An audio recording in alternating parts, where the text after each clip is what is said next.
Actually, I'm a bloody idiot, aren't I? Because I could have just spoken to you this whole time. I forgot that I'm actually using the microphone to pick up the Debussy because I'm sharing the fireplace. So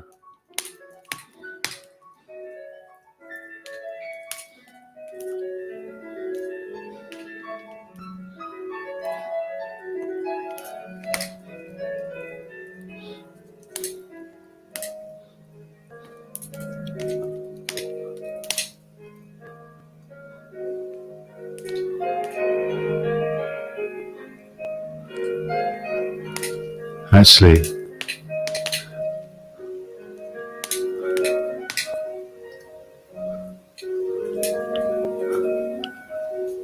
I need to do it the other way around. I need to share Debussy.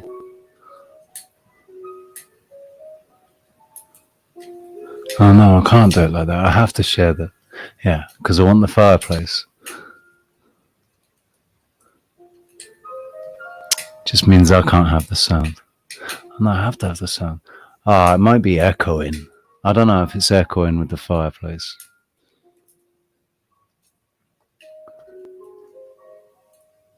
What's the sound like, guys?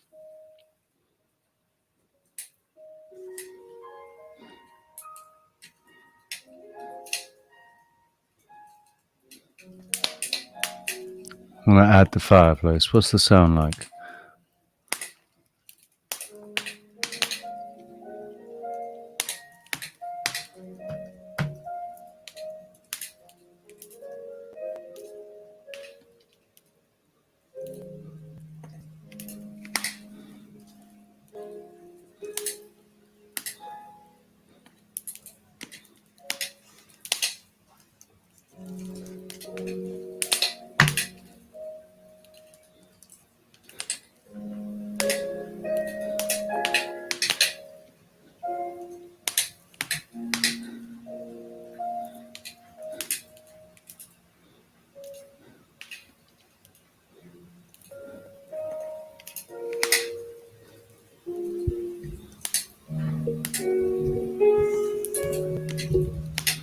I'm just waiting for my milk to heat very slowly on the hob.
That made me laugh, Alex. That's brilliant. Okay, I'm here.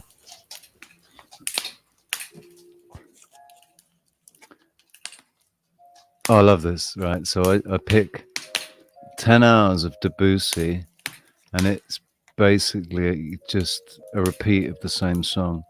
I didn't look.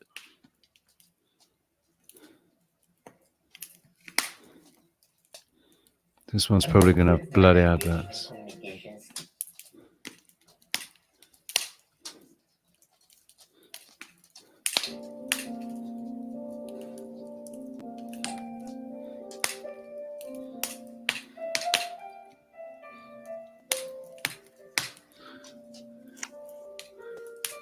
Reverie.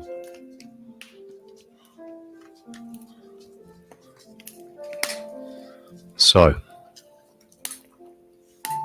hopefully you can hear me okay.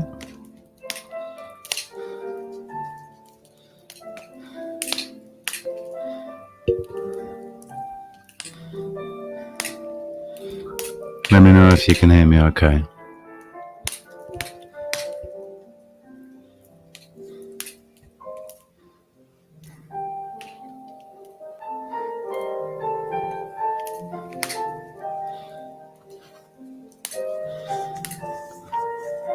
This gives me an idea of what the delay is like as well.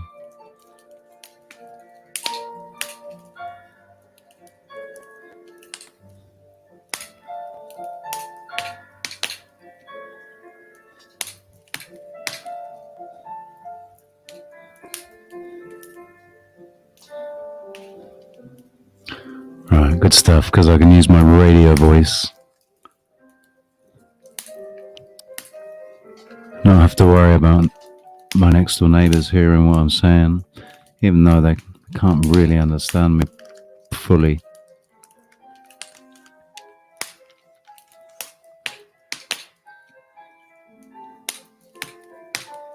But not because I'm going to say anything bad.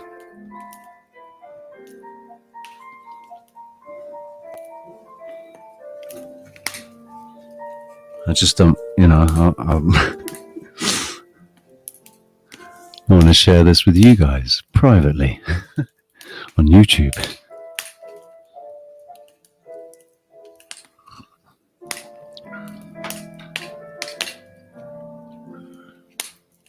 Just going to roll myself a little cigarette,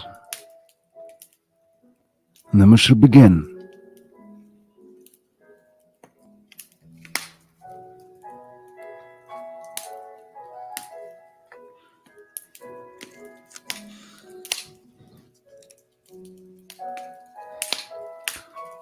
I do think I'd really like to have a radio show. I just don't know what I talk about. I don't have experiences like this one today every day.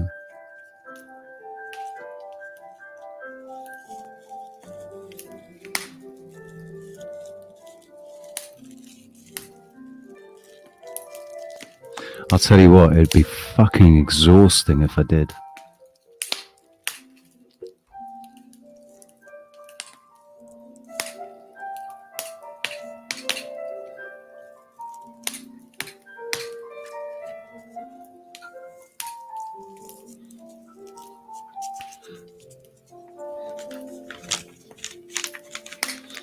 So, before I get started, let me please tell you about what's coming up on the channel in the very near future. I shall be doing a sort of a radio show. It'll be a radio show insofar as it will just be me speaking with a fireplace or perhaps a nice campfire playing in the background, such as we have now. But this evening isn't a campfire chat. This is a around the fireplace chat. And before I tell you what's coming up on the channel, I'm going to go through the chat room. crikey, there's been quite a lot of chat here. Pushkin Castle. Yes, I am here. Hobbs, my friend, it's good to see you. It's been a long time since I've seen you in my chat room, my friend.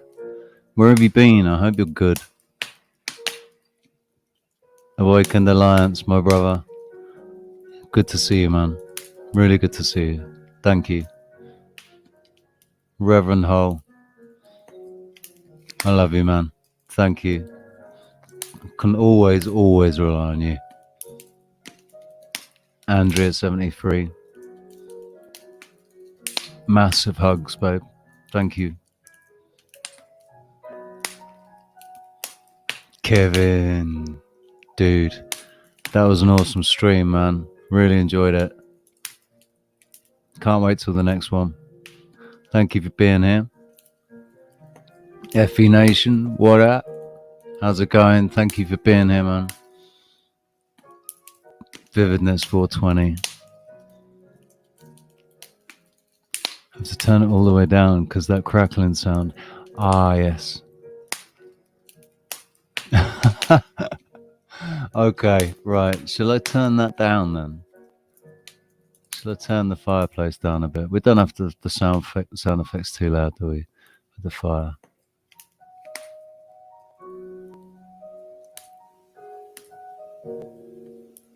Let me know if that's better.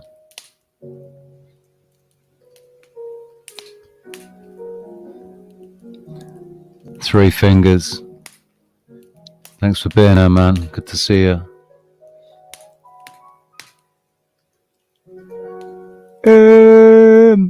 How you doing? Good to see you, babe. Thank you for being here. And Shari Ives, always good to see you too. Nice marshmallows. I actually got some marshmallows. Well, they're not marshmallows. They're those bloody chamallows, Haribo or whatever they are. Chamallows. I'm sure they're not good, but thankfully I've got an amazing avatar that can just deal with all that. Brian Evans, my friend. Good to see you, son. Bloody brilliant.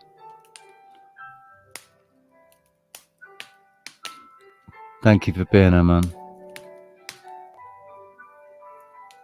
And I do believe that's everyone that's chatting.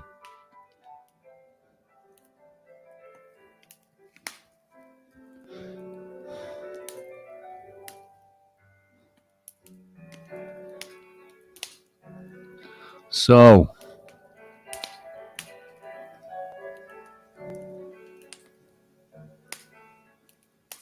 I'm going to turn down Mr. Debussy a little bit there.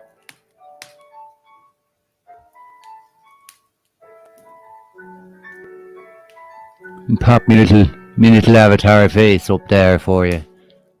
So you can see me little thing going whoop, whoop, bloop, bloop, bloop, bloop, when I'm talking, right? No, that'd be the sound of it to me. Nah, I'd go wow, wow, wow, wow, wow, wow, wow, wow, wow, wow. Richie, what a come on, mate. So I'm going to have to turn it down even more because it is actually distracting me. It's distracting me a little bit. Love Debussy, but it's just a tad bit too loud there.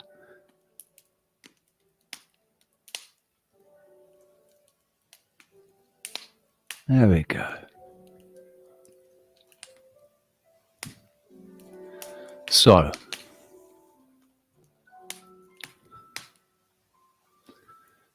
today was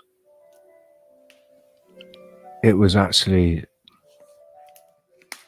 brilliant day. It started off not brilliant, and it ended brilliantly. It ended super brilliantly because I'm sat here talking to you now, feeling extremely grounded and extremely good, and absolutely full of love. So this morning, I was waiting on a payment that had been sent to me on Friday. I have one person, ladies and gentlemen, one person that is basically keeping a roof over my head and a small amount of food in my belly and tobacco, milk and coffee,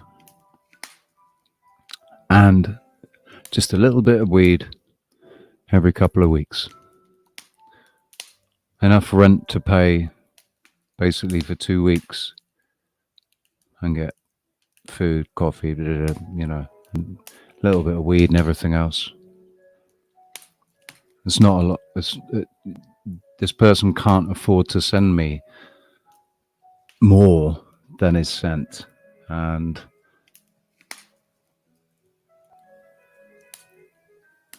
I might as well just tell you.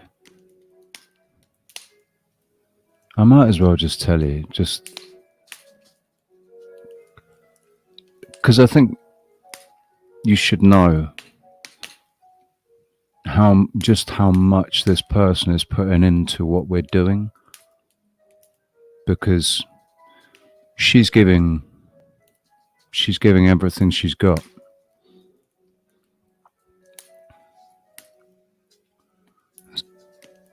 Sarah, our co-presenter, is the only person basically that's sending me money every 2 weeks. She's been doing it for, I dread to think how long it's been now. It's an enormous amount of money that she's invested, keeping me alive and with a roof over the head of myself and my 2 dogs and my cat, keeping food in their bellies, paying for their vet's bills. Don't know where I would be without this amazing person. And the way it works is every Friday she sends me, not every Friday, every other Friday, she sends me $300 US. And it generally works out, it depends on the exchange rate, but it's generally between 277 and 200. Today I got 294 euros. My rent is 100 euros a week.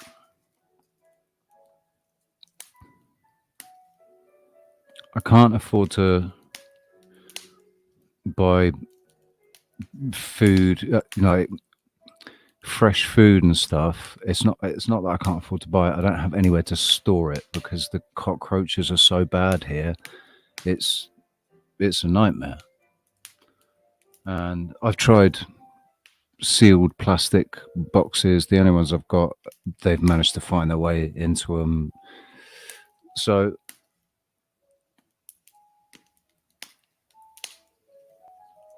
yeah, it's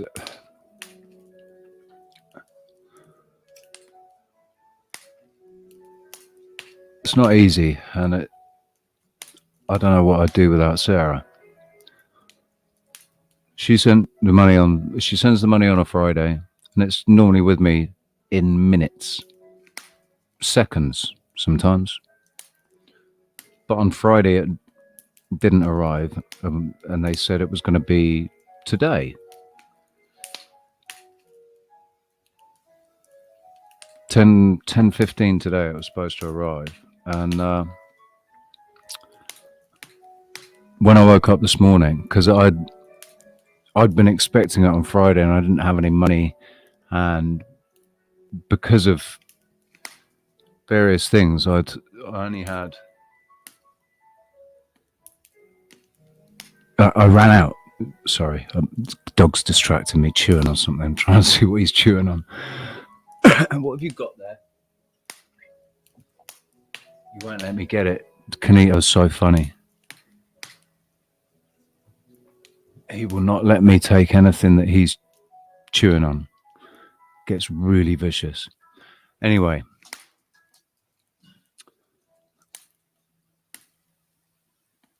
I hadn't eaten in a couple of days, and this morning I was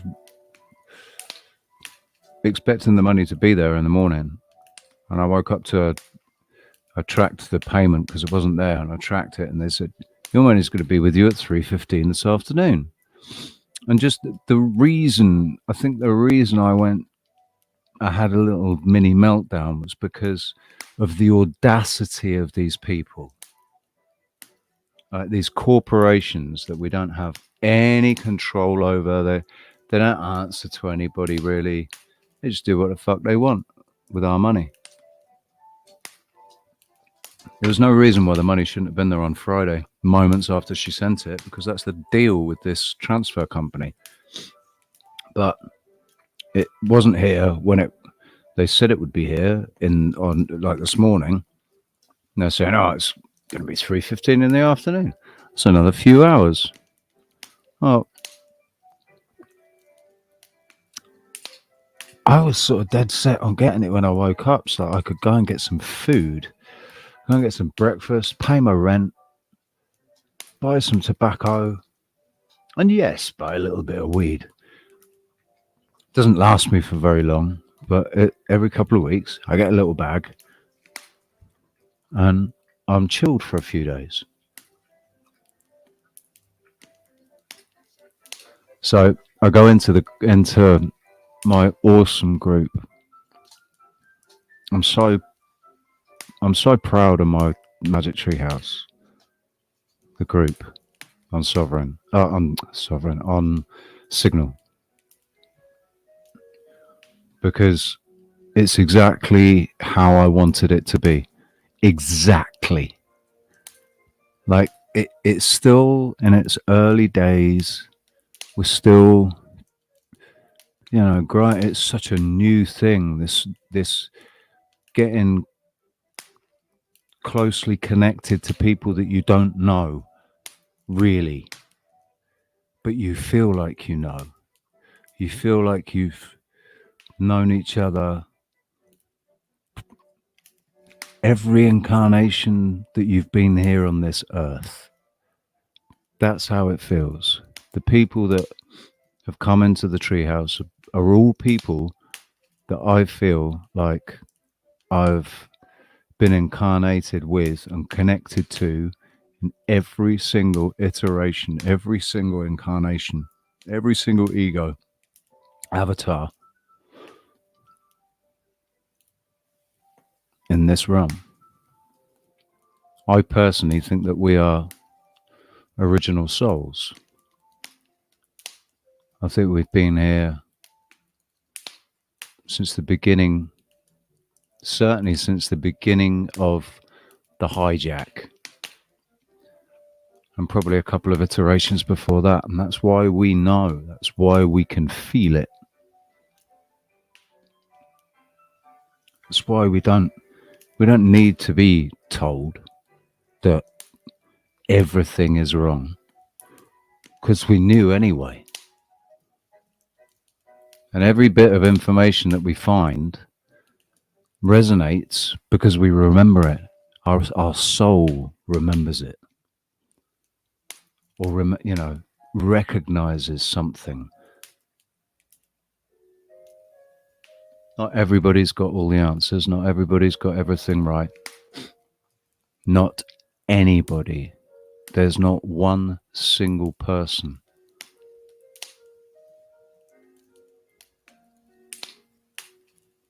But we've all got bits of the story.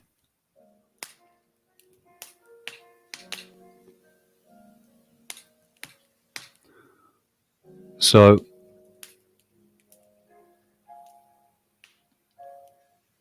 I go into the Magic Tree House and I didn't say anything.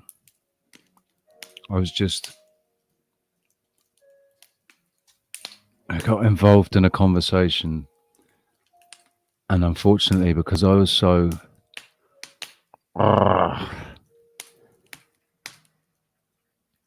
the dark side of me was out this morning. The dark side of me was out for sure, and that came across in the way I was replying and responding to messages. And Alex said, "You're very angry, or you seem angry, or something." I think that's what happened. I'm trying to think actually now what happened with the conversation, but it was, I'm sure something like that happened.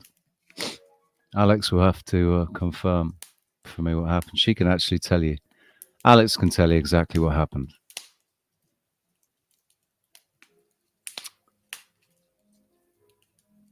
So can Keith, I think. Keith's not here though.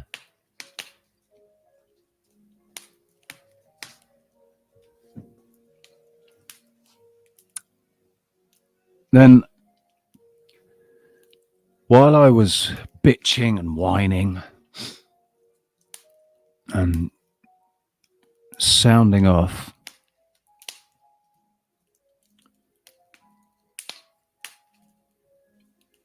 to make me look like an idiot, the money landed about 11:30 this morning or something. And I felt like a complete idiot, of course. And I was urged to go straight away and go and do what I needed to do. Get some food.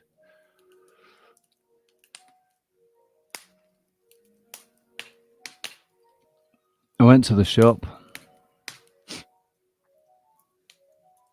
I bought some food, I bought some milk, but I couldn't eat anything. I got back and I couldn't eat anything. I got some coffee and stuff, so I had a coffee. And I rolled up my little joint and I sat and I chilled.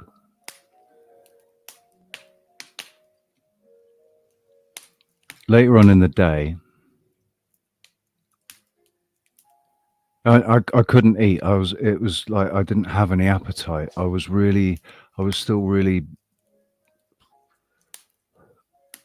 not, I just couldn't eat, man. Had no appetite at all, despite how hungry I was.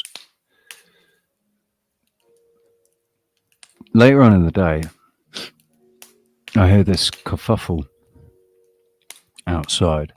I'll give you the I'll give you the backstory first. So, I have kind of housemates, because this isn't a house; it's a hostel. But on my floor here, I've got a couple that live next to me. There's a couple that live down at the end, and there's a guy that has a room on the right. And I basically I haven't been feeling comfortable around them, and food's been the little food that I have had has been getting stolen from the fridge, and my milk's getting drunk, and my condensed milk's being stolen. And I had rice pudding. You can get these rice puddings. My rice puddings were stolen. And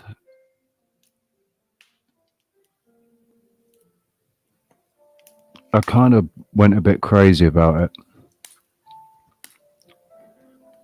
This is before the kerfuffle. This was earlier today. And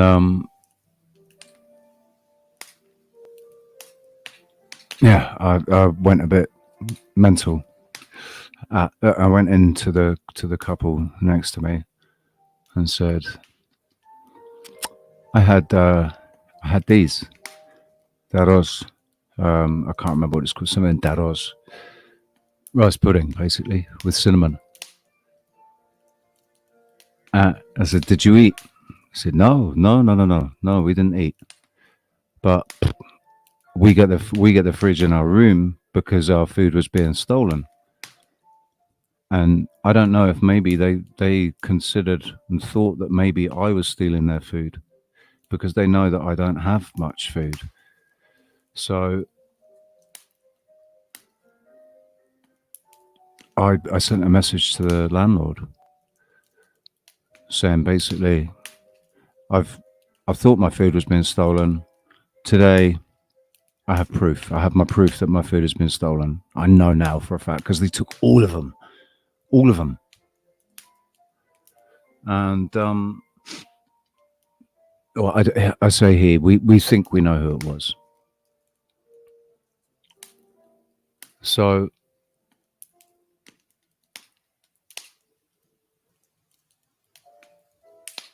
basically,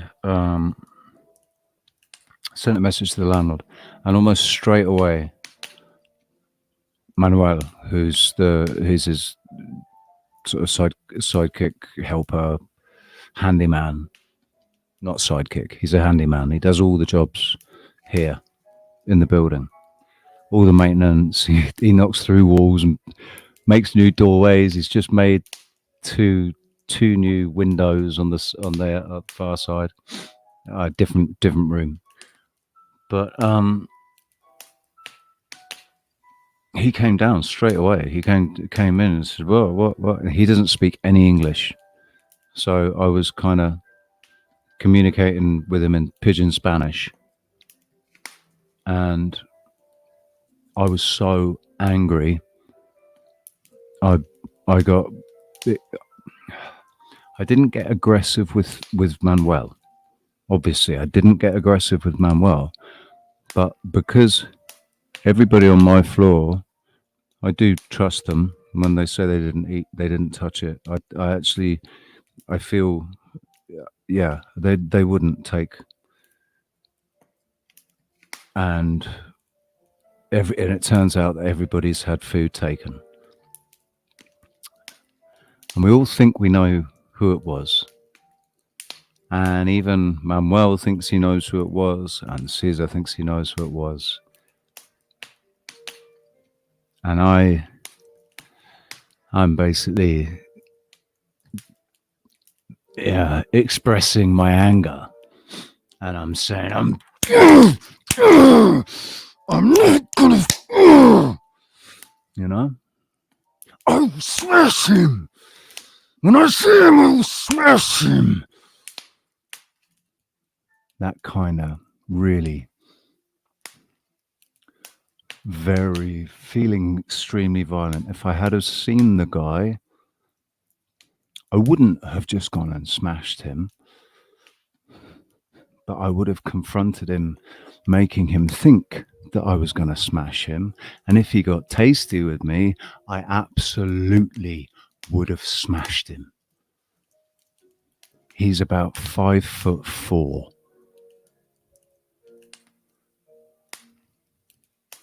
I'm 6'3". Oh, he's, he does his little weights and stuff, and he's got his little muscles. I was about 4 times bigger than him when I was looking my best. So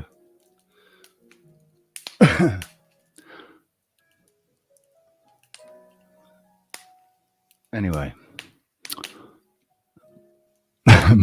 Manuel was sort of, yeah, don't worry, just calm down, tranquilo. And he spoke to Caesar. Anyway, I actually bumped into Caesar when I was walking the dog in the afternoon, and he was so apologetic, and he said, I'm so sorry that this guy, I help him. Now, no more. I help him no more. Nah, this is it. No more. I don't help him now. And I said, Caesar, I don't blame you, man, because he's saying it's my face. He ruins my face. I said, no, he hasn't ruined your face, mate. I do not blame you at all. And me and Caesar are good. So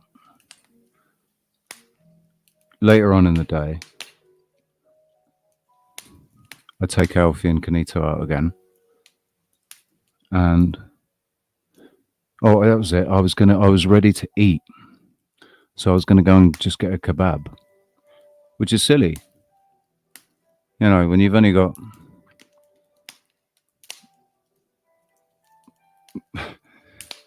when you've only got 45 quid a week and you don't have the imagination or the skills or the I'm just shit at cooking for myself, man. I'm really, really bad. I know that I should probably be able to feed myself on 40 euros a week. No, it'd have to be less than that because tobacco and milk. Milk is so expensive. 6 bottles of milk. Guess how much that is? 10 fucking euros for 6 bottles of milk. They're quite big bottles, but I forget. I think they're 3 pints.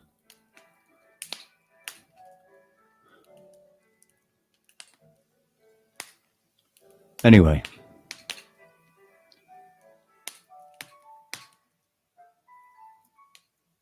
Where did I get to? So I take the dogs out again later on, and all of the guys on my floor are all sat around the table outside in the courtyard, and they all sat down ready to have dinner, and it looked really nice what they were eating. But I just kind of straight through and out quickly with the dogs. I didn't bother stopping and talking. But then when I came back in, they invited me to sit down and eat with them. And oh no, that's it. Yeah, I've missed out the important bit. The kerfuffle. We'll get back to the kerfuffle. I'm sat in here, just finally chilling out and relaxing after getting pissed off about the fucking money thing, and then getting the money to go in and getting my supplies and coming back, sitting here chilling out, and I hear the kerfuffle, and I can hear that's the girl next door, and she's basically starting to get a bit hysterical, but it was like in shock and pain. And I went out. I was like, what the fuck's going on? So I went out, and the others were all there as well. And I looked, and there's blood everywhere. And she's holding her head. Blood's pissing out everywhere. And I'm stood there kind of behind everybody, watching what's going on, thinking, oh my God. Because the two of them, it gets a bit heated sometimes. It was happening quite a lot.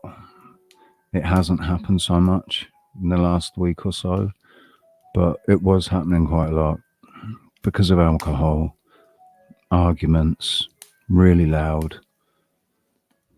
The couple down at the far end, both Italian, they argue, they're screaming and shouting at each other, hitting the walls so fucking hard it makes the whole building shake.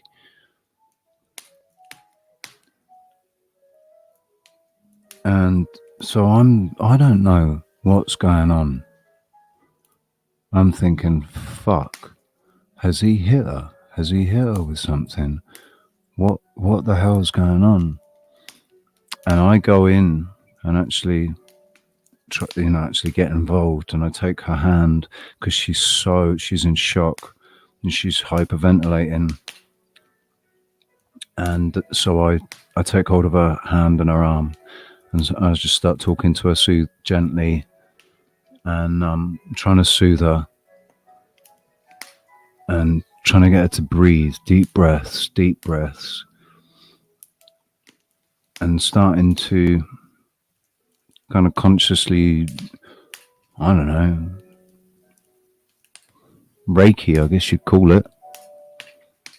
Just trying to give her my energy, my good energy. And she was freaking out, so we took her outside, out into the courtyard, and sat her down.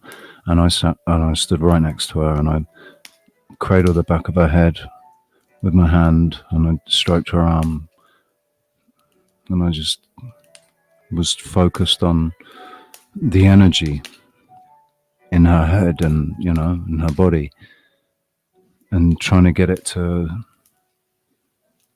calm down and give it some healing energy. And she calmed down really quickly. And it stopped hurting quite quickly. She sort of, and I think it would. I don't. I'm not saying it was me. I'm not saying it was me.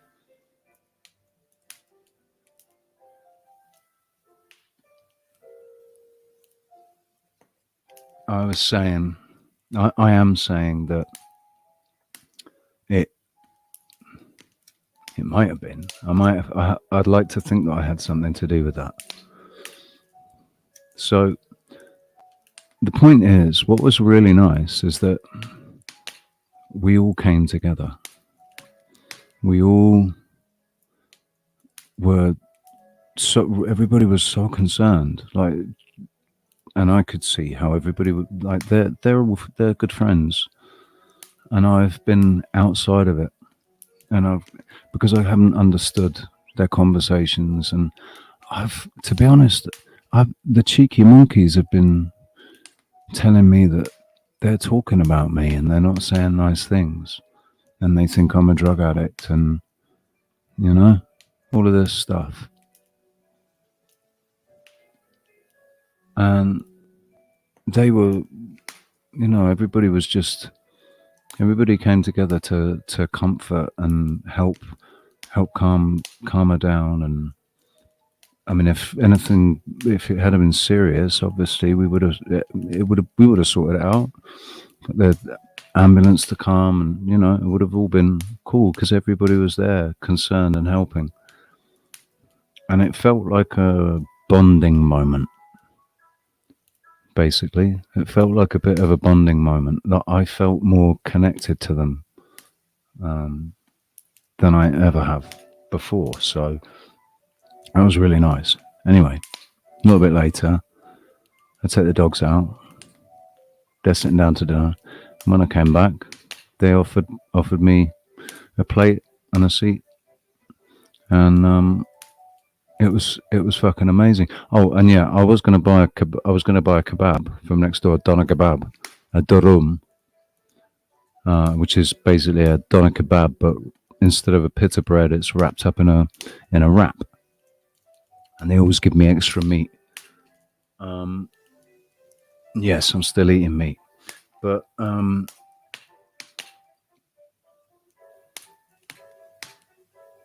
I've started eating meat again.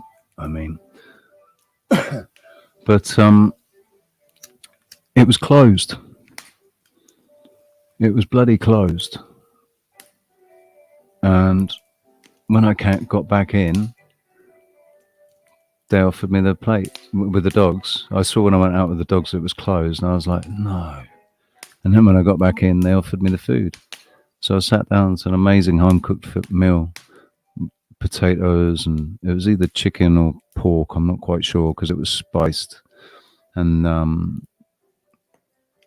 there was spinach and peppers and onion, some sort of spice. Maybe it was just coriander or something. And rice with a bit of bread and some serrano ham. that was the most amazing serrano ham I've ever had. Not normally a big fan of it, but I've got to be honest, I had some. They offered it. I was like, yeah, go on, and I had it, and it was amazing, melt in your mouth, delicious. And then I sat there, and I right, because when they go offer me the plate, I thought about taking it into my room and eating it on my own, and I thought, no, sit down with these guys and join in the conversation if you can, pick up what you can, understand what you can, make an effort, soak it in. So I sat down and I ate. It was amazing, absolutely amazing food. Tasted amazing.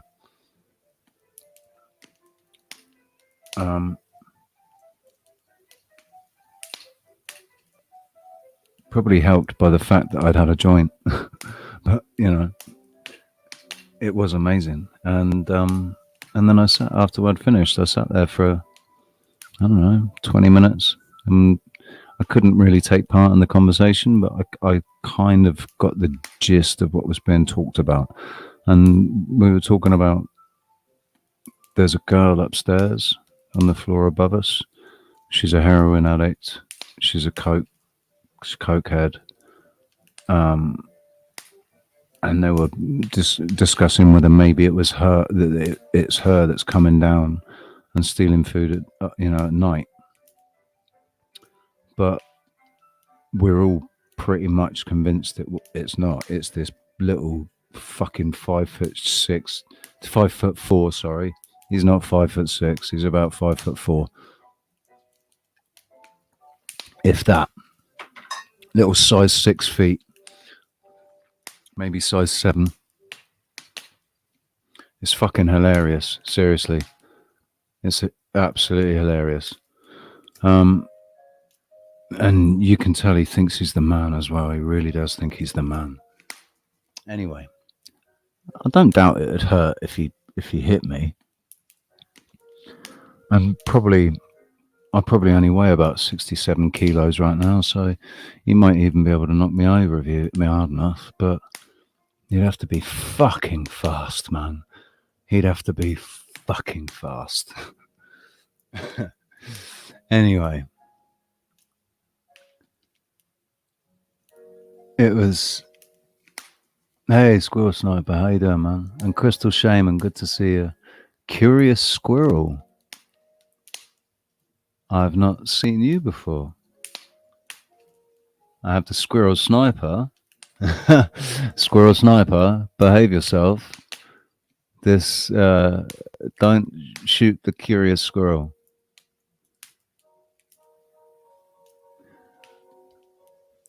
I've missed all the chat, so I don't know if you've already made a joke about this, but can you not hear the fire burning? Oh, yeah, no, I know. This, I don't know if it's going to burn all the way down.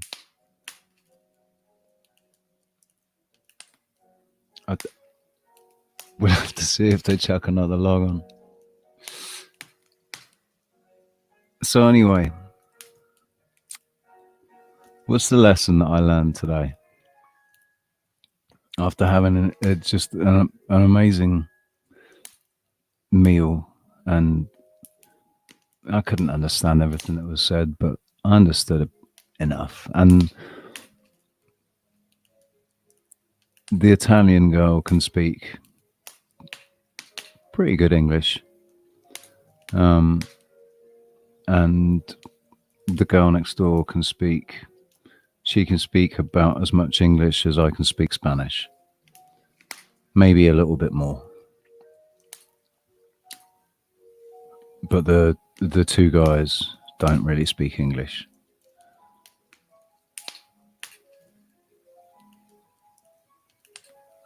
What I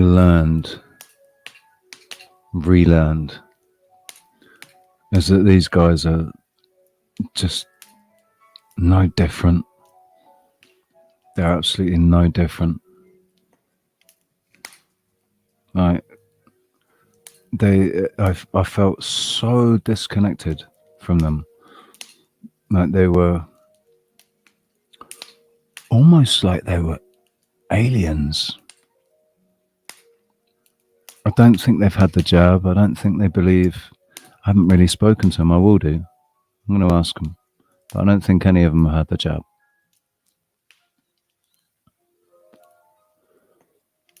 Oh, I must have done. Curious squirrel, I do apologise. I do apologise. Anyway. Also, you should always try and keep calm. Don't let. Just really don't let yourself get that angry that you could potentially hurt someone. Don't ever let yourself get so angry that you could really seriously potentially hurt somebody. Physically, mentally, emotionally, doesn't matter. Thankfully, I didn't hurt anyone. But I came very close today.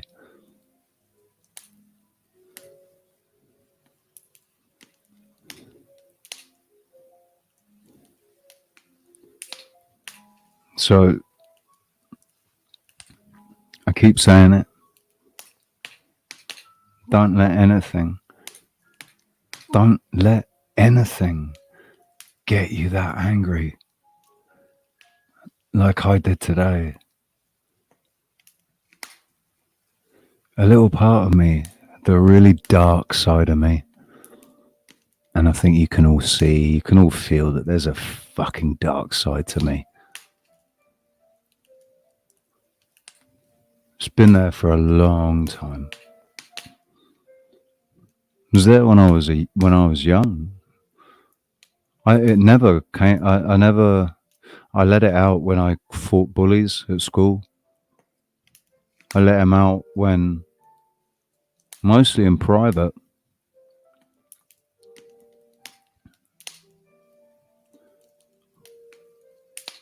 It didn't ever happen with my friends. My friends never saw that side of me. My ex-girlfriends all saw that side of me. And it's not the side, I'm not the sort of man, no matter how dark, I'm not the sort of man that would ever raise his fist, raise his hand to his girlfriend or his partner or his wife or anything. Or his children. I won't even hit my dogs. I don't need to. My voice is enough. The tone of my voice has always been enough. And the expression on my face as well. But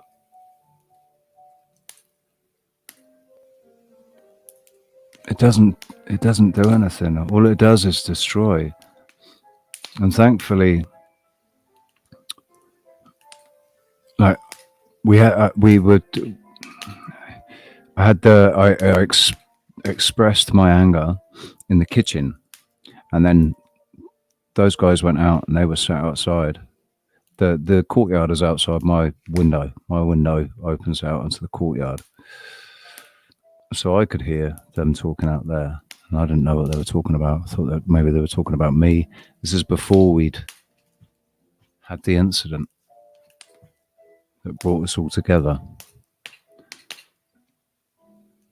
So I'm sat here listening to them talking. I thought I have to explain why I'm so angry. So I put it into the translator and I said, I don't have much money to spend on food. So I don't have much food. So what little food I have getting stolen has made me extremely angry. And I went outside and I just showed it to them, and they all read it, and they just all agreed, and they were all like, "Yeah, no, totally, man," like in Spanish. But basically, they totally understood, and I said to them, "I'm so sorry. I'm not angry with you. Discúlpame, no es contigo. It's not with you."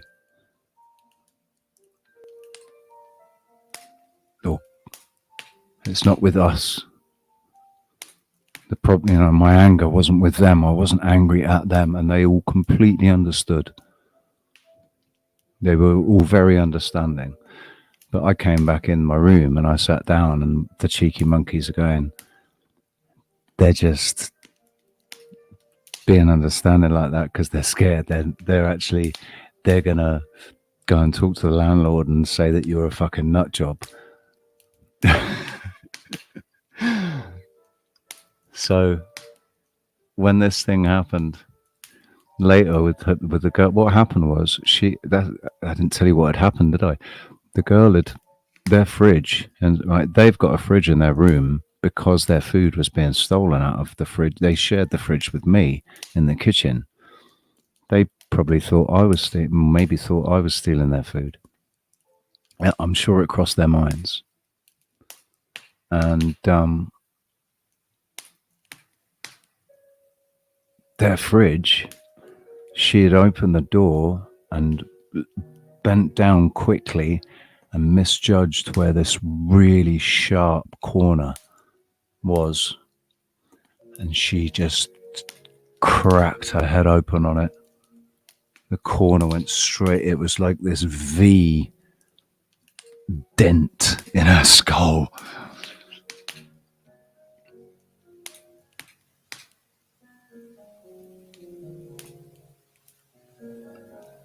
No, dude, it wasn't shame that came out as anger. No, it wasn't. It wasn't shame that came out as anger. That was pure anger. Some fucker stole my food. And I think, I know, you know, I was concentrating on this one person. I had this one person in my mind, and they all agree. And so it was pure anger towards that guy.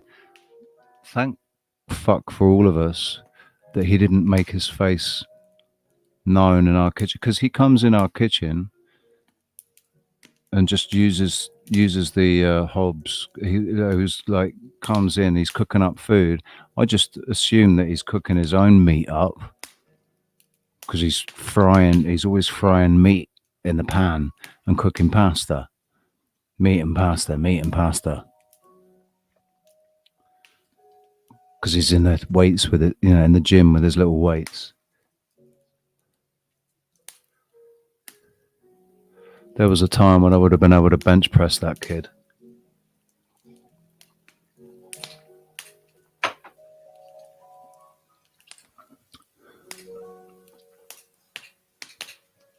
Righteous wrath.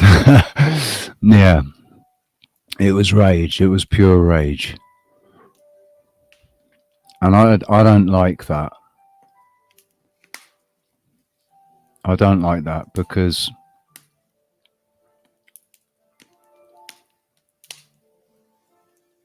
I'm not going to be the big I am.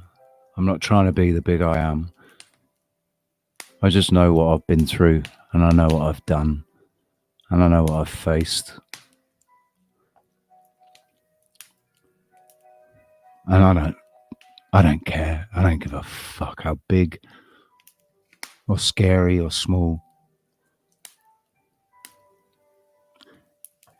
If the person, that's what I shouldn't. Yeah, not like this little dickhead that his ego's 10 times bigger than his little frame.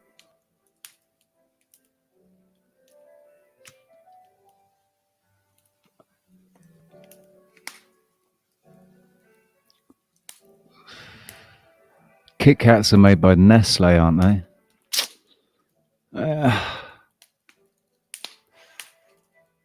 I've even stopped buying Nescafe. They're owned by Nestle. I don't buy that anymore.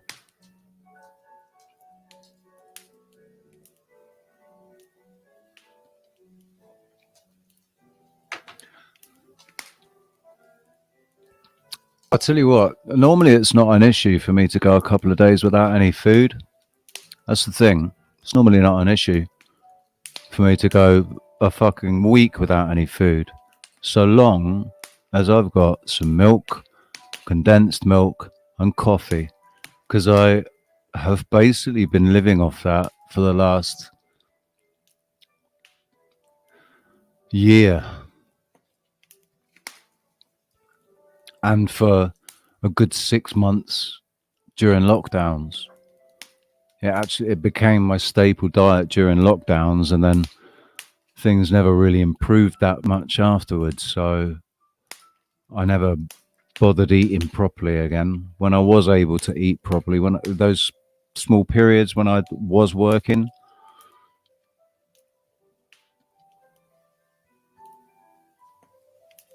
anyway, it's all good because the end result today is that I feel so much more at home,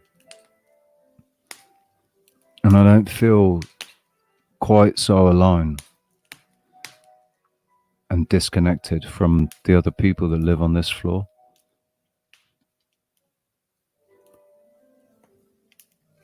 So it's a much more comfortable surroundings for me now, because it hasn't been nice. I haven't felt good for a long time. I've just locked myself away in my room because I haven't felt connected at all.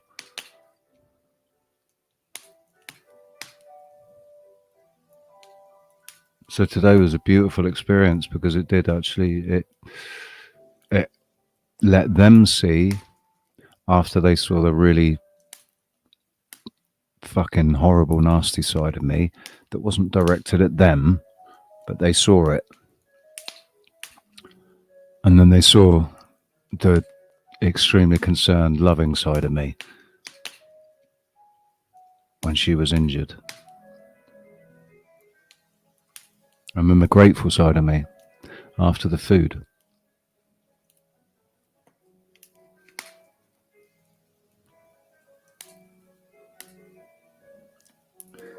TBBH. What's that? What's the TBBH, Pushkin?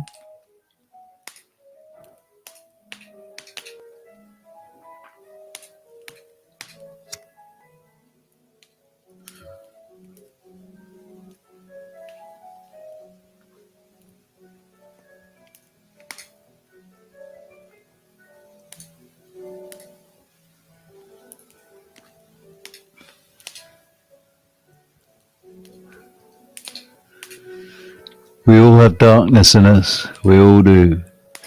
Do not be hard on yourself. Don't get me wrong.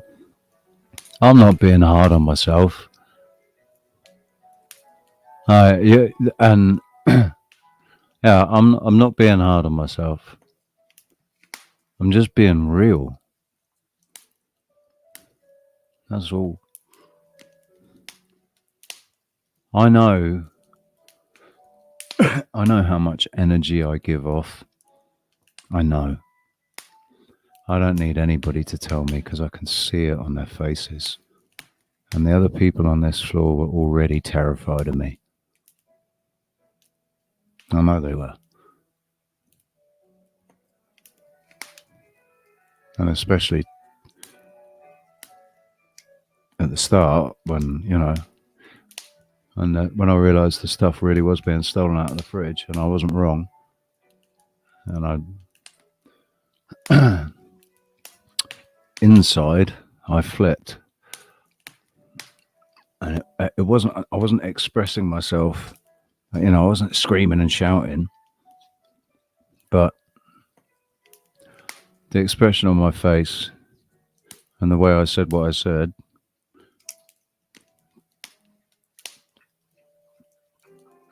I could see the look on their faces. They were all fucking terrified. I mean, I'm quite a bit taller than all of them.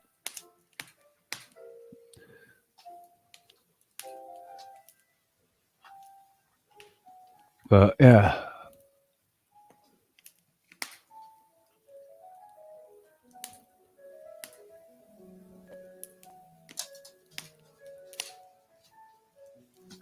There will be moments when you will be attacked no matter what. So people don't just bark they bite. It's these times that you all need courage and discernment to strike first and hard.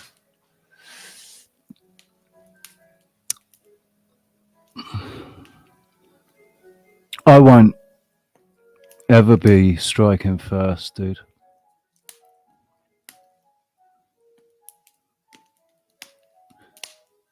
Unless it depends on the person. It depends on the situation. But not every time. Sometimes you don't need to hit. You don't need to. I don't. I don't need to hit people.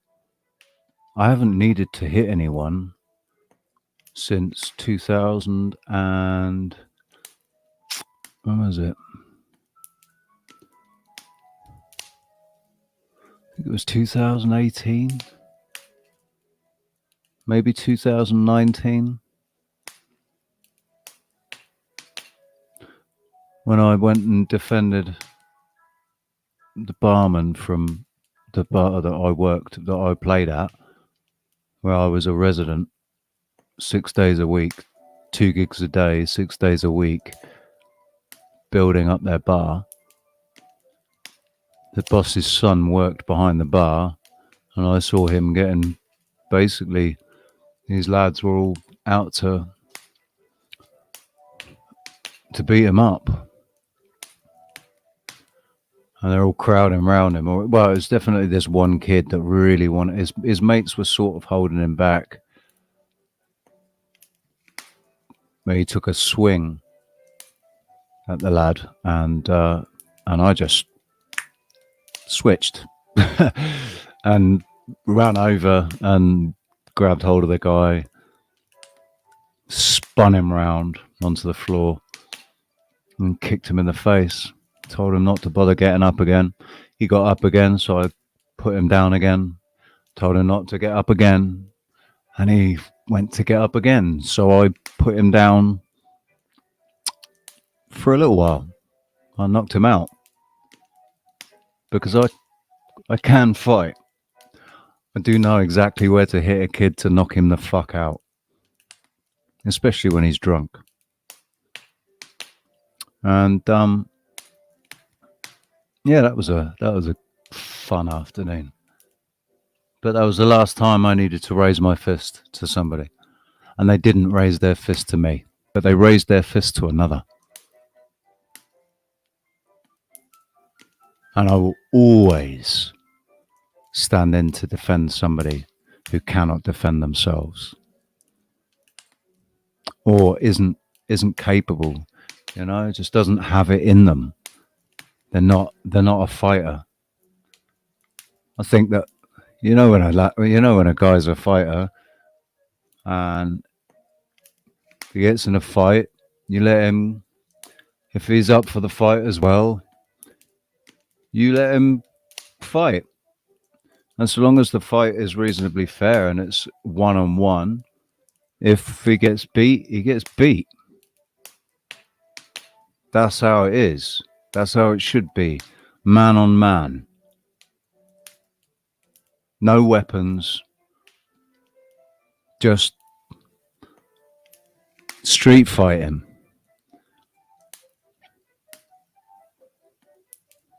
But as soon as they've gone down, you stop. You tell them, don't get up. If you get up, I'm going to knock you out. And there you go. And that's how it's done. But that's not how people do it nowadays, is it?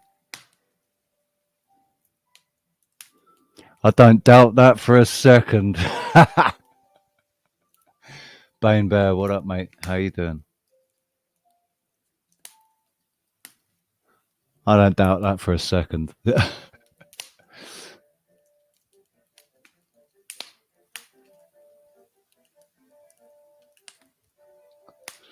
Oh, you're so vicious.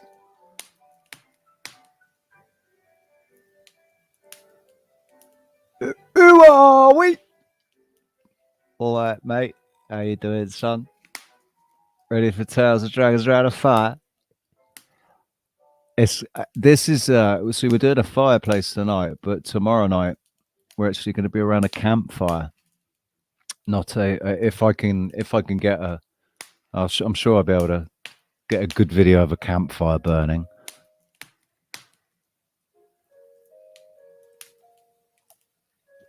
And we'll have some nice acoustic guitar in the background while I'm reading.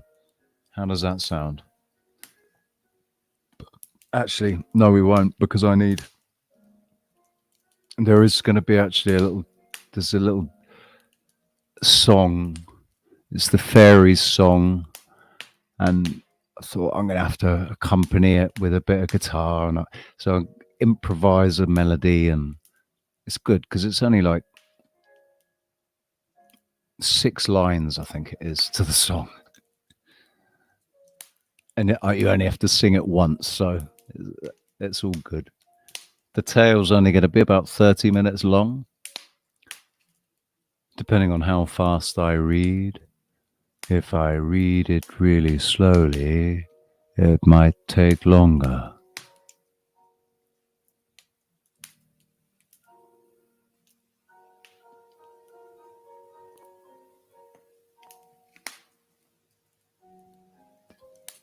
You've been back to a wall with a psycho with a screwdriver.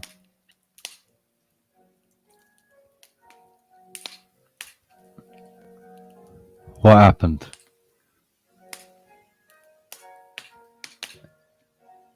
Did you knee him in the nuts?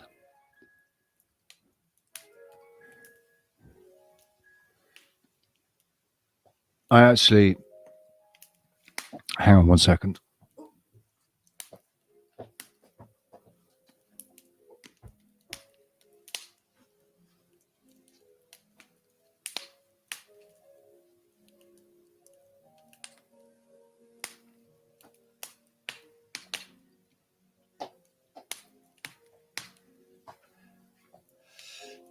Oh, you'll love this.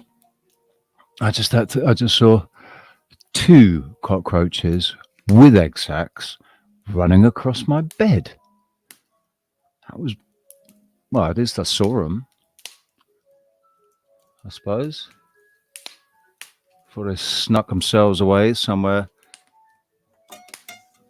in my bloody sheets.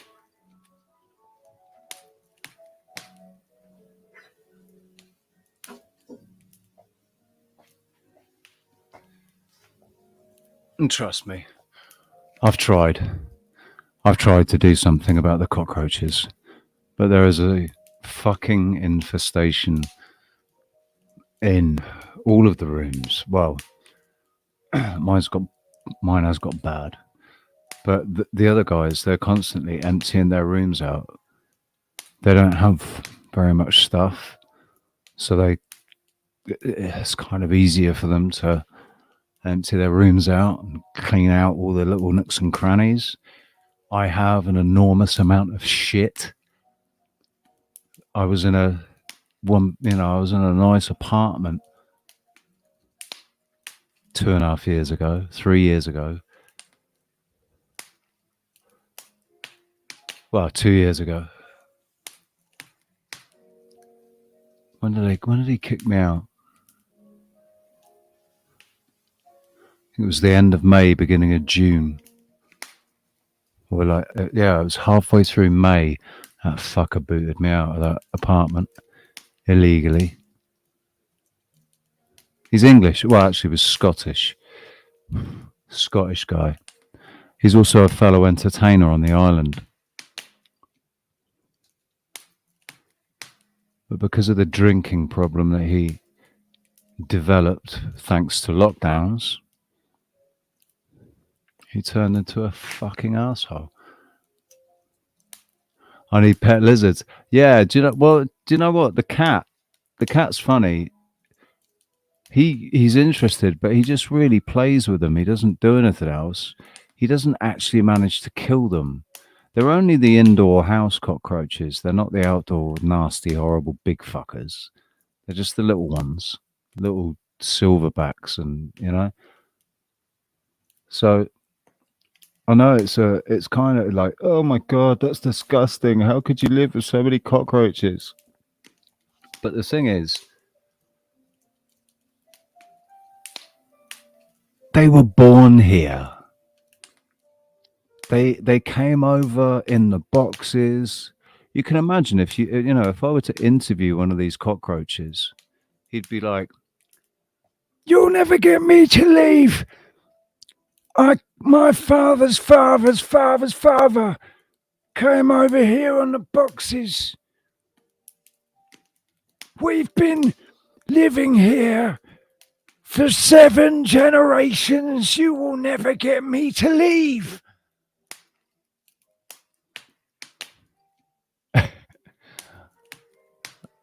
I kind of got a strange respect for them. Yeah, I mean, it's not that much respect. It's like I put it out. My consciousness has put it out there and said, I've said audibly to the cockroaches, "You are not welcome here. And when I see you, it's cockroach carnage. So you can stay and be killed, or you can leave and go and live somewhere else. Go and live free somewhere else. But you stay here and I'll kill you. And I'll take extra special pleasure in popping those little egg sacs that you carry around with you.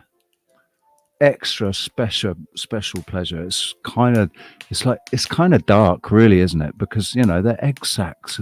It's their young, it's their babies, the cockroach babies and the egg sacs. Yes, and they just kind of pop, and this sort of pussy brown shit comes out. It's quite therapeutic, to be fair.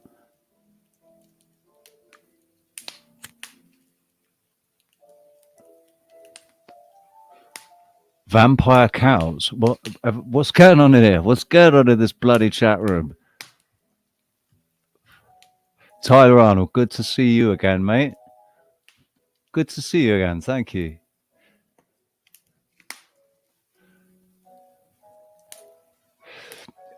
Have you ever seen Joe's apartment, Tyler?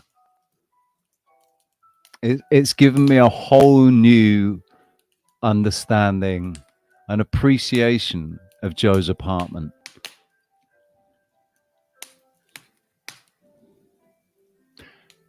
Little Canito's pretty good. He chases them and he eats them. But the thing is, there's only one little Canito, but there's about 60 million cockroaches. I had a bit of a deep clean today. It wasn't tremendously deep. I managed to get. I did. If we split my room in half, I did the left hand side, and tomorrow I'm going to do the right hand side. And then the right hand side is my bed, and we'll call it my wardrobe. It's not a wardrobe. It's a couple of like there's a thing with it's got like holes in it. It's big, what do you call it? They're like shelves. So I guess it's like display shelves, but IKEA display shelves. So it's just big squares, and you can put whatever in there. So I've done exactly that and put whatever in there. I could show you. I could put my camera on and show you, but I'm not ready to be that intimate with you. You understand? This is my bedroom and my living room and my music room and my video room. But more than anything, it's my bedroom. And it is only really a bedroom. So you do only get to see where I'm sat with my green screen. The little space that I've made into my little miniature studio. I was going to say studio then.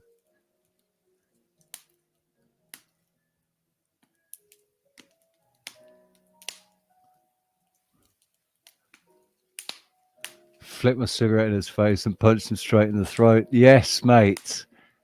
I mean, I'll give you, like, in the same situation, I would have done something similar. I've got a really, really good move for very, very close combat when somebody gets right up in your face. I've got an extremely effective, every single time effective move. And you fold your arms. You stand there with your arms folded, so you look like you're not ready at all. But in a split second, you've got them on the floor in a headlock. And if you've got a tool in the appropriate hand, you could knock them out, you could kill them. It's very effective. But that's self-defense. I guess you could use that one actually on somebody unsuspecting and just be an arsehole. But it's more for self-defense. Oh, is this for the... Right. But is it toxic to dogs and cats? Boric acid powder.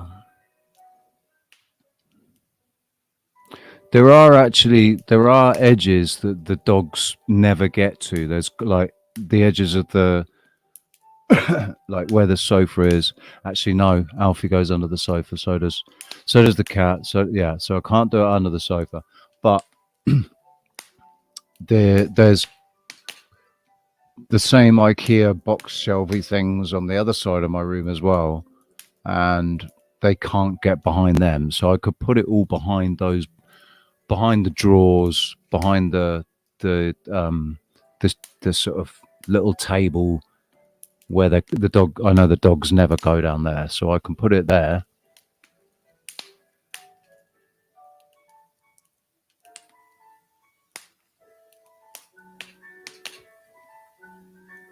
Boron would probably work, or borax. Borax would probably work as well, wouldn't it? Just borax salt, wouldn't it? Well, it wouldn't kill them, but it would keep them away, maybe. Caulk the holes. That sounds like a mariner's term. Caulk the holes!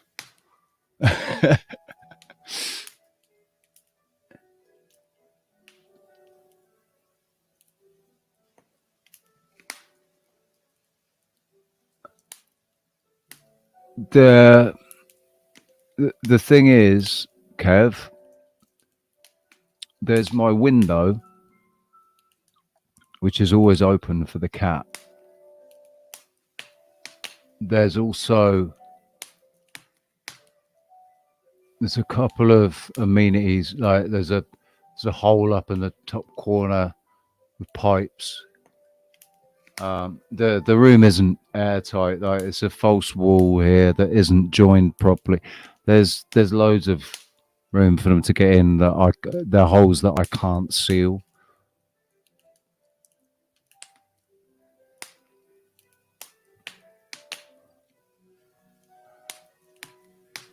I can show everybody that move.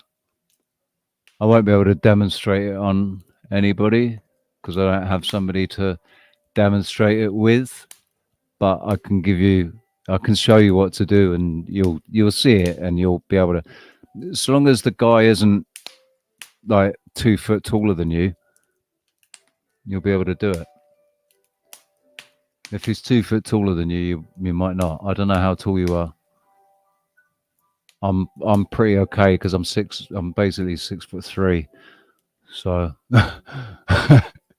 there's not many men that are taller than me. There are men that are taller than me, absolutely, but not many, and certainly there's pretty much nobody's taller than me around here. I am probably the tallest. I'm definitely the tallest in this building. They're all teeny tiny, little men.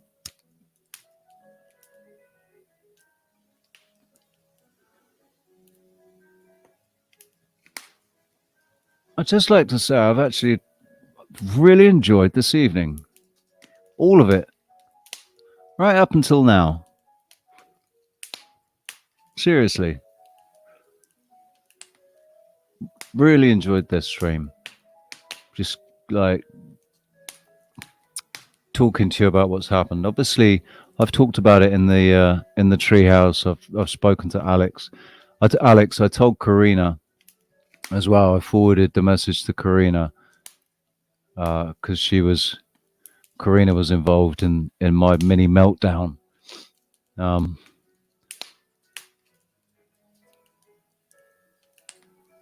Do you know I need to apologize to Keith as well? I didn't do that. I didn't apologize to Keith. I need to do that. I wasn't horrible to him or anything. It's just that I wasn't a very nice person at the time of replying to messages.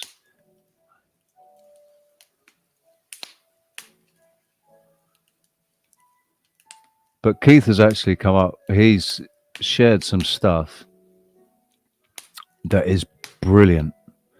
And we are going to talk about it, hopefully on the show with Cam.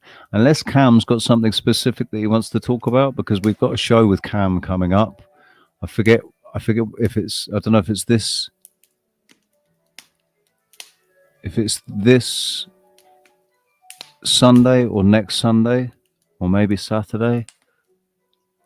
But this weekend or next weekend, basically, we've got a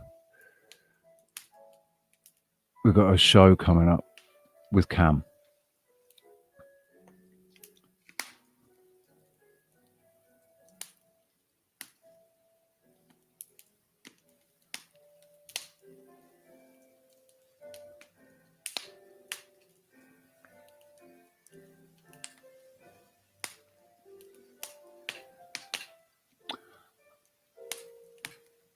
That's not a bad idea.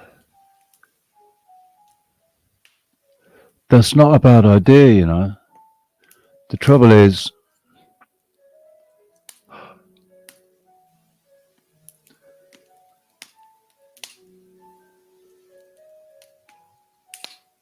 there are a couple of places like where I can put the traps, but otherwise they're in danger of being stepped on by me, you know.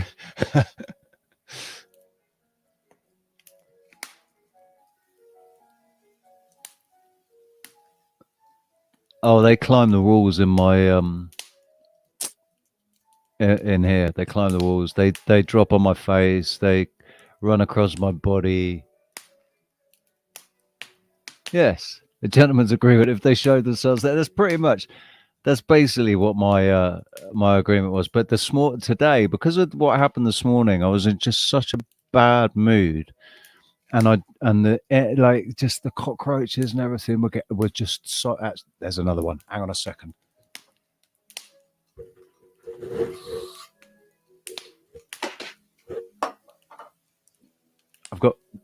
I bought.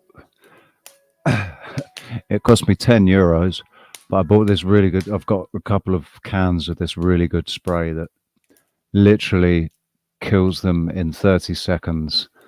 It's quite funny to watch them, but they die in about 30 seconds. It's very, very effective. So I bought a few, like 3 cans of it today, because I thought I have to sort this out, because I picked up the dog's bowl, right? I picked up Alfie's bowl. Alfie and Kanita, they share a dog's bowl. Kanita doesn't eat very much, and Alfie's really good. Like, Kanita bullies him. If Kanita wants to eat, Alfie's not allowed near the food, because Kanita just stands over it, staring at him, going, "Go on then, I fucking dare you." Little Kanito scares Alfie. Alfie's like, he's not terrified of him, but if like Kanito's feisty and Alfie's clumsy, and when Alfie jumps up on it on the sofa and Kanito's here, if he jumps up too close to Kanito, Kanito goes for him. He's like, and Alfie shits himself. And then Alfie goes to get some food. He's like, "Oh, we're gonna go and have a lunch." He goes to get some food, and as soon as Kanito hears that he's eating, he's like, "Oi, what's going on?" And he goes and looks. He's like, "You're eating the food," and he jumps down.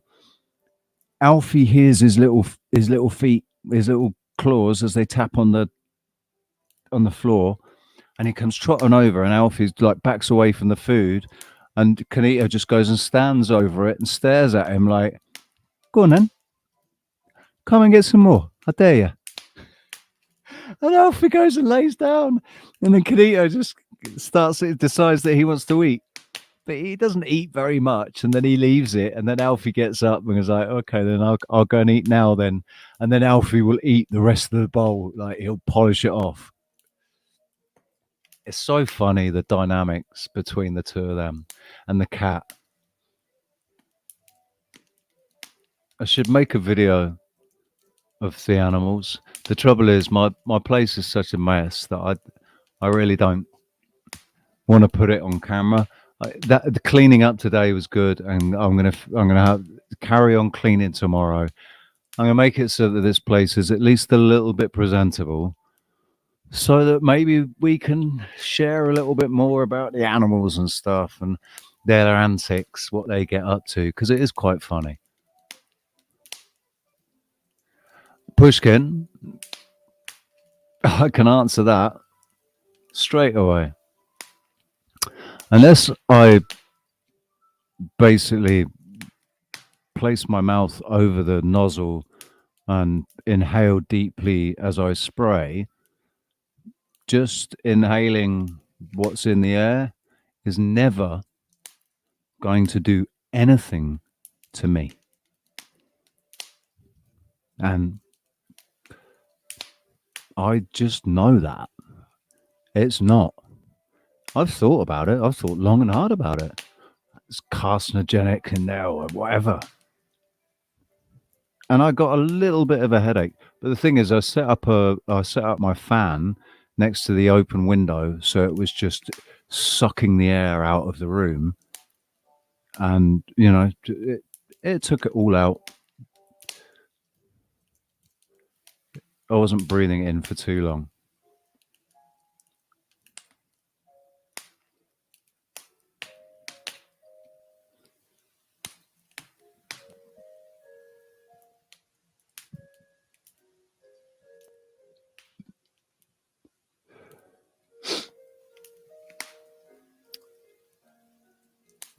Well,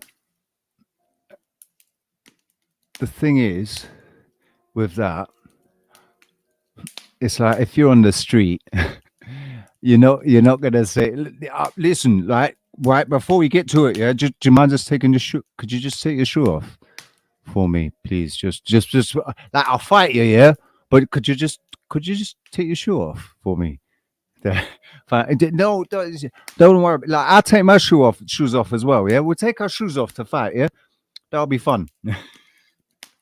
But I get you though. I agree with you because I did karate and I've studied. I've not actually done martial arts or been taught martial arts, but I've studied videos. I've studied martial arts.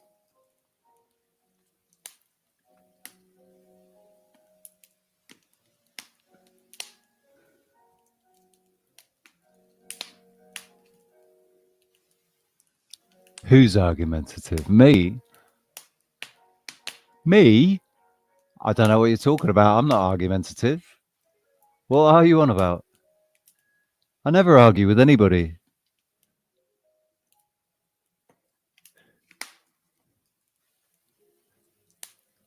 No, I know, mate. I was only having fun.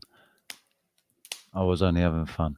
There are pressure points on the arms that you can basically immobilize somebody.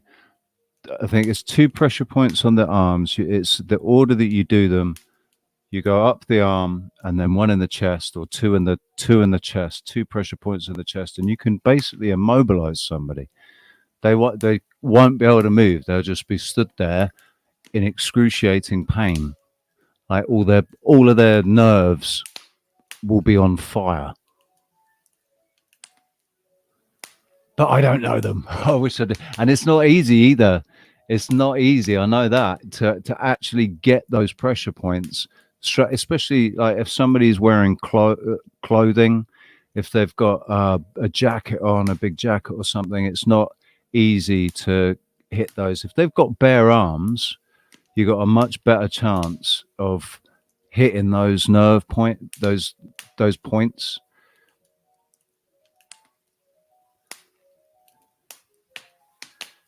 But really, we don't need to be talking about this in anything other than self-defense. We don't need to talk about this because we're not going to get anywhere fighting all the time. What we have to do is project an inner strength that I feel like there's some truth in the scripture that when they come against us, if we just stand our ground, that will be enough, because the power that will emanate from us standing our ground, standing firm in our truth, and absolutely, totally unshakable, unbreakable, the power that will emanate off you when you do that will stop them dead in their tracks. They will be too terrified to raise a fist to you.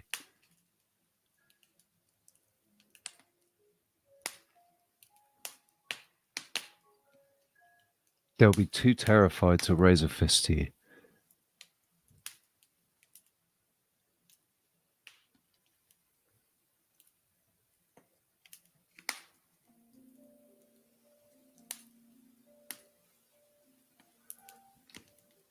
Yeah, I'm not silly, Vividness. I washed the floors.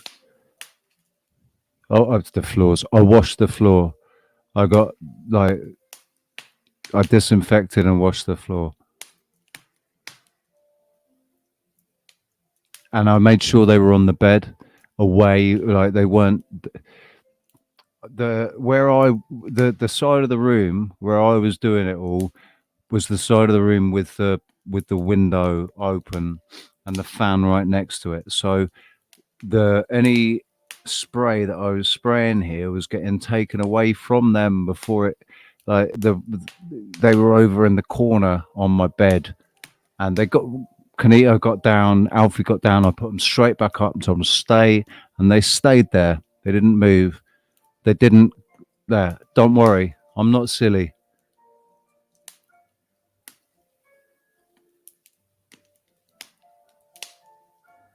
And also, I project a certainty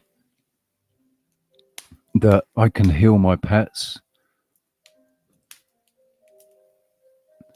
that absolutely nothing has affected them. They are going to live the longest that these dogs can live,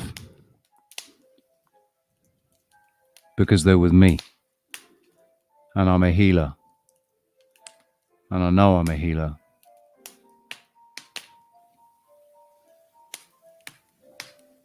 I'm just one of those weird healers that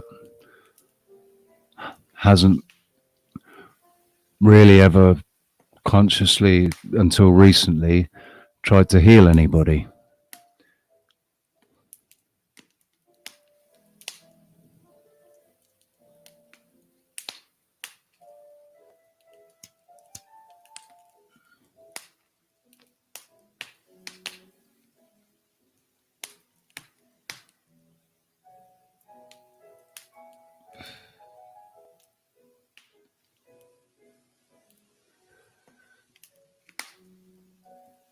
if I had a kettle,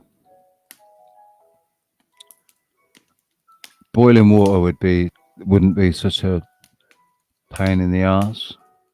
It takes longer on the hobs, unless I just make like one cup boils quite quickly. But if I want a bucket of boiling water, for to wash the floor with, I used hot water out of the shower, like as hot as it can be. Hey, good night, Andrea. Sweet dreams.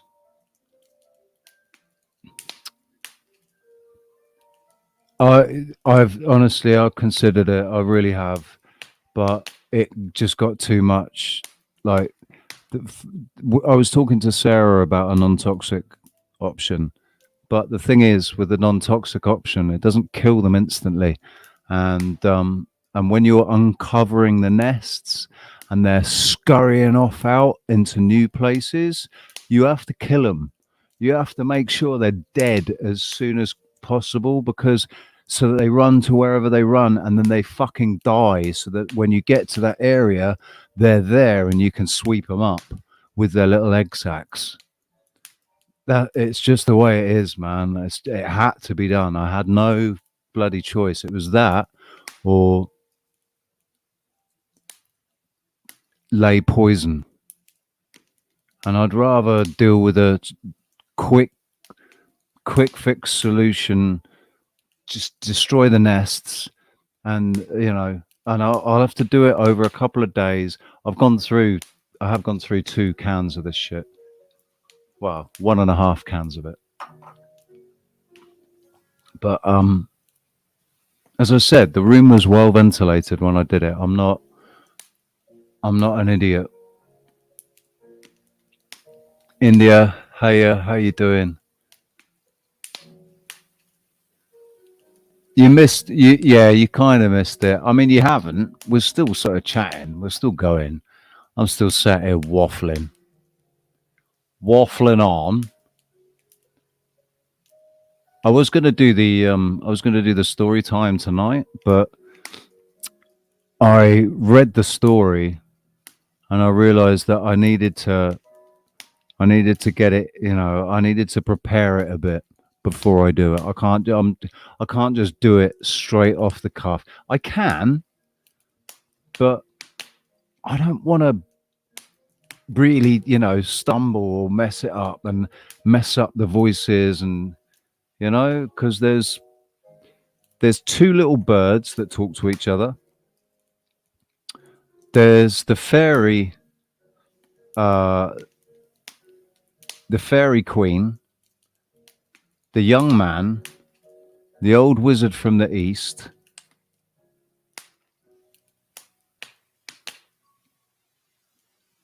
I think that's it. But that's 4 voices, 5 different voices. So, and also a little song, just a very, very brief. The fairy princess is she's in the forest or down by the lake, and she's singing. She's got this song that she sings, and it's a little bit weird, and I had to sort of work out the intonation of it. But I think I'll be able to. I'm going to improv. Well, no, I'm not. I'm going to work something out tomorrow during the days so that it's ready for the evening. But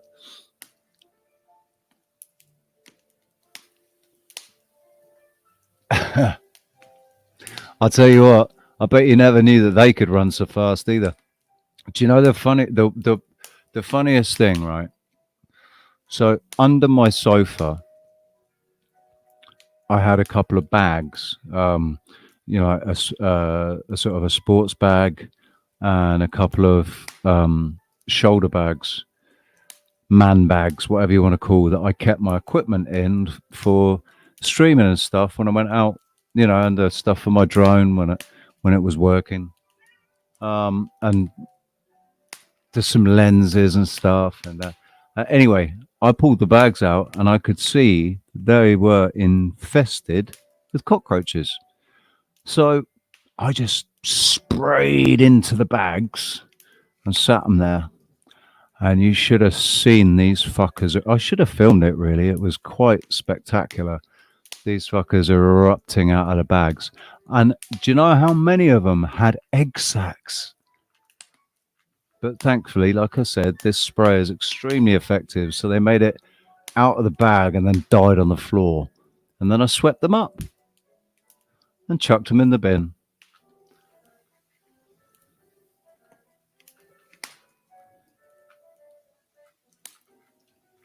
Do you know the weirdest thing with this?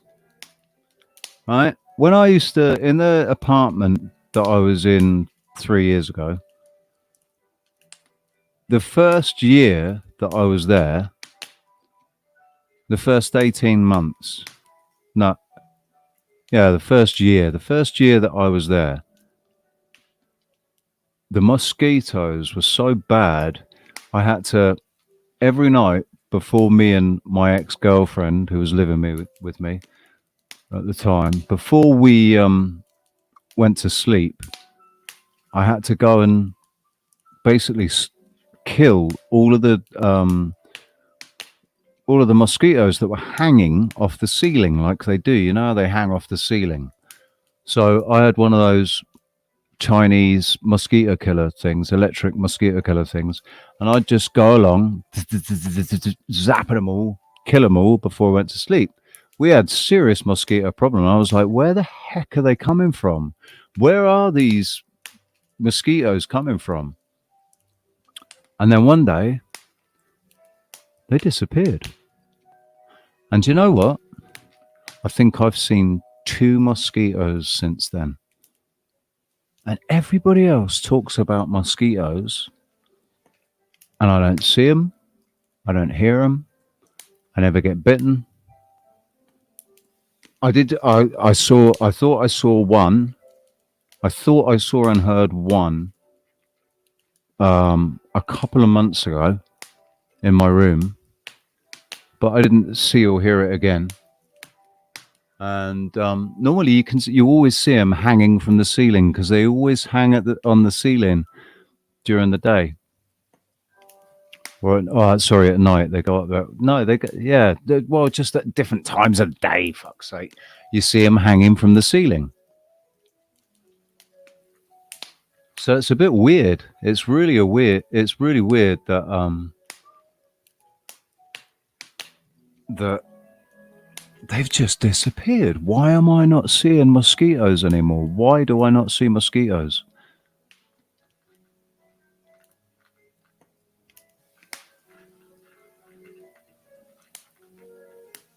Are you talking, Tyler? Are you talking about the mozzies? Are you talking about the egg sacs? Squishing the egg sacs. It's the I did hear that if you you have to clean it up properly, because otherwise the eggs might still turn into something. But I'm telling you, this shit doesn't turn into nothing. It's just like pus. It's fucking horrible. Those giant ones, man, the big American cockroaches, when they fly, I've had them fly in Portugal.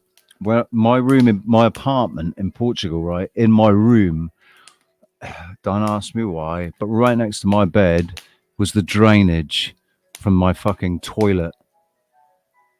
And the cockroaches used to come out of there. There was a drainage point. You could get to the pipe that went from my toilet to the septic tank that was out in the under the driveway. And it was one of those septic tanks. It was a seep tank. You know, it was one of those seep ones where it's the fluid just seeps into the water table, basically, and into the earth, and all the shit that's left behind, they come and clean out every once a year or something, or whatever it needs. Basically, it's disgusting.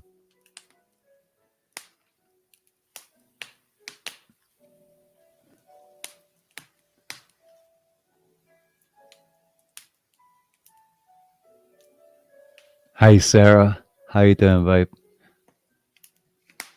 Listen, I hope you don't mind. You won't know now because you've only just joined. But right at the beginning, I basically told everybody our situation and what you're currently doing for me. I've I don't know. I felt like it was time people know, because they've got you to thank for me being able to do the show with you guys. And, everything. Yeah, cat's out of the bag, babe. Hey, Timber Traveller. I've only just seen you there. Have you just arrived, or have I missed you? I believe I've missed you. You've been here for how long? I hope I haven't been. I hope it's haven't. Just put my tongue back in. I hope that it hasn't taken me too long to say hello. Sorry. Scratch that. Rewind. Good evening.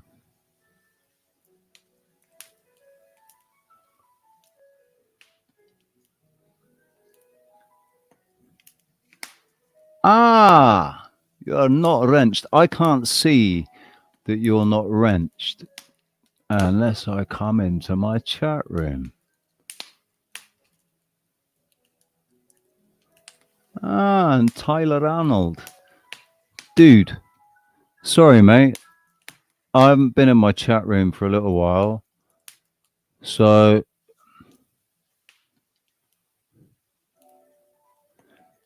alphabetic co-op meeting. Awesome.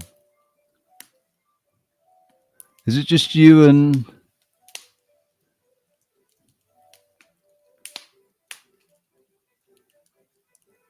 Timber Traveller?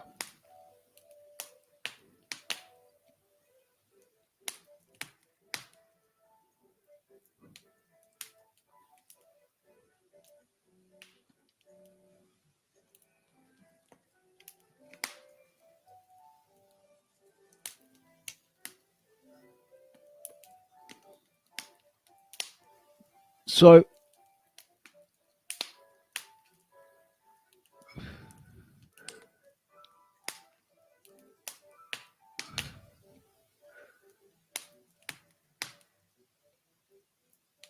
have you been in my chat before, Timber?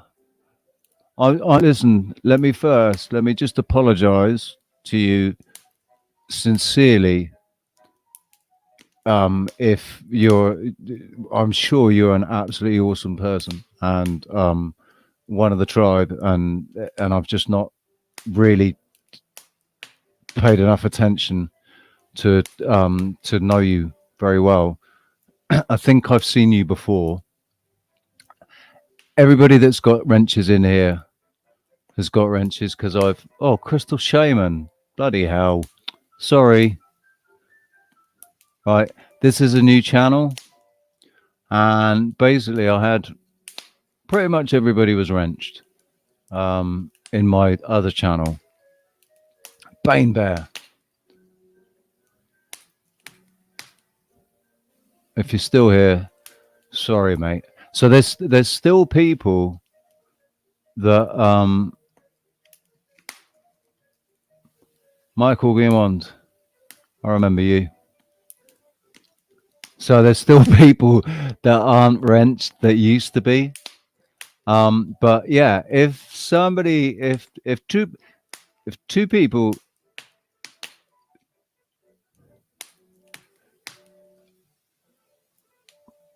are you a creator or are you just a watcher? Sorry, it's just I see you've got 46 subscribers and you've got videos. Oh, Freedom Rally Victoria. Oh, mate, I do apologise. I do apologise, sir. Listen, yes, you can have a bloody wrench. Absolutely, you can have a wrench, sir. I do apologise, and I tell you what, I'm gonna subscribe to your channel.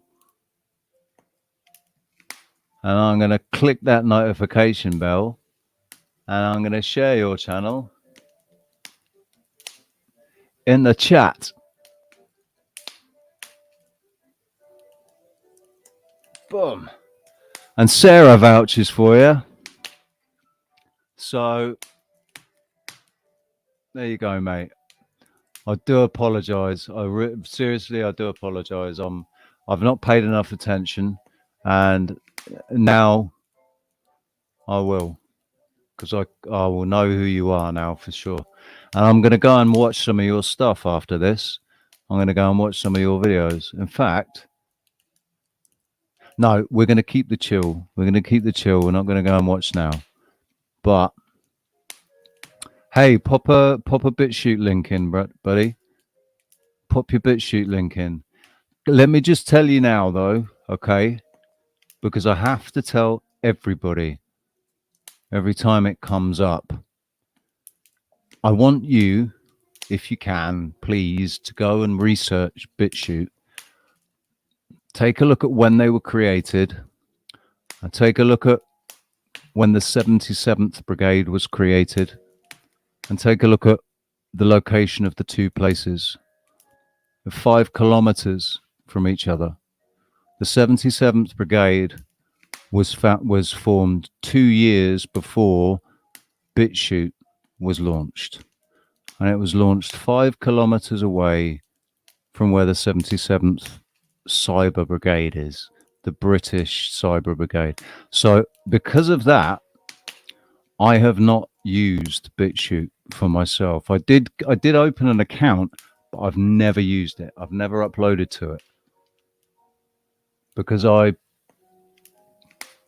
there's just something about them and about their proximity to the 77th Brigade. I don't really want to give the British Army a back door into my computer. I know I've probably given all sorts of people the back door into my computer, well, up until I got a VPN and antivirus, anti-malware, everything.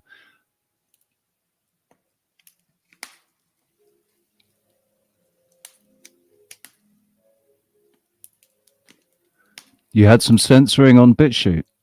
You were censored on BitChute. You kidding me?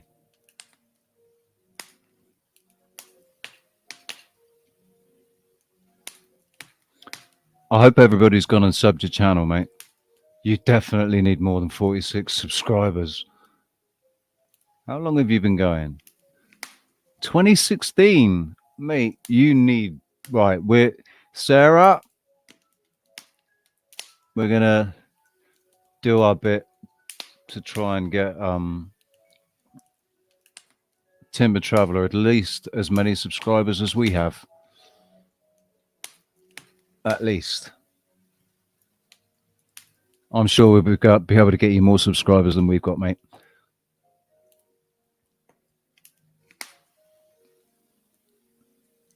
Oh, do you know what? Today. Yeah. Boom. Right. I'm telling you, that's British Army. They are a division of the British Army. That is 77th Brigade members that are working there.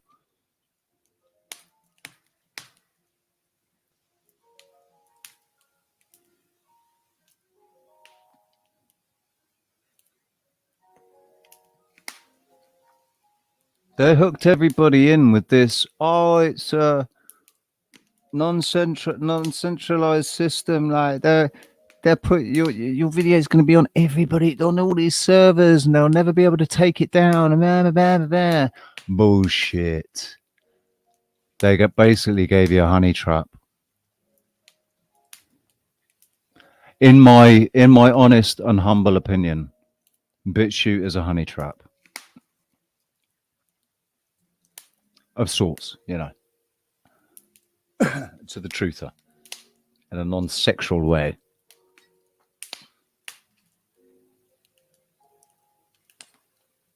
That's funny. Vividness. I just read that as Timber. Timber Traveller. Are you a logger? If you're in Victoria, Victoria is British Columbia, is Vancouver, isn't it? Am I right? Am I right? Have I got my geography right? Is Victoria in Vancouver, VC, which is in BC, British Columbia? Please tell me I'm right.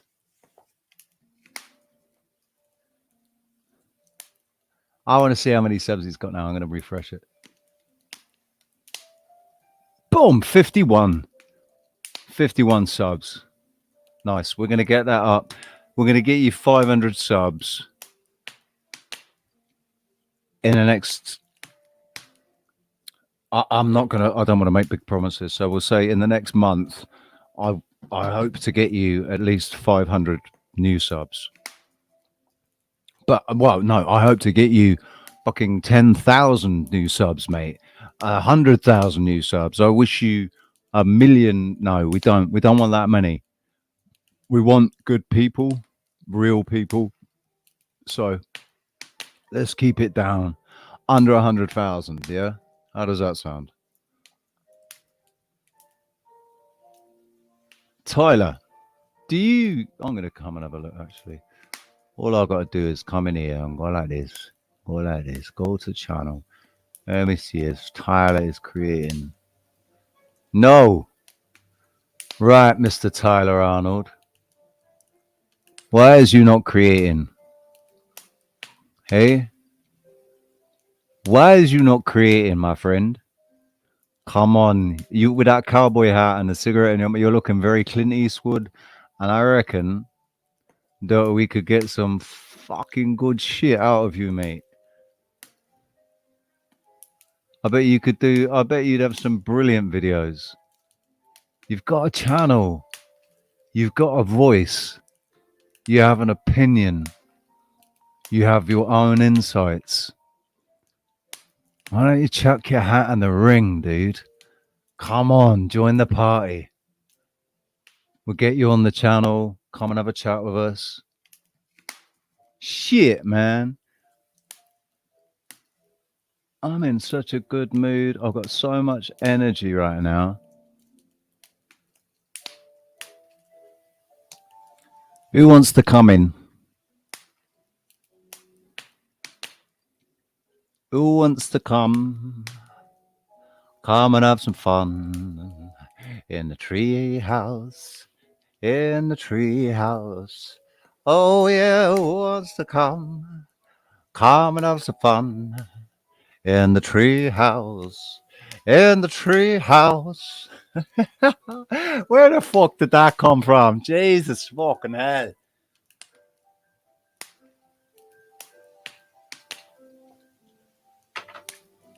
Come on, somebody come and join me. Kevin, come and join me, man. Sarah, India, Tyler. We can have up to 10 people on this stream. Did you know that?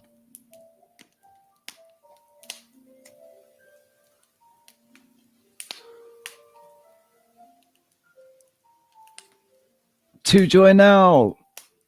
Hey, did I miss you? I'm really sorry if I missed you.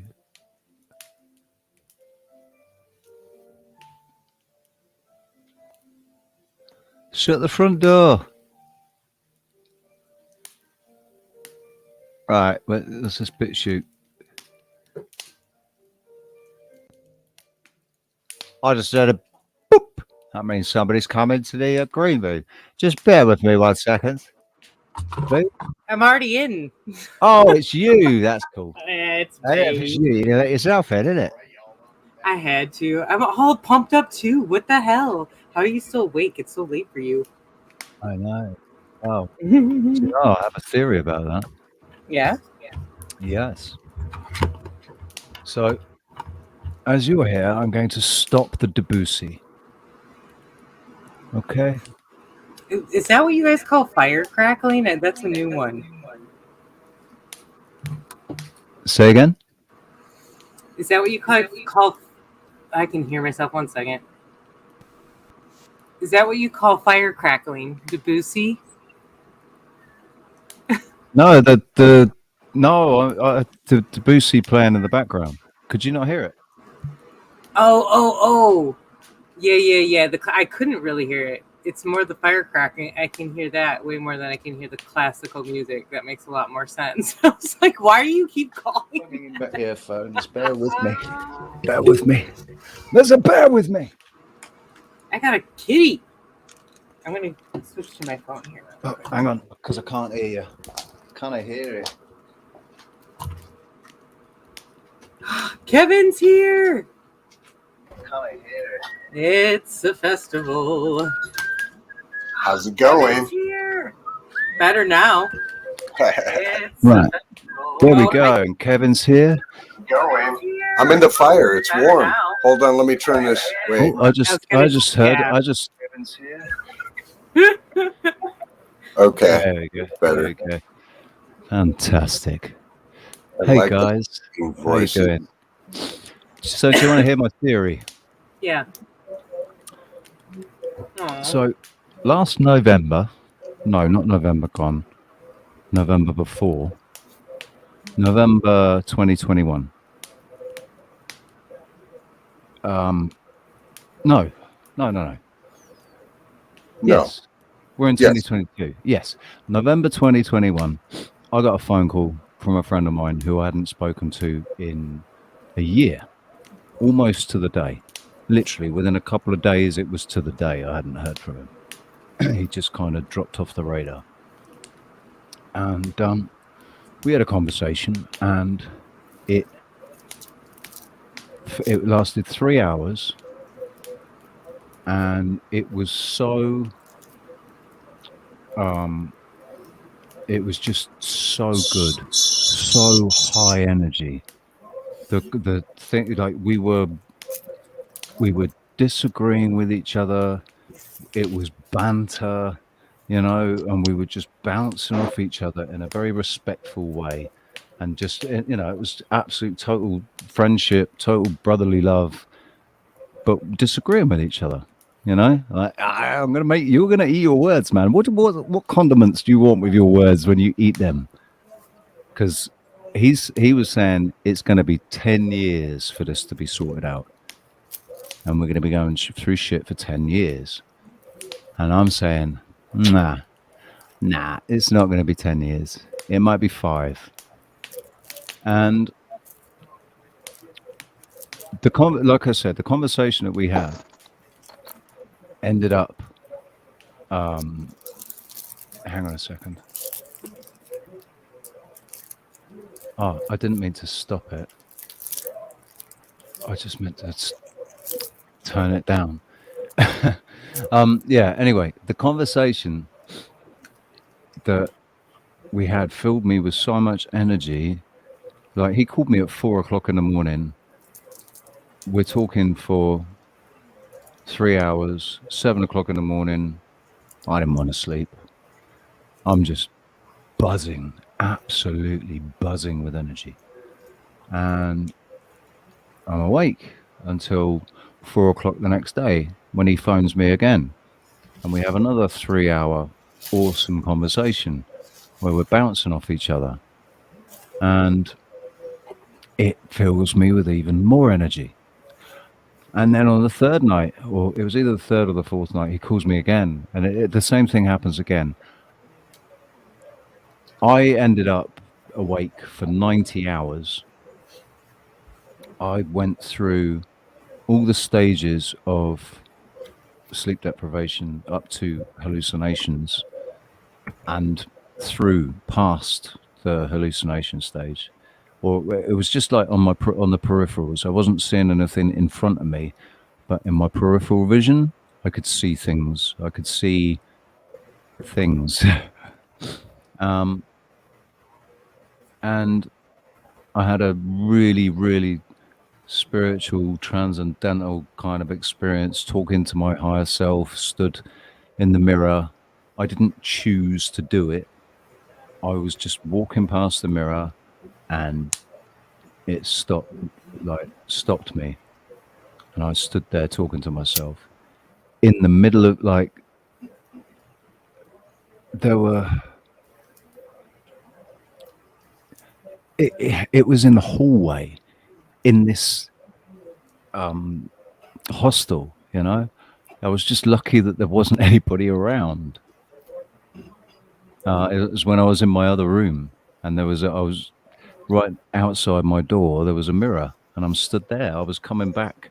I'd gone to the toilet, and I was coming back, walking into my room, or just about to walk into my room, and I just stopped dead, turned myself around, and stood there staring at myself, thinking, "What the fuck is going on? I didn't. I didn't do that." But I'm stood there looking at myself, and I did it. It kind of was me that did it, and then yeah, and it was a very profound conversation that I had. It wasn't a conversation. There were just words.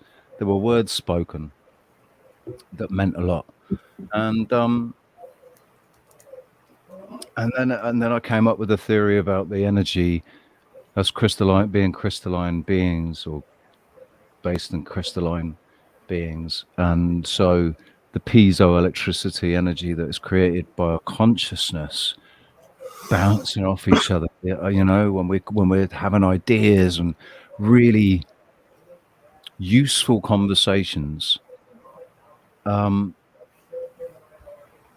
it creates an energy. And I believe, I feel very strongly that we as living men and women, co-creators, and it's only us co-creators that are able to do this. The NPCs aren't. They have it. They have the energy, but it's not like ours, right? It's 555. Just got to say that real quick. You're in the Oregon. Yep. It was 155 here, but yeah, it's we are the ones that create the energy that Tesla was harnessing, and that they've converted everything. They've screwed us over by turning everything into their currency. Not, you know, they're using our currency and turning it, our currency of our life force energy, our blood, sweat and tears and emotions and everything. They've turned that currency into their currency and made us totally dependent on it, thinking that, you know, we're lucky to get it when it's all coming from us in the first place. The original source of that energy, because energy cannot be created or destroyed, so that it can be created by us. We are the only ones that can actually create energy from our being. We create this energy, and but they can't.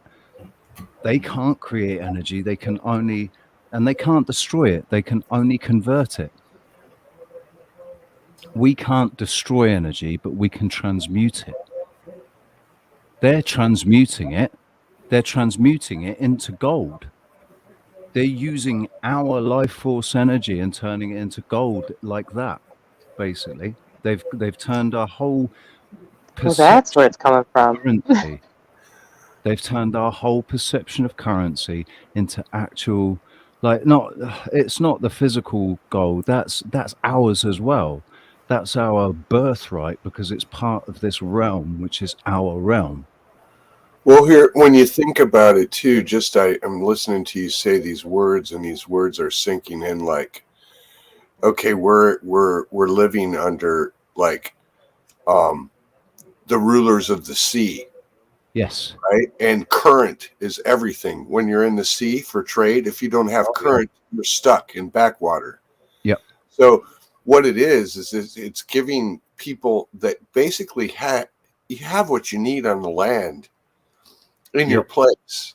At some point we were caught up in trade, and trade became such an obsession that now we've forgotten how to harvest. We've traded our local And we don't realize, also, we don't realize that we are the beneficiaries. Well, if we choose to be, well, we're the beneficiaries, but it takes action. Like, it doesn't take action according to their terms, but to reap the harvest of your space, you have to interact with it. Yeah. And you need awareness first. You need awareness of that Right. transaction. And nobody's aware of it. Nobody realizes that we create life force energy. We've traded that life force energy in, we channel it into everything that they want us to channel it into. And in return, they've given us a reality where we think that paper has value. Right. Right. Or playing a game on a phone for 3 hours. Yeah. And God, After that intense focus of 3 hours, winning fake gold. So we tear open a bag of chips in a soda, where if the 3 hours were spent in cultivation, and like, you'd have food, you'd be it's just, we've been uprooted from what our power is. We have the power, the potential to serve ourselves. Yeah. But we're out there serving others to get these pieces of paper to go into these markets to buy these things that basically are making our minds weaker and making us less capable of taking action to serve ourselves. It's a loop. Yeah, absolutely. 100. That's why I think we kind of discussed too, the idea that we went to the white light, we wouldn't necessarily go through the light. We wouldn't believe that was for sure our relative that was, telling us to do that. We would be asking questions. That's definitely what I'm going to do. I'm not just going to jump back into a cycle potentially. Well, it's not like I mean, from my experience,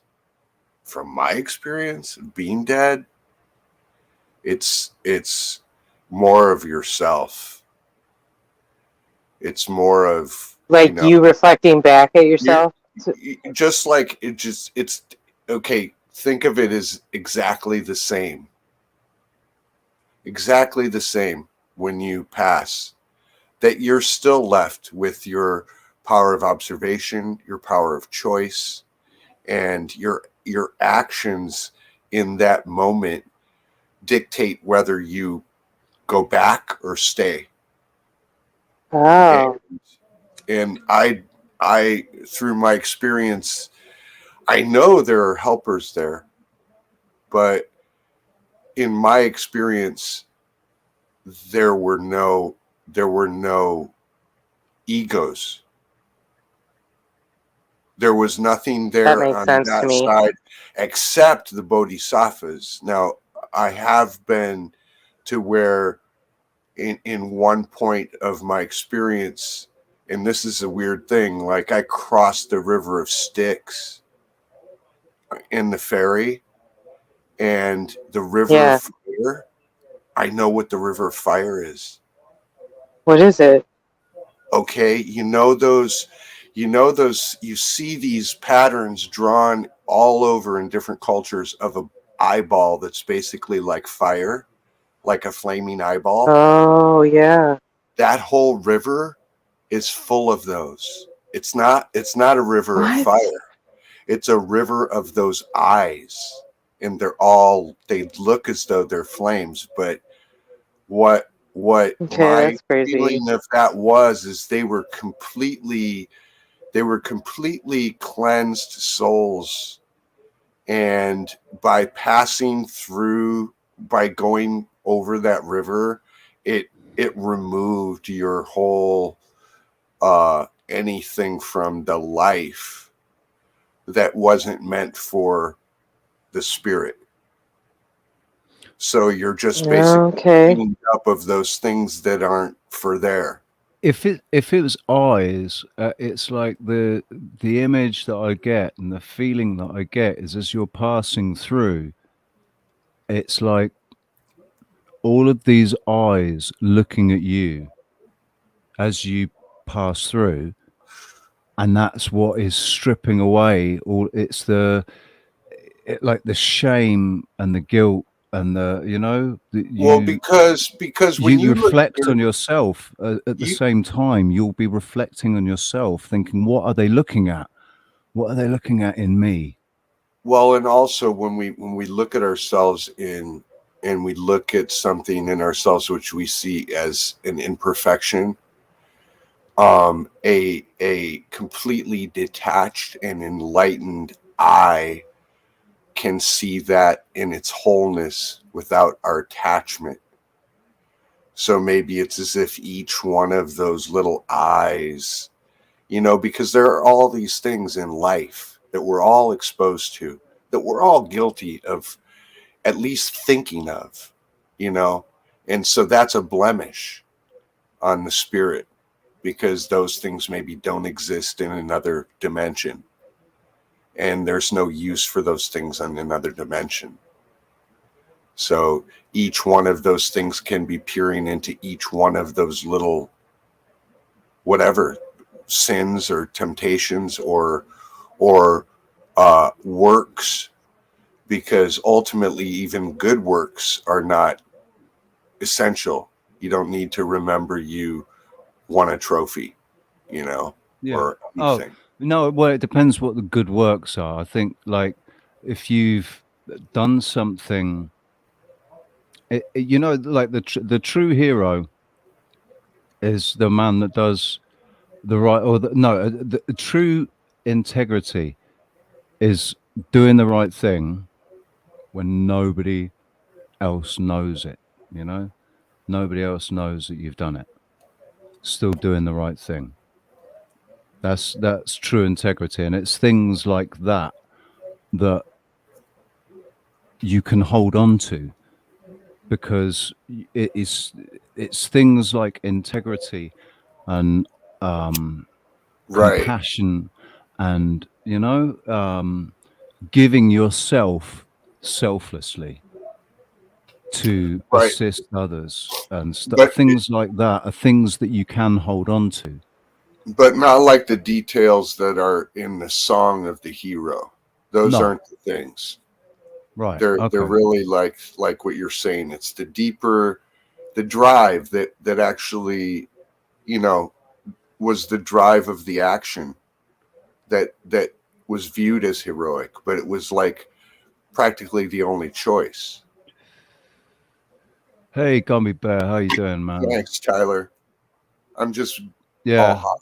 I'm just all hot. Mate, he's totally right. I love listening. Why do you think we want? Yeah. Why do you think we wanted Kevin on our show regularly? Kevin and Callum, the two Ks, Yeah. man. KK. Right? Yeah. I love it. I've spent my life trying not to work for the man, and not trying to need too much. Weed is good, but I'll tell you what, Sarah, at the risk of sounding, I don't know what this could be risky. It's at the risk of sounding like, but I think we're building ourselves quite a fucking damn good show here, my dear, with the co-hosts. If I do say so myself. Yourself, Roxanne, Callum, and Kevin. Yeah, you won't Bernie remember. And Cam our autodidactic friend, he's going to do, we want him to be on our panel regularly too, but he's going to do a special show with us this Saturday.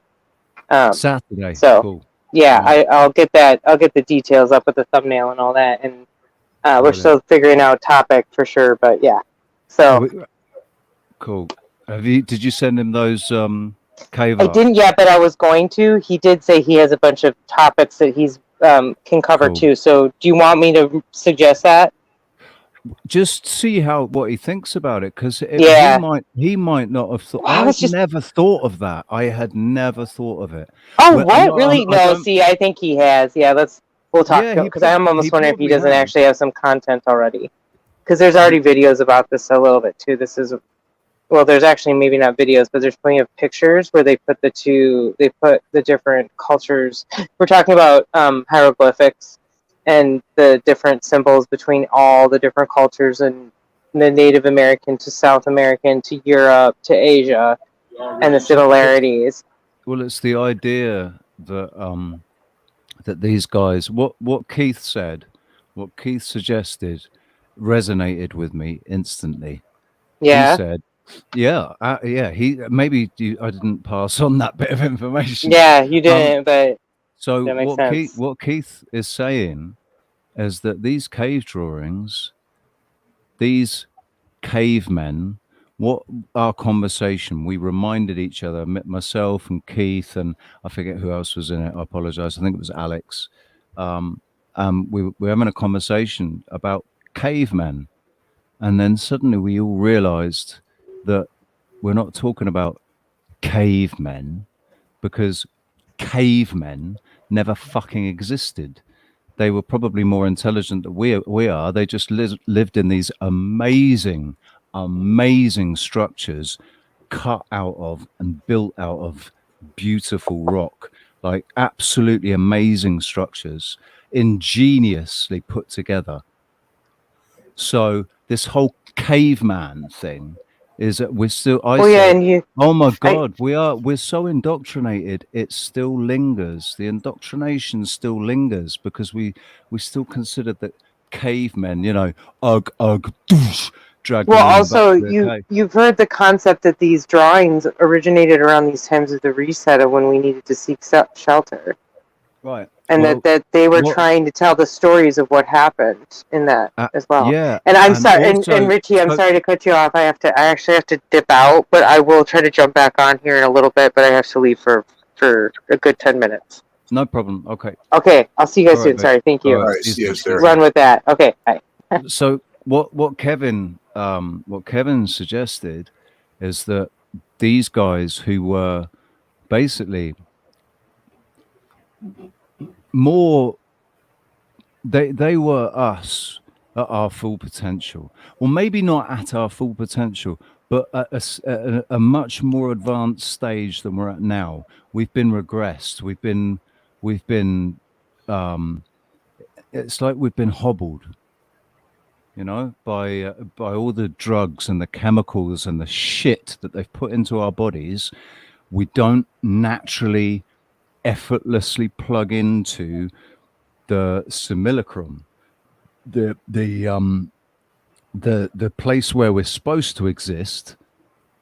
We're plugging into this artificial world that they've created, and then get us, or they've got us to create through distracting us through technology and through our perception, stealing our perception. Right. And also, I think a direct misinterpretation or yes, so I think we don't come from barbarism. No, we don't. No, I absolutely agree. Our roots are in this peace, in this worldwide, racial-wide, cultural-wide, peaceful civilization. And they do their best and their damnedest to keep those secrets hidden. Yeah. And so people are led from the premise, from the cradle to the grave, that they came from this barbaristic nature, and that in this lifetime they're still trying to climb out of barbarism, and that humanity still hasn't reached this state of peace. And it's just bullshit. It's just, that's not the right history. So that's one thing that people, that is a great awakening in the self, is that you came from peace. And you're just returning to where you came from. You're not trying to go up some mountain you've never climbed before. No, that's it. What we're doing, because I feel like there is there was this creation, and everything that is happening now was, maybe it wasn't always intended by the original creators of this realm. We got hijacked, but it was very quickly, rather than taking over the people, the ones that are true, you know, the oversouls that are truly in control, whatever, however you want to think about it, God, you know, as the creator, rather than getting involved when it was hijacked and going, right, no, stop that, you're not messing with my children. He sat and realized instantly, because of the creator's infinite ultimate wisdom, that, hang on, that's just all little me's down there. I don't need to worry about this one. These guys can sort it out themselves. No problem. All I got to do is, you know, a few signs here and there. I'll just, you know, some of them will reach their consciousness before others, and it might take some time, but shouldn't be too problem. I'm just going to leave them to it. Yep, go on then, guys. Carry on. And he just let it continue, because because I'm using he out of old habit. You know, it's so much. It's so much easier to refer to God in the old terms. Like, it kind of happens. You have to really think about it. To, like, what am I going to call it? The creator, the creators, the benevolent power, what, the divine, what, I don't know, whatever it is, the reason for us being here.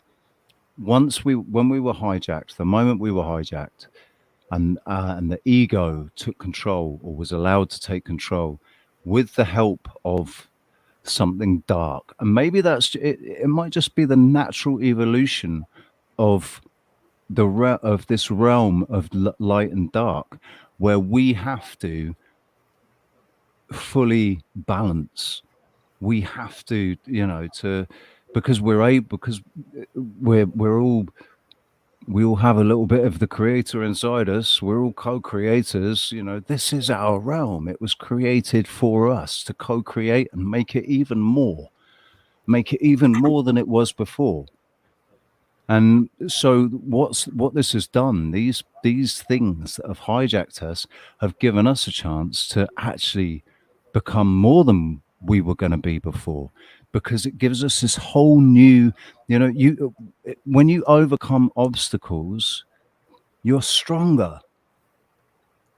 When you overcome things, like what won't, we've all heard it, what doesn't kill you makes you stronger.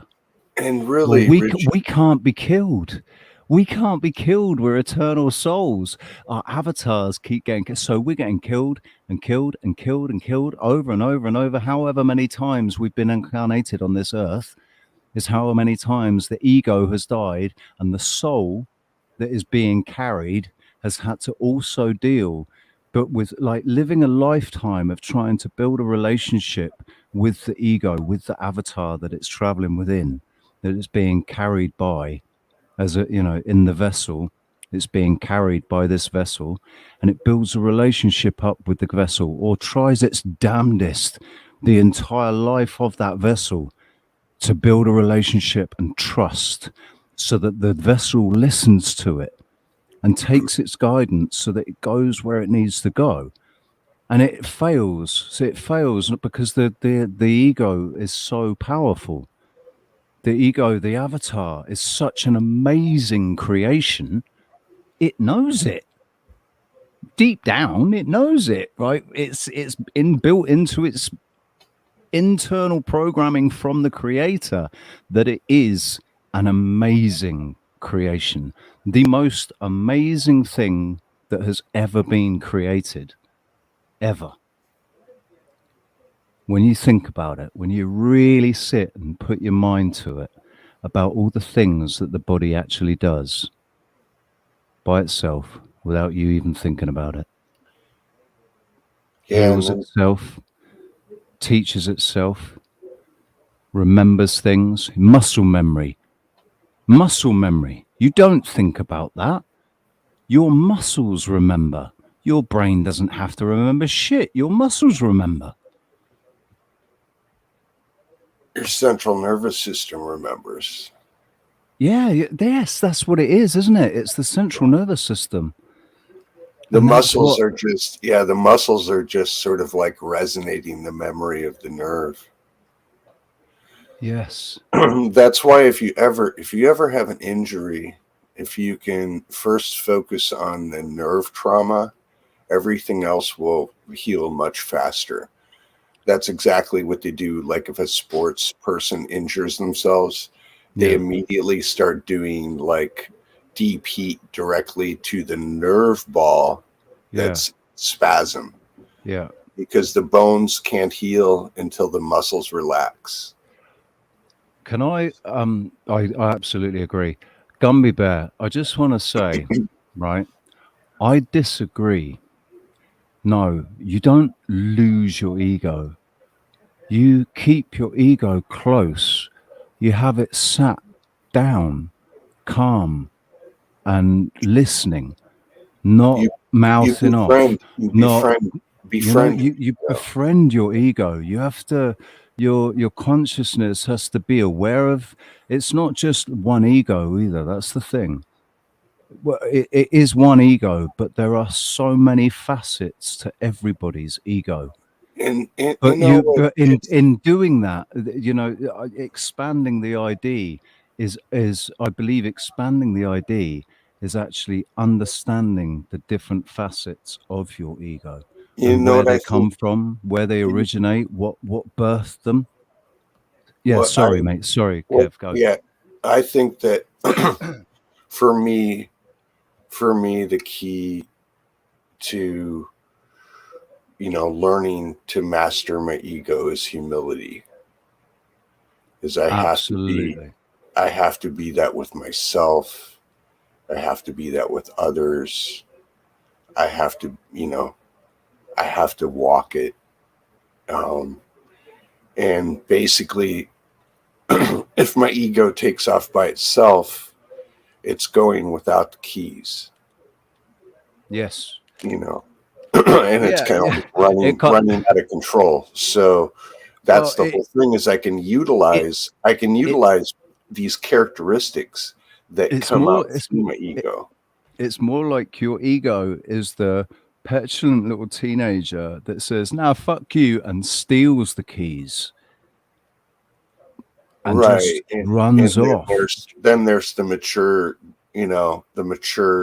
got a nice garage where I'm working on my old muscle car, Yeah. and I keep a cover on it, and Yes. like it's my baby, What? and What? What? All right. I Which take muscle it to car? Just out of shows. interest. Which muscle car? A GTO Yes. 68 probably. Yeah. Yeah. So So you're gonna have to remember that I'm English. So yeah. which that's not is that Ford? Pontiac, isn't it? Pontiac, right? Yeah. Okay. Is the Ford GT muscle car? What's that? Is the Ford GT a muscle car? I think it is. Not really. That's a little later. Corvette? No. Corvettes aren't really muscle cars. The old, Muscle but cars no, were the old, like you- the sort of the 76 or something, like the 70s models. Those are the best, aren't they? yeah. But the GTOs got cool a little early. I mean, I'm looking at them right now. Like 64 to 74 were the best years, or I guess it was when it ran 64 to 74. My sister had a 72 Do you know? when I was in high school. So, right. I, I think this is a good. You just made me think of something, and I Yeah. want to share. I want to share it. So you went egos to muscle cars. Just boom. Boom, mate. No, it's the muscle cars that made me it's like suddenly I replayed my childhood and my teens.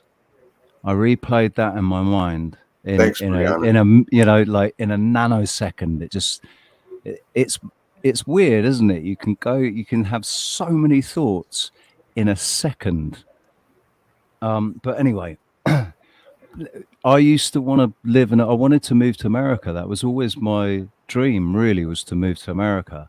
and I ended up ruining a relationship, my first love, who I wanted to marry and have kids with and everything. And I was going to propose to her on New Year's Eve, and she told me she didn't love me on Boxing Day, and it broke my heart. And You should come, Richie. It'd be took it back. brilliant. You But need anyway, to come to America. no, listen. There's When I only went- cockroaches in some of America. dude. When I went to America, right, to go and just like see, I went there by myself, and I met up with my dad's mentor, and he's a like a 33rd degree Freemason.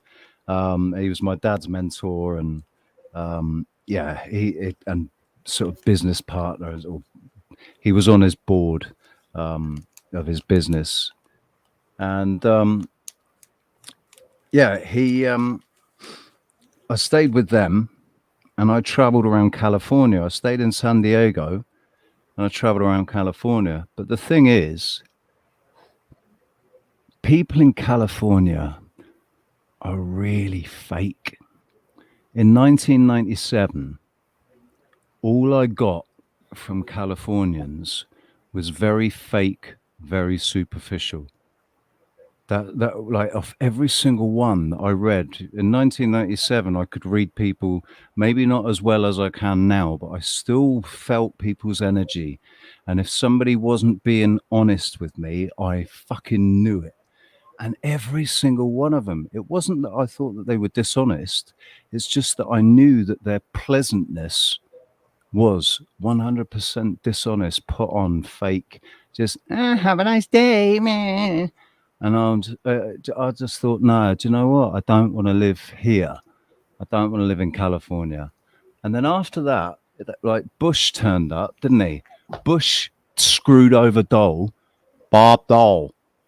Bush totally screwed over Bob Dole, and stole the election off him. And then America went to shit. Absolutely went to shit. The towers came down in 2001, sorry. The towers came down, and then Clinton, and then no, Clinton was before Bush, wasn't he? Not, it was after Bush. Obama. Then Obama. 2008, Obama. And it was like, oh my God. And I saw what happened to California. And for some reason, in my mind, moving to America was moving to California. Yeah, I didn't want to move to Los Angeles or anything. It's just that I knew about California because that's where my dad went all the bloody time. So, because he was always going to Silicon Valley because he worked for a computer, microelectronics component manufacturer distributor. He was a managing director of their company, so anyway, it wasn't until like once I got over I cured my Trump derangement syndrome by actually looking into the man a little bit deeper and getting a more of a balanced view of him, and then using my own discernment, listening to what he was saying and seeing what he was doing. And yes, he fucked up and he made some mistakes, but I think he was pressured into drones. I think they pressured him into droning people. That wasn't his fucking decision. That wasn't him. I bet you any money he wanted to put his foot down on that, but they absolutely would not let him. And he had to do it. And he was conned or convinced into believing that there was some strategic advantage and there would be minimum damage, like there would be less collateral damage than if it turned into open warfare on the street. And unfortunately, the collateral damage was more than it should have been, because the people that planned it and the people that executed it were who they were. It was, Trump wasn't the man actually planning and executing it. He's just the one that said, yeah, okay, you can do it. Now, I do believe that it is possible for an American special unit to go in and surgically remove people. I think that's absolutely possible. But I don't think that the people that did it gave a fuck. They just said, "Nah, let's just send some drones in. Just tell the big man that that's the only way we can fucking do it." And then, you know, it all happened, and Trump said, "For fuck's sake, you were only supposed to blow the fucking doors off." And I bet he went fucking crazy mental at them when they killed the people that they shouldn't have killed. But what Trump did was made me want to move to America again, or actually think, do you know what? America wouldn't be a bad place to go to. If I wasn't going to live in Tenerife, living in America. And then you talking about muscle cars made me realize, hey, because me and Sarah have been talking about the possibility of me moving to America, bringing all the animals and me and my little family here, relocating to America and going and setting up business with Sarah in America, doing the Magic Tree House, just doing it in America, in Oregon.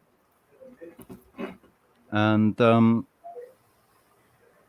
so I've been thinking about it more. And you talking about muscle cars, I just suddenly thought, hey, if I move to America, maybe I could end up with a muscle car driving down Route 66.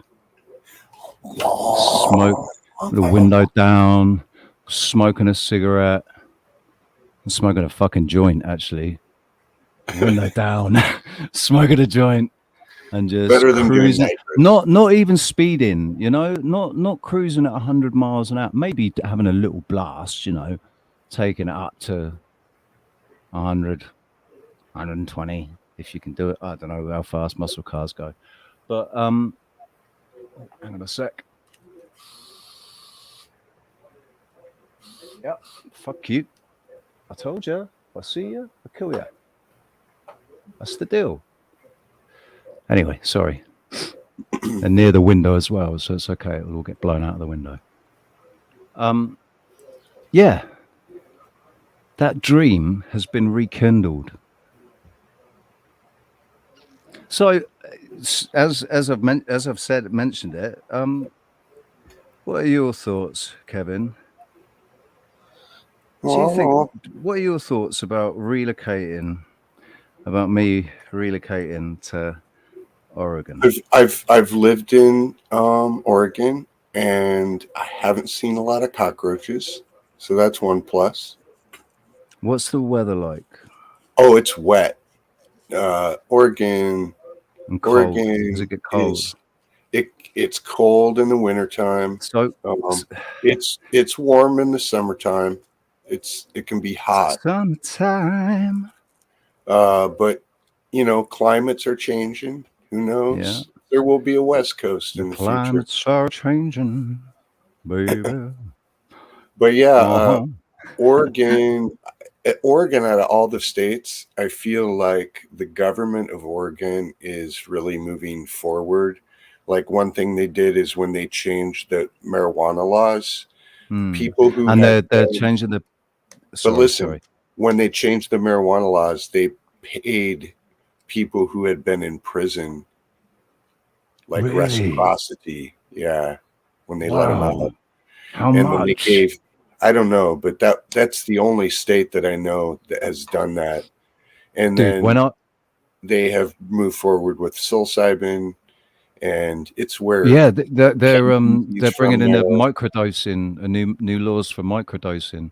There's a pretty high level of dosing that's gone on throughout the decades in the state of Oregon, so people are a little more fluid there. So do you think if I was going to move to America until we're thinking around 2035, we maybe want to move to Australia, because hopefully Australia will be sorted out by 35.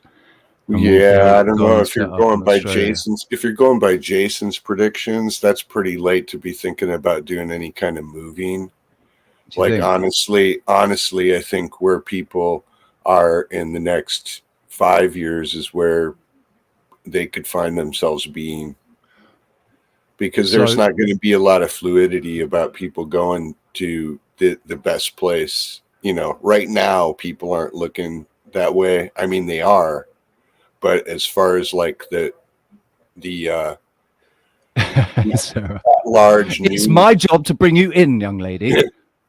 you know, I kind of think that when the ball starts moving, it's going to move pretty quickly, because I think it's not really in their hands. It's more like going to be more natural things out of their hands. And one of the reasons I moved away from the coast, actually, Oh my God. I just kind of started to feel like getting more central in the continent is a good idea. Pulling away from the coast is a good idea. I might be a little ahead of the game, but that's the way I started kind of thinking. But I still have a daughter out in California, and ultimately, I'm not worried about anybody. I'm not. You know, I that's don't have. funny because I've not been worried. writing.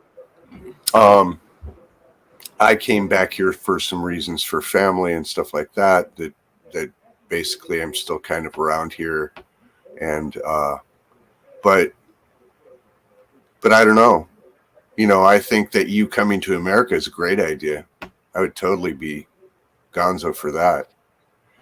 And then Should I miss that part? I missed that part of the conversation. Yeah. What? So we've Yes. literally only just had it, but we were talking about muscle cars, right? And that prompted me to explain why I always, when I was a kid, up until basically all the way up until Obama, Bush, up until 1997 when I went to California and I experienced California.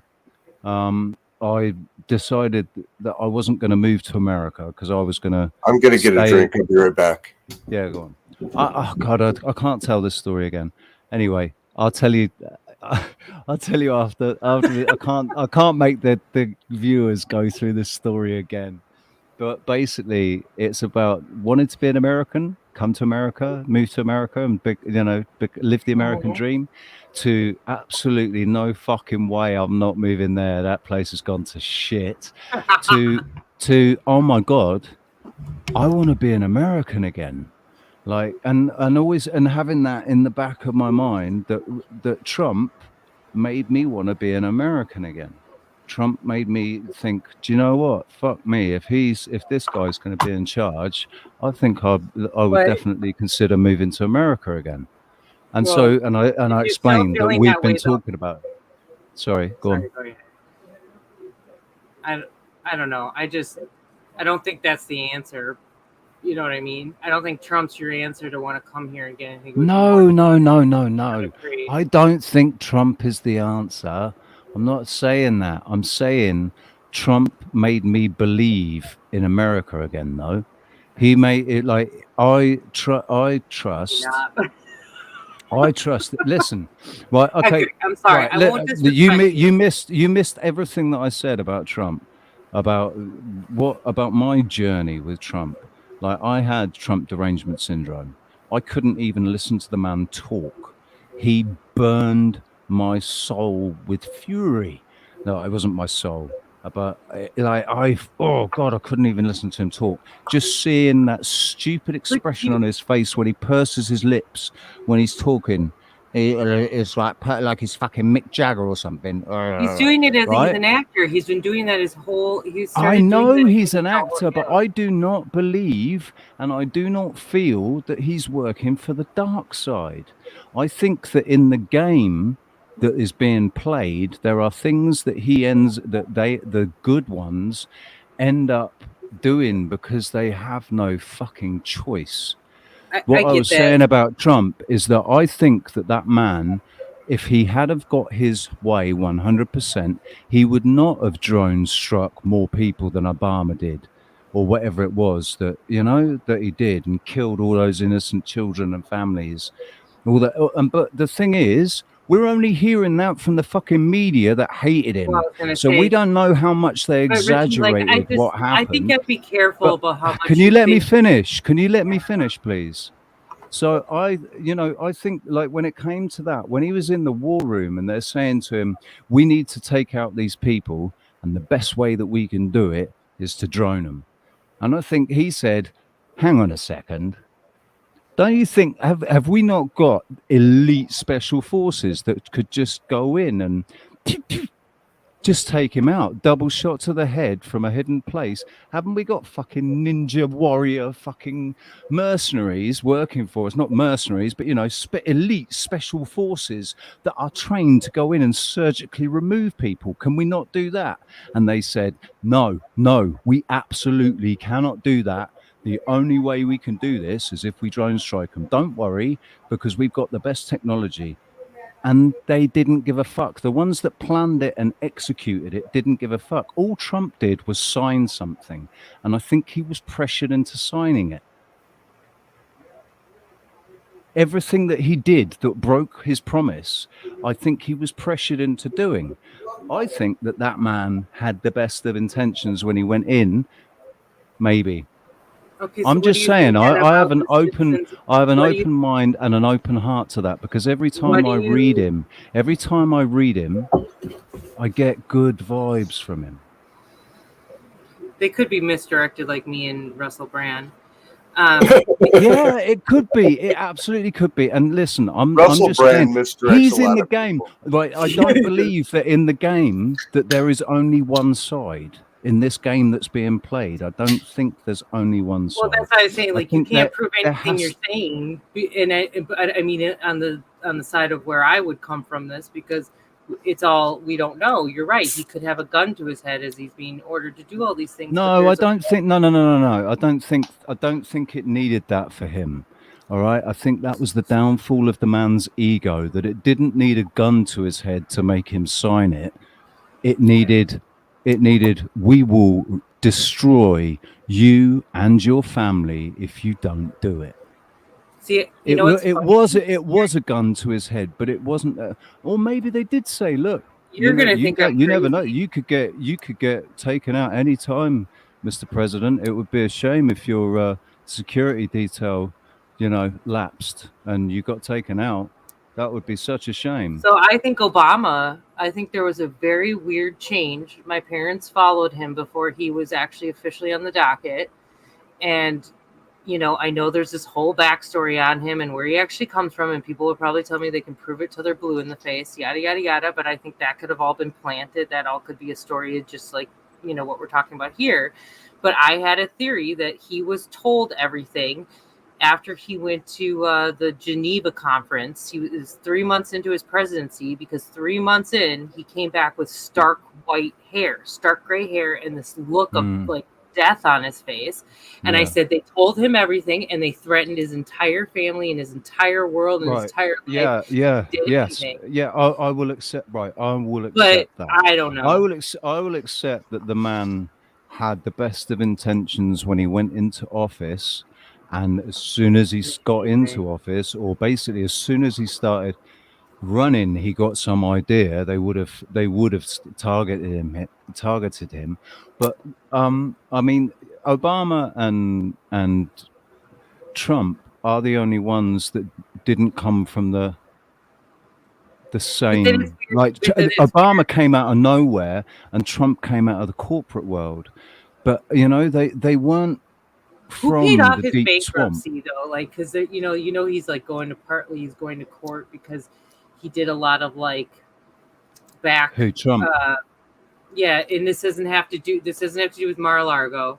This has to do with it when he was in his, I think it was corporate real estate. He more or less got away with like having people do work for him, and then say they never pay them, and then take them to court and run them through the rigmarole and say that they never did the work. And because he would draw the court case along, the people would have to drop because they wouldn't have the fees to pay for the I'll tell you what I think about Trump. I think Trump is a ruthless businessman.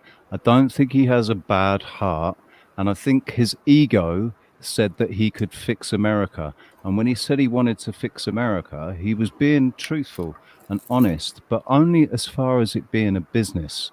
He wants America to be the most successful corporation on the earth, and so that it dominates the commerce on earth, because then he will be the most successful businessman and business leader on earth, and that's his ego wants him to do that. And there are benefits of that.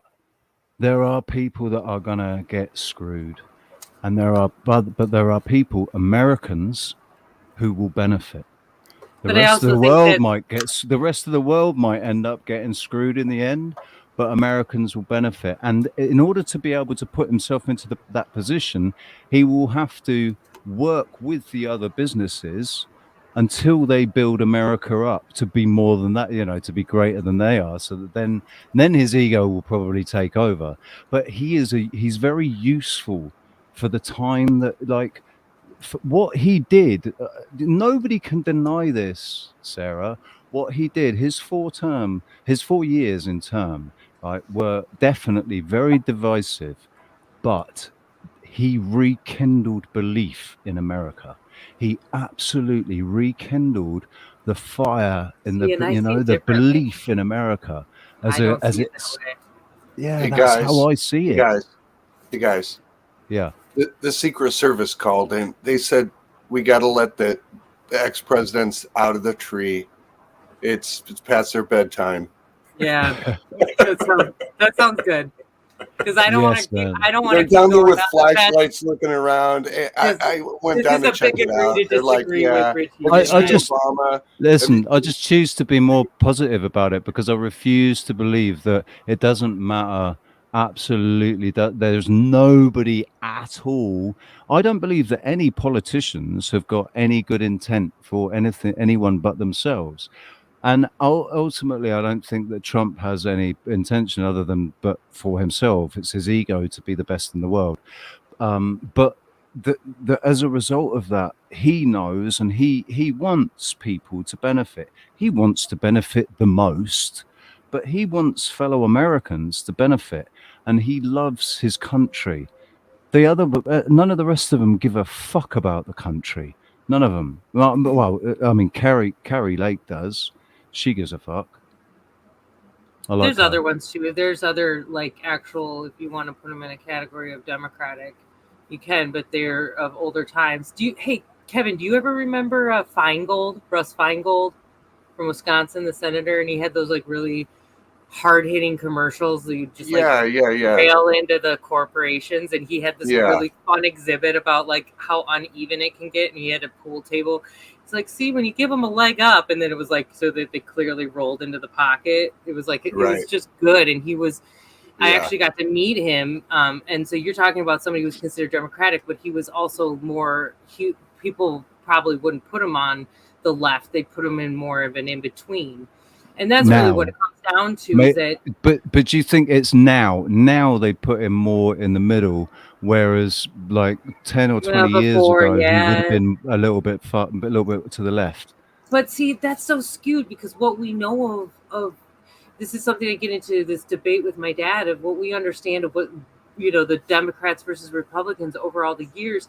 He'll say, well, the Republicans, if you really look back, they're the ones that have passed all the environmental laws to fuck everybody over, when really, if you look at it, it's so that they can privatize, because that's really been their main objective. But I think that's part of the ploy. And that's the other thing I was going to ask you, Richie, is like, what do you think about Trump being in The Simpsons and all the prelude of him with the Saudi Arabia royal family and getting, that fascinates me. Palantir, right? Palantir is owned by Peter somebody is he's a shareholder in Palantir. And he's got a very interesting backstory, and it's all part of the information that I had 500 gigabytes deleted off my external hard drive.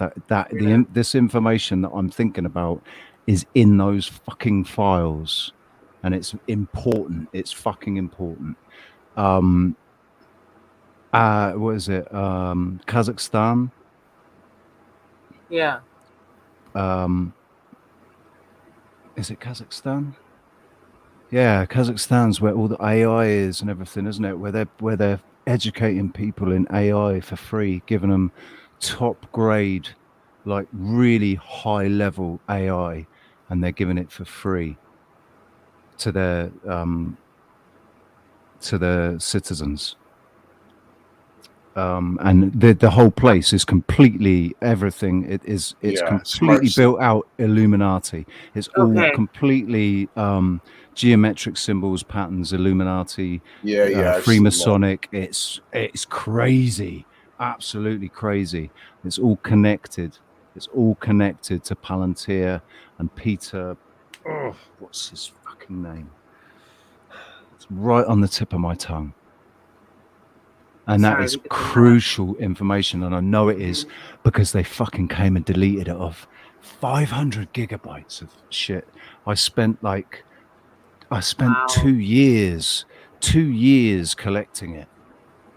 And it wasn't me, like I'll be transparent with you. It wasn't me finding this information. It was the person I was following, person I was like following closely, every one of his live streams, every one of his videos, and he was laying out like all of his live streams. He was just giving all the information. He was giving it all so you could go and get it yourself. So I'd go and get it myself and saved it because I knew something in me told me you have to save this, you've got to save this, you've got to save this. I didn't. It was going way over my head, most of it. But the things he was talking about, particle colliders, Las Vegas, Kazakhstan, Saudi Arabia, yeah, Washington DC. The amount of information, man, it's sickening. Do you know what? Most of the time, Azerbaijan. Is it Azerbaijan or Kazakhstan? No, it's Kazakhstan. It's where fucking Borat came from. It's Kazakhstan. Peter Thiel. That's it. Peter Thiel. Yes. Vividness. Yes. Thank you, Vividness. Fuck Thank yeah. you. You are awesome. That was right on the tip of my tongue. I was thinking, is it Thiel? Thiel? Thiel? That's it. Thiel. How did you know that? How did Because you our know that? community Vividness? is the shit. He's a That's goonie. how. Yeah, man. Yeah. Goonies no shit. Wait, shit. Vividness is a Goonie? I don't know. I Vividness, are think you a anybody that's Goonie? in the tree is a goonie. Well, pretty much. I mean, Are yeah, you we a, do. are you a We have Goonie, said that, so Vividness? I don't Are mean it you? like that. No. Everybody in the treehouse is in the treehouse, but the Goonies, the treehouse Goonies are only in Signal. So Oh, if okay. you want to, I always say, if you want to be a treehouse Goonie, you have to contact me or Sarah, and you have to. If we, even if like the people that we've only ever chatted with in comments, I'd like to chat with you before you come in. I'd just like to have a video chat, get to know not get to know each other. Well, yeah, just connect a little bit more before I Yeah. bring you into the treehouse because I'm very, very protective. I'm very, very protective of my space and of my family in here. This is my tribe. And I don't think of myself as the leader at all. I seriously do not think of myself as the leader of the tribe, but I am the one that's fucking responsible for it.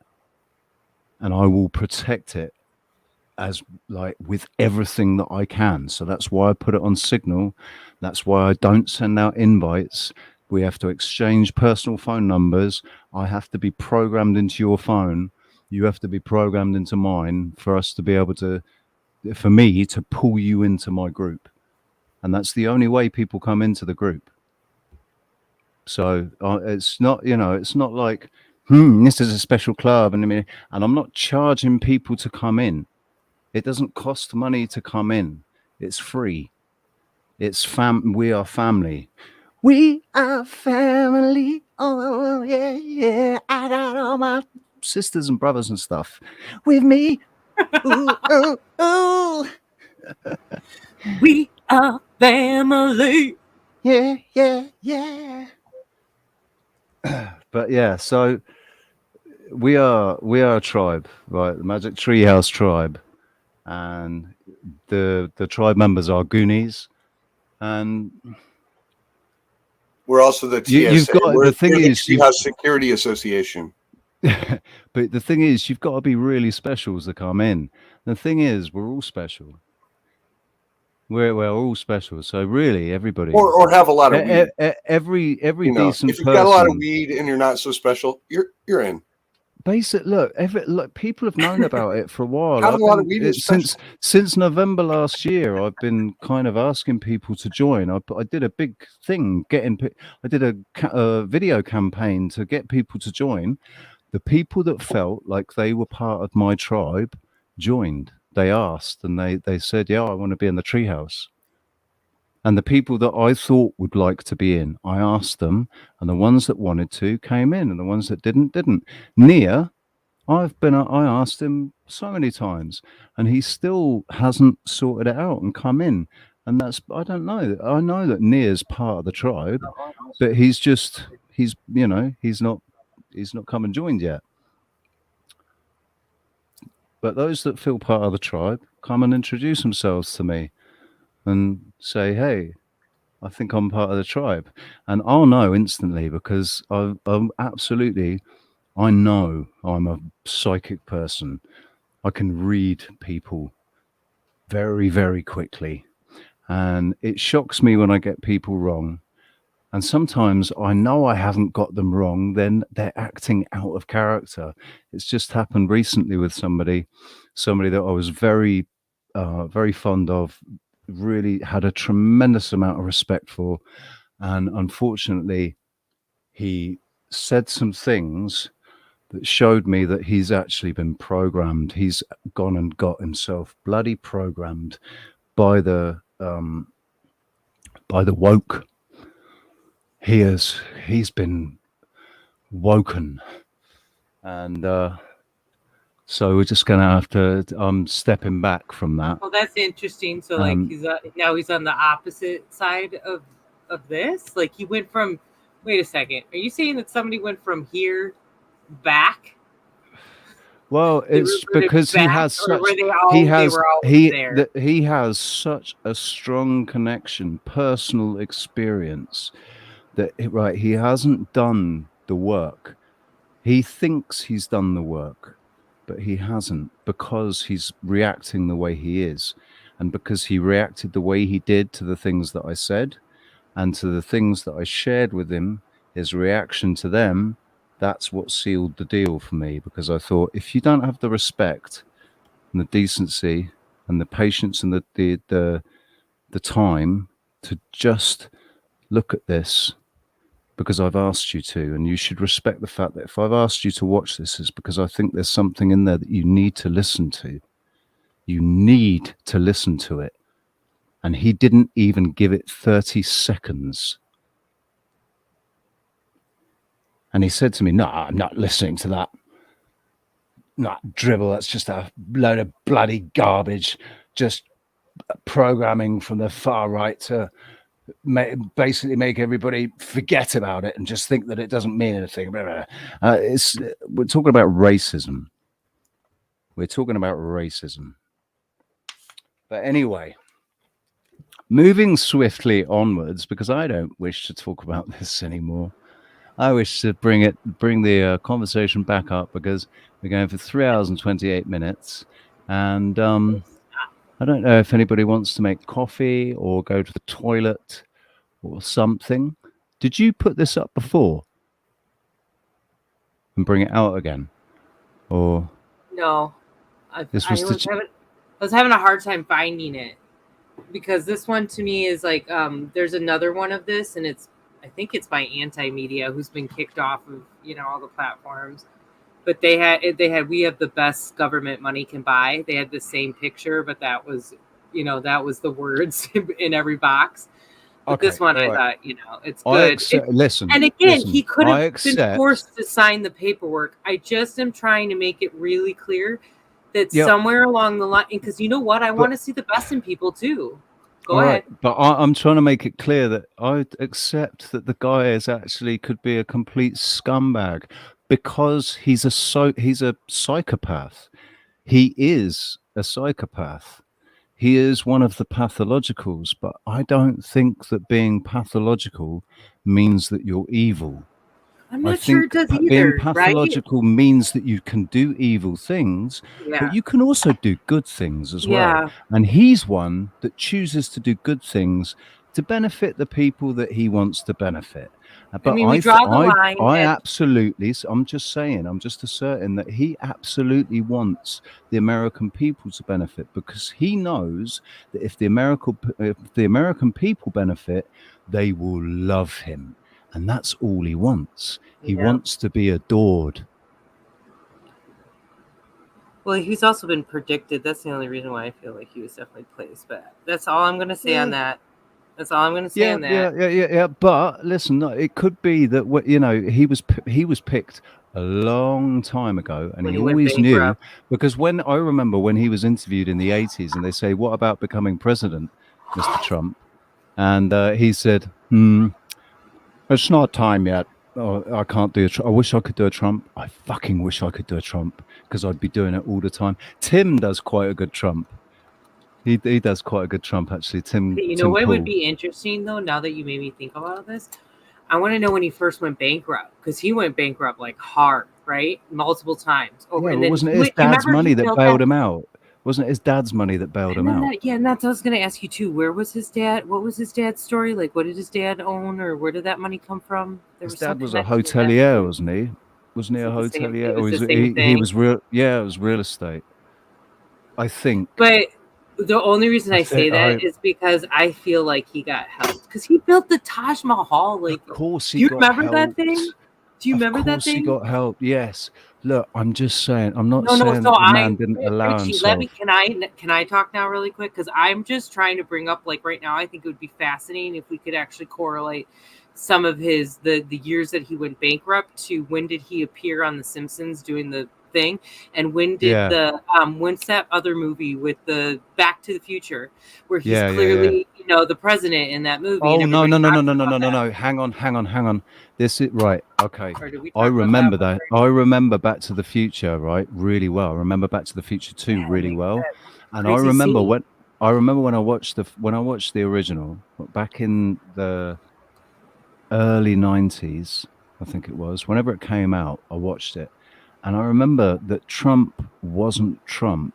It was a lookalike Trump, right? It was somebody that looked like Trump.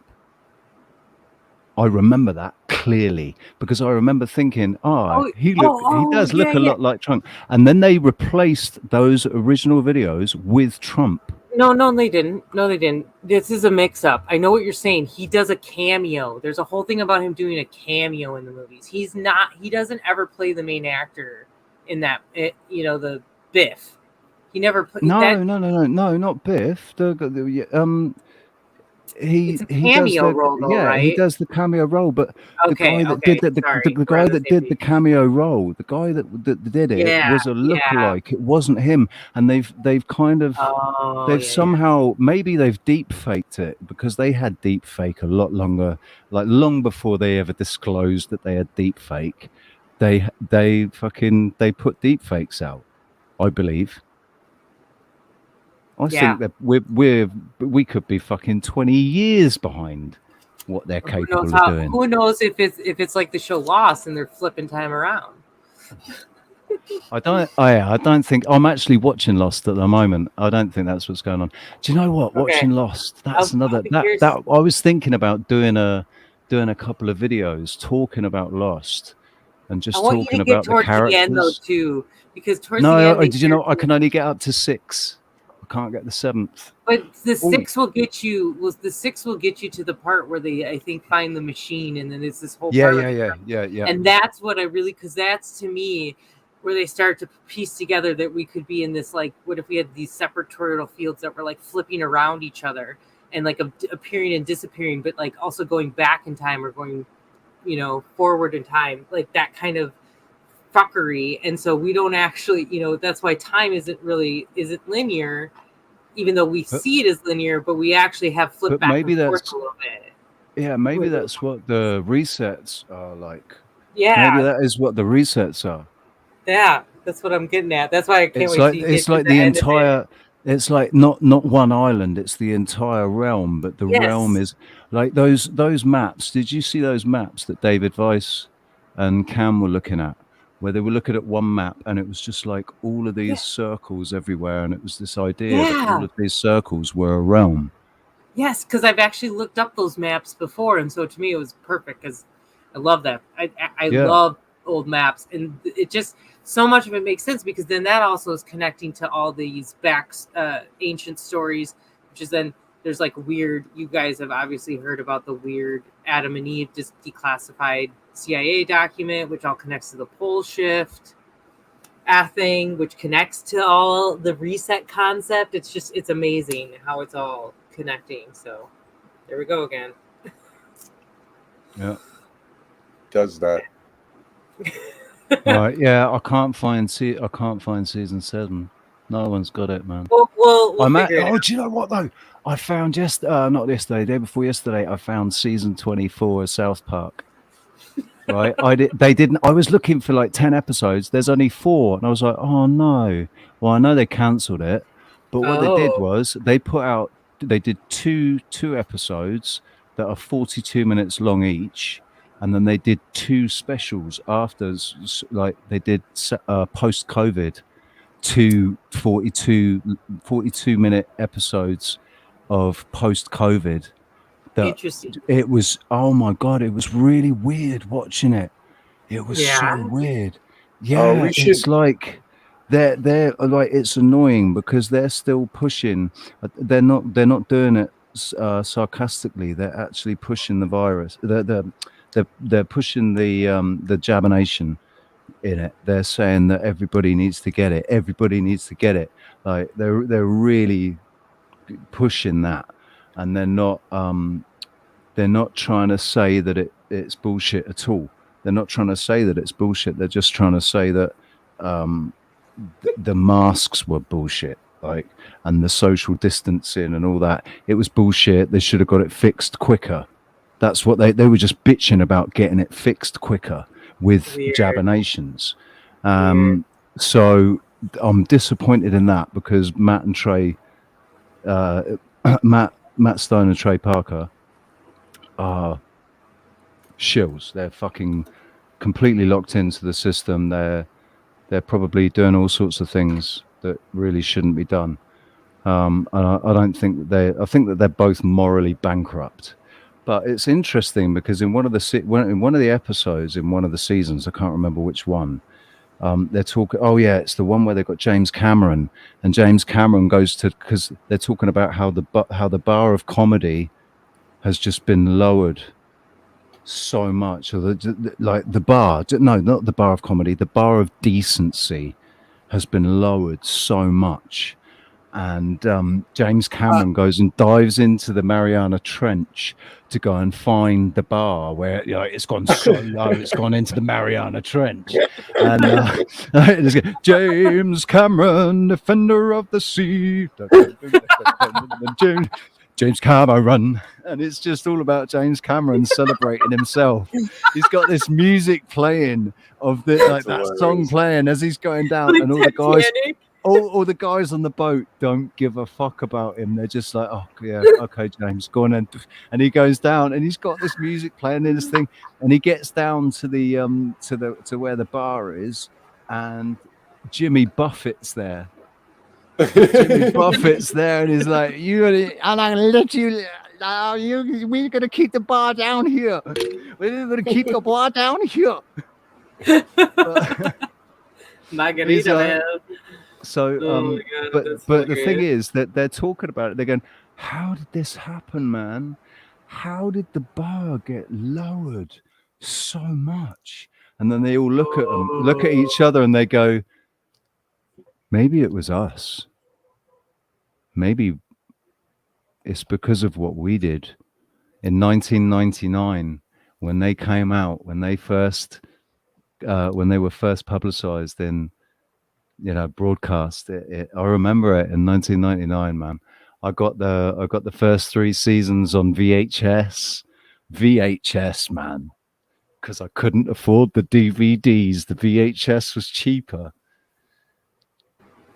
Back in the day, See, back in the that's just day when because I was young, and we still had VHS tapes. Yeah, and with magnetic strips, and they could get all tangled up inside the machine. And it would take sometimes 15 minutes to rewind it, depending on how long the film was. But back then, the films weren't too long.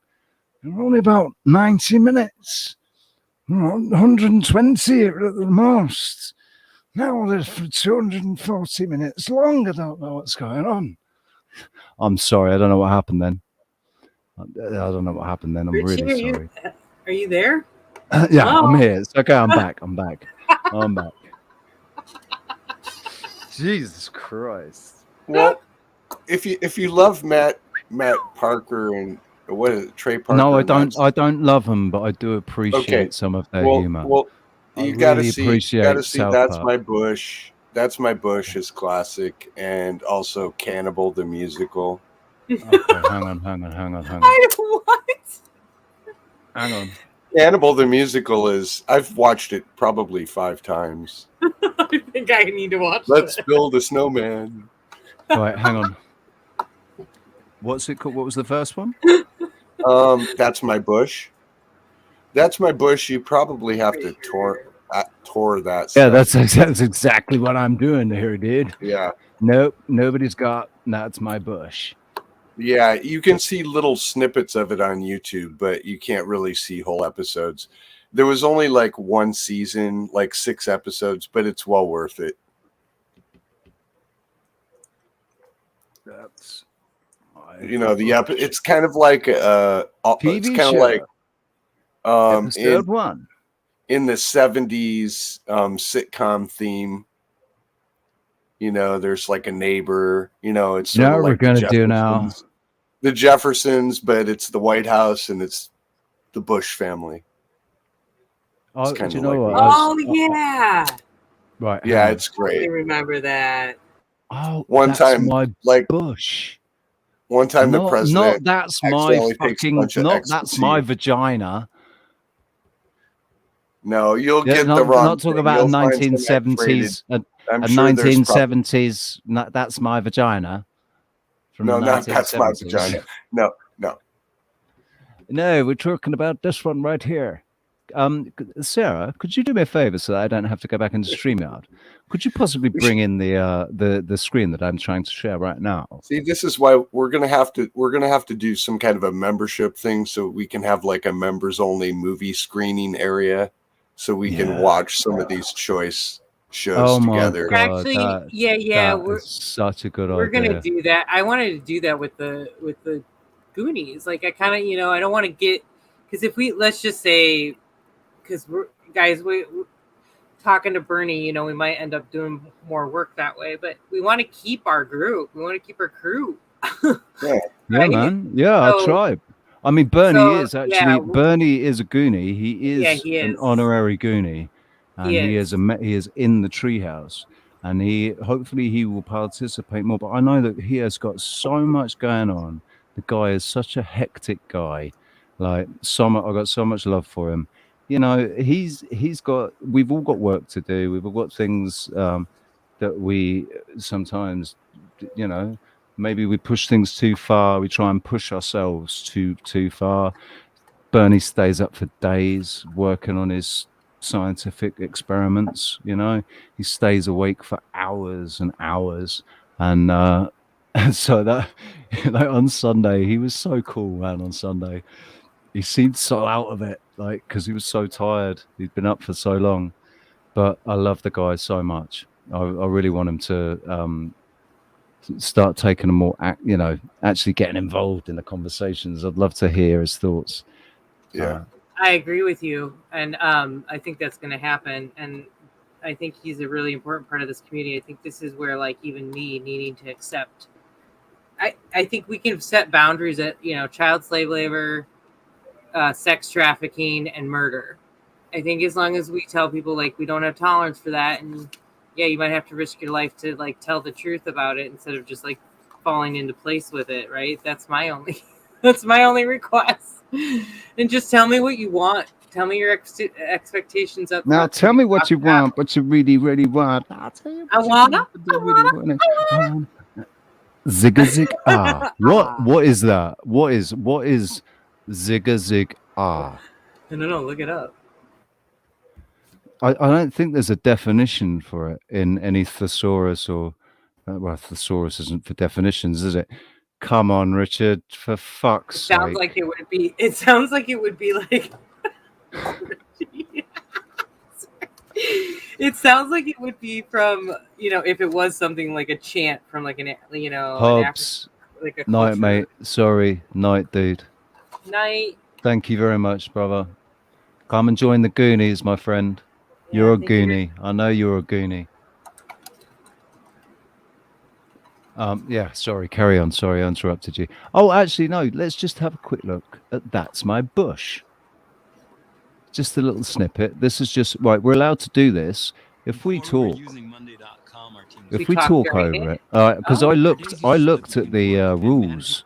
Yeah. Right? They say, yeah, to be a good, the rules to be a good YouTube creator, basically. What a good channel, like a good thing to do, like to review purely educational. It's purely educational. Yeah.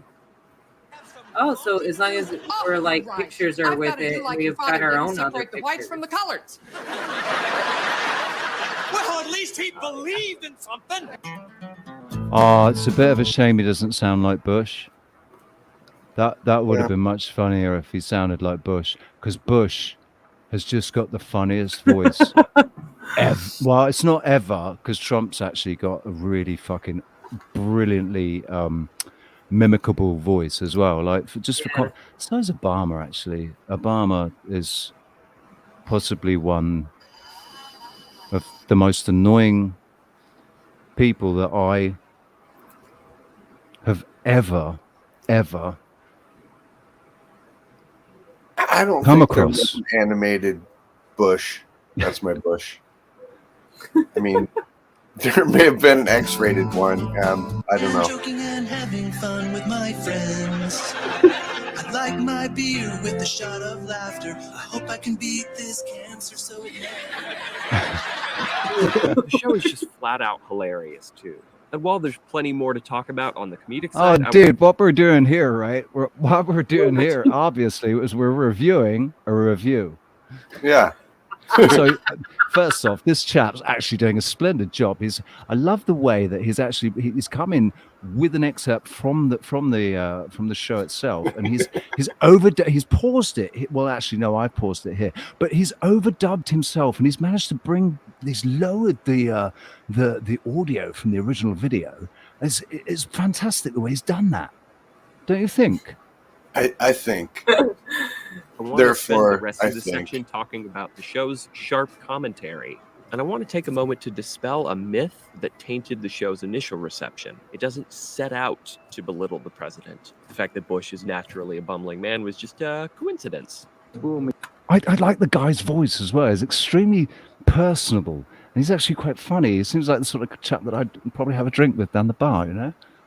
You talking about Bush? Sorry, did you just have a stroke? Yes. Am I talking about Bush? I'm doing review. Excuse me. I'm currently reviewing the young gentleman that's reviewing That's My Bush. I'm not actually commenting on That's My Bush. I'm commenting on the review of That's My Bush. The review of the reviewer. By this chap, Piley Benton. I understand. Do you know what? I'm going to subscribe to this chap. I think he's done a fantastic job. I'm going to see. I want to ding the bell, and I'm going to make sure that I get. There you go. I think we're good to go. And now. I'm going to like this. I think we're good to go now. And I'm going to share it because I think it's wonderful. Okay. That's all you have to do is copy it. There you go. Yeah. And do you know what? Listen, I did that today with all. Well, I didn't actually do all of the videos, but I think I went back. I did the last 4 videos on Sarah's channel. I went in, liked it, commented, and shared. You did, and I'm going to do that too. He said the funniest thing. He goes, "These guys are awesome." I'm going to say that on every single one of the videos. It's just going to be a massive compliment to the show, of course.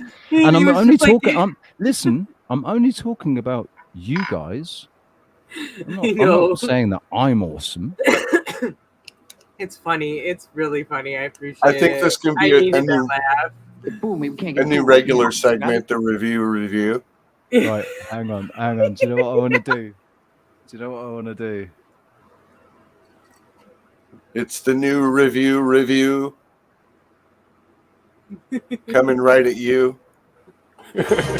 All that's important to you, well, it's important to us too. Yeah, of course it is. We believe you. We believe it. Thousands wouldn't, all right? Only thousands. There's probably millions that would, but thousands wouldn't. Too many good docs are getting out of... We got issue in America. Too many good docs are getting out of business. Too many OBGYNs aren't able to practice their love with women all across this country. And in...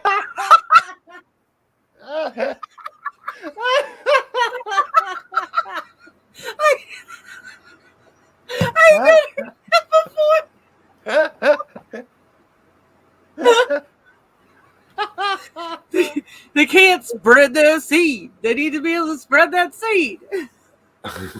Oh my God. In his brief remarks, the president drew a roar from the crowd after putting his foot in his mouth. You helped our nation celebrate its bicentennial in 1976. The president's humor came to the rescue. In 1776. He started to say, no, that was the best part. He started to say it right, and then he goes 1976, the year of the bell bottoms.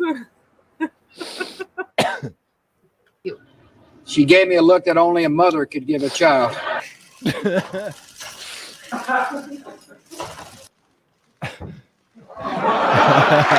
Ellen. That's awesome, please. Is that Sam Donaldson? Forget it. You're a has-been. I call upon all nations to do everything they can to stop these terrorist killers. Thank you. Now watch this drive. Our enemies are innovative and resourceful. So are we. They never stop thinking about new ways to harm our country and our people, and neither do we. Did you realize what he just said? Oh my God, that's one of his best ones, man. I've got to say, that is. If you write it, if you put it on the cue card, he's gonna say it. Our enemies are innovative and resourceful, and so are we. I mean, you really got to have. They never stop thinking about new ways to harm our country and our people, and neither do we. I'll tell you what that was. As the towers were being attacked, that would be good. Yeah, with the book upside down. Right. Yeah. Right. That should be in here. I don't know why it's not. That wasn't right. He wasn't reading off an auto cue. He had notes in front of him, and I think he wrote his own notes. I think his ego is so out of whack that he wrote his own notes, and they glanced over and said, "Yeah, Mr. President, that'll be fine." And it's since then, like it was after Bush, they said, "Shit, man, we got to stop them writing their own fucking notes. We need an auto cue." Yes, and that's why Elon Musk has the new chip, the presidential chip. It's going to be now presidential. You'll be chipped.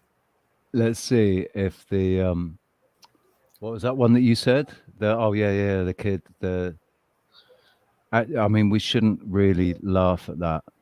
No, I'm just thinking that it would be sort of his crowning achievement of stupid, PR tricks. I don't think they've.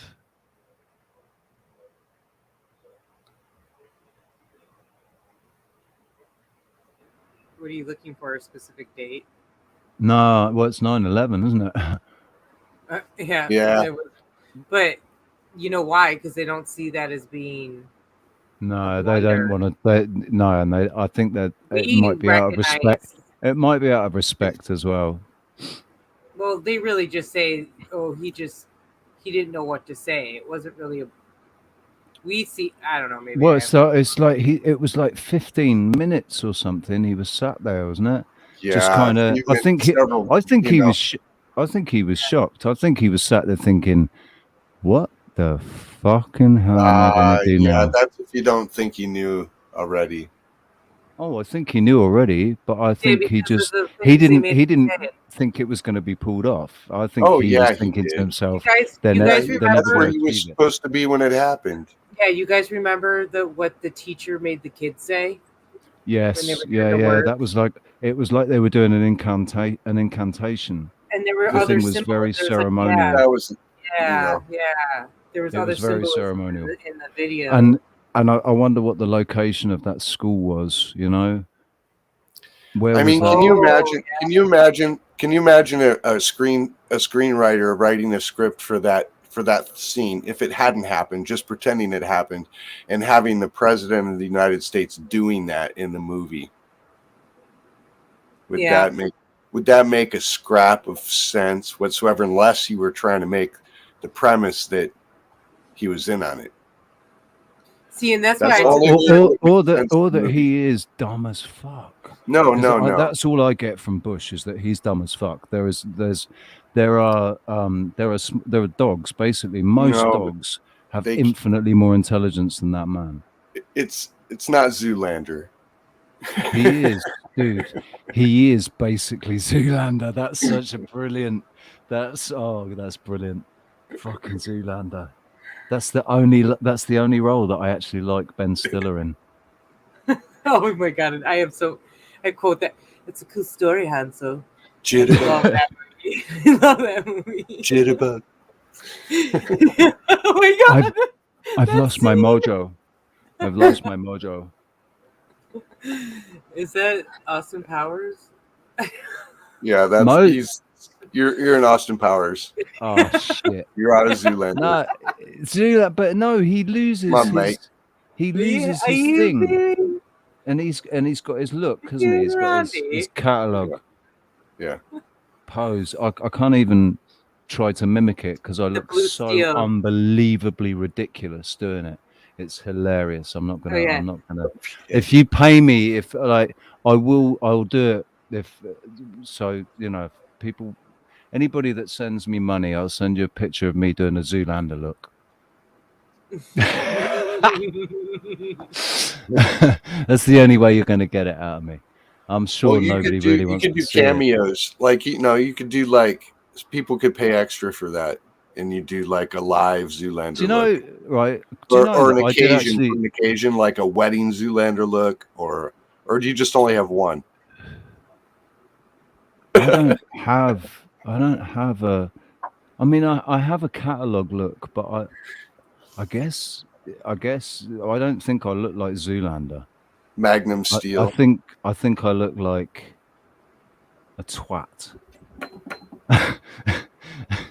but not like Zoolander. Not that bad. And definitely not Magnum Steel. The only time I look like Magnum Steel is when I'm caught unawares and I'm not aware that the picture's being taken, and then my natural gaze is totally Magnum Steel. Just when the light hits you just right, but you can't get on that light. It's a bit sort of. I would say it was Johnny Bravo, but it's like Johnny Bravo wannabe. You know? Yeah. Oh man, we've been going for 4 hours, and I've not done one single break video. I've not let anybody go and take a urination or anything. I'm sure they would have done anyway. I don't expect that anybody sat there going, "I wish they'd finished the show because I'm dying for a pee." I'm pretty sure they just went, "Yeah, I'm going to go and take a pee. Fuck this." No, I'm about to drop though. I'm not really. You know what? I just need to get horizontal. I could have been horizontal this whole time and been talking on my back, but do you know what? This is a good time to conclude what I was saying to Sarah about my theory about us creating the energy, and that's why I was up, because she said, "Wow, you're up late," and I was thinking, yeah, it's because of my interactions today, because of what happened. It filled my heart, and that gave me so much energy. It just, yeah, like really kept me awake, and I was enjoying it so much. Got no desire to go to bed. I want to ride this feeling out. It's really good. It's a really good feeling. It's, it is basically, all right, there's a little bit of weed involved, but fucking hell, I haven't felt this good for a long time. Haven't felt this good for a long time. Think about where you were mentally, and we talked about this with like where I was this morning mentally to compare to where I am now mentally. Yeah, it's a polar but even opposite. the little bit of the strain of not having food, for a couple of days because of the mix-up and everything. The only reason that was the issue was because I'd run out of coffee and condensed milk and milk. So I couldn't sustain myself with the sugar and the caffeine, because it and wasn't so my body really got completely drained. I was like, it ended up, I was walking the dogs and I was getting pins and needles in my entire arms. We're getting like this weird tingling pins and needles, and I was just like, yeah, I'm just going to walk really, really slowly. And I just walked really slowly. And Richie, that would be a really good. That would be a really good time to try to go do a little grounding in that moment. Yeah, it probably would. But the thing is, all I wanted to do was walk the dogs and get back and lay in bed. I know, but that's all I'm just yeah, I know. It would have been a really good time to go and lay down in the grass. But I know, it's all good. Just saying. Okay, we don't need to reiterate it. And I know Richie told you all about me helping him. I just kind of wanted to say from my end that I kind of don't want to share with everybody because I didn't. First of all, I'm not that kind of person. But second of all, because when I got involved with the show and kind of how that happened had nothing to do with me helping Richie, and I've really, obviously, a lot of my designs and stuff are all over. This has become like this just amazing outlet that it all fell into place. And trust me when I say I have asked Richie over and over again if he's okay with it. And if anything, he's put so much input into a lot of these designs I've done. So I just wanted to say that because there's going to be speculation and all that. Yeah, basically, if I don't have any input, it's because it doesn't like Sunday's thumbnail. Like I completely, from what you've done before, I completely trust you. Like completely trust you. I know. Yeah, but I know that you know. Like it's because it's a group thing. It's like we sort of don't need to communicate in a way. We don't. It's like we're just tuned in to each other, all of us. Yeah. Me, you, Roxanne. Yeah. And people in the group as well, like Pushkin, Alex, Karina, Lee, Keith. Yeah. And Chris. We're just. It's like amazing in niche. It's like some of the syncs and some of our stories. I like how I feel connected to them without having ever met them. Yep. It's so cool. Well, it's like I was saying, like everybody that has come in, I feel like we have been connected in some way in every single incarnation on this earth. In some way we've been connected either by friendship or by being brother and sister, or boyfriend and girlfriend, and brothers and sisters and cousins, and best friends, but never enemies. I don't think we've ever been enemies. Like we weren't in the best place, and there was like little things that happened between us in the past. And but we never really, we were never. We were always good souls, and we saw that in each other, and that magnetic pull has happened. I feel that way about you. I do feel like I knew you in a past life for sure. I just told Kevin that the other day or recently, yesterday. I definitely feel like Kevin and I even joked that maybe we actually did run into each other in Milwaukee, but it's strong, and the pull of what's about to happen too is really strong. Like I didn't even get into like the Alpha Vedic meeting. That's kind of why I was so excited to jump on, because that fueled me big time. And we're already there because Richie and I are doing all this work to try to figure out. They talked all about PMAs, Richie. Like there's this whole thing, and there's this whole there's these courses we can take. Like we can get involved in these other groups, and there's this whole movement with the land patent and the whole sovereignty, and I am the living law. I'm so excited. we've got work to do, but it's all falling into place. It's all feeling like it. And then I met somebody through there that I'm hoping will reach out to me, and I might be able to work on her land. But the whole thing is, her story was that she went to go buy land. She ended up meeting the owner.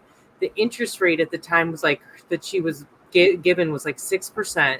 She was also, going to put X amount money down, but she ended up creating this bond with the owner. The owner ended up saying, no, I only want 3%. And she asked if she could pay less for the, put less for the down payment. And he was like, yeah, absolutely. So that she could put money into the repairs. She ended up building a friendship with this man for the next 8 years of her owning this property, giving him the food that she grew, so having this amazing connection and then getting an amazing deal. Yeah. And so she said that she might be able to hook me up with people in this area that want to do the same thing. This is the avenue. This is, hello, here we go. Yeah. I'm excited, man. So I'll talk about that more, and we'll have more information up on that. We have to be very careful not to get swept away by the current. We have to keep our bearing, maintain our bearing, but we can use the current. Yeah, and know that for me personally, as a manifesting generator, when I get this excited, it's because things are falling in my lap. I have to wait for things to come to me. So whenever I get this excited, most people are a little put off by that. Like, hey, don't forget to I just wanted to say that because I realize that I do. And but what I also found out about myself is that actually this is a sign that what I'm feeling is true. And we have been feeling this build up. So get ready, guys. We've been waiting for it. And the thing is, for me, I've had these feelings where I felt like I was in the right place. I thought, yeah, I'm in the right place now. And I got really excited about it. And it all went to shit. Well, every single time it did, right? Every single time I was like, yeah, I'm in the right place. It was my ego trying to convince, saying, yeah, I'm in the right place. This is where I need to be. This is where I need to be. This is where I need to be. Maybe it's a survival technique. I wasn't here. I wasn't listening to my, to the sensible side of me. I wasn't listening to the sensible, the wise advice from my soul. I wasn't listening to that. I was going with my heart. I was going with my emotion and my heart, but I wasn't taking caution where I should have. Kevin, what were you going to say? Something about this happened because of a. Well, yeah, I'm saying that in all those steps in your development, when you felt it was right. I mean, you can. Your ego and your higher self can lead you into disappointment because that's what you need to learn at that stage. Yeah, true. Because you need to learn. Logically, you can rationalize exactly what you want, but in the end, once you get past that point and you gained what you didn't realize you were going to gain from it, and you move past it, then you still have those same things. You're just like growing. Yes, it sounds a bit heartless or crazy, but you kind of set yourself up to fail unknowingly. It's like your higher self knows that you're going to fail, but it allows it because you will learn so much from that failure. You'll learn, like for me, the lesson that took me a long time to learn, but I learned it in 2019. I learned that lesson in December 2019. I learned that lesson about how to let go of something that I realized that I was in love with. Let go of somebody and push them away, not just let them go, push them away and completely shut them out of my life. Said, no, that's it. Fuck off. Right. And it wasn't until I realized that I had to be able to do that. Yeah. I had to be able to do that. You got to let that butterfly go. Yeah, because if you can, it took me until 2019, man, to learn that lesson. I had 3 opportunities before, or 4 opportunities before, to learn that lesson, and never did. I always held on to it until, you know, and looked for the next relationship because I felt like I needed that. I need to be in a relationship. I need to love someone because that makes me the best me. I'm the best me. The best of me comes out without realizing that actually the worst of me comes out as well. The worst side of me comes out because people argue, people, you know, egos clash and things. People carry baggage into relationships, you know, and there's misplaced anger and all of these things that confuse communication and connection to the person that you're it really with. comes down to codependency and expectations again, I think. Same Yeah. thing we do with friendships and family. Yeah. And you know, a friend of mine, Jack Hare, everybody knows that name. A lot of people. Oh, sweet. That stuff is nice. But listen, Jack Hare, the guy who is responsible for the weed, he was really into studying linguistics in college, and something. Did you say he was your friend? Yeah. You were friends with Jack Hare. Shut the fuck we up. call it Herrera. No, that's my favorite. Shut the fuck up. No, I met him I haven't had it for years.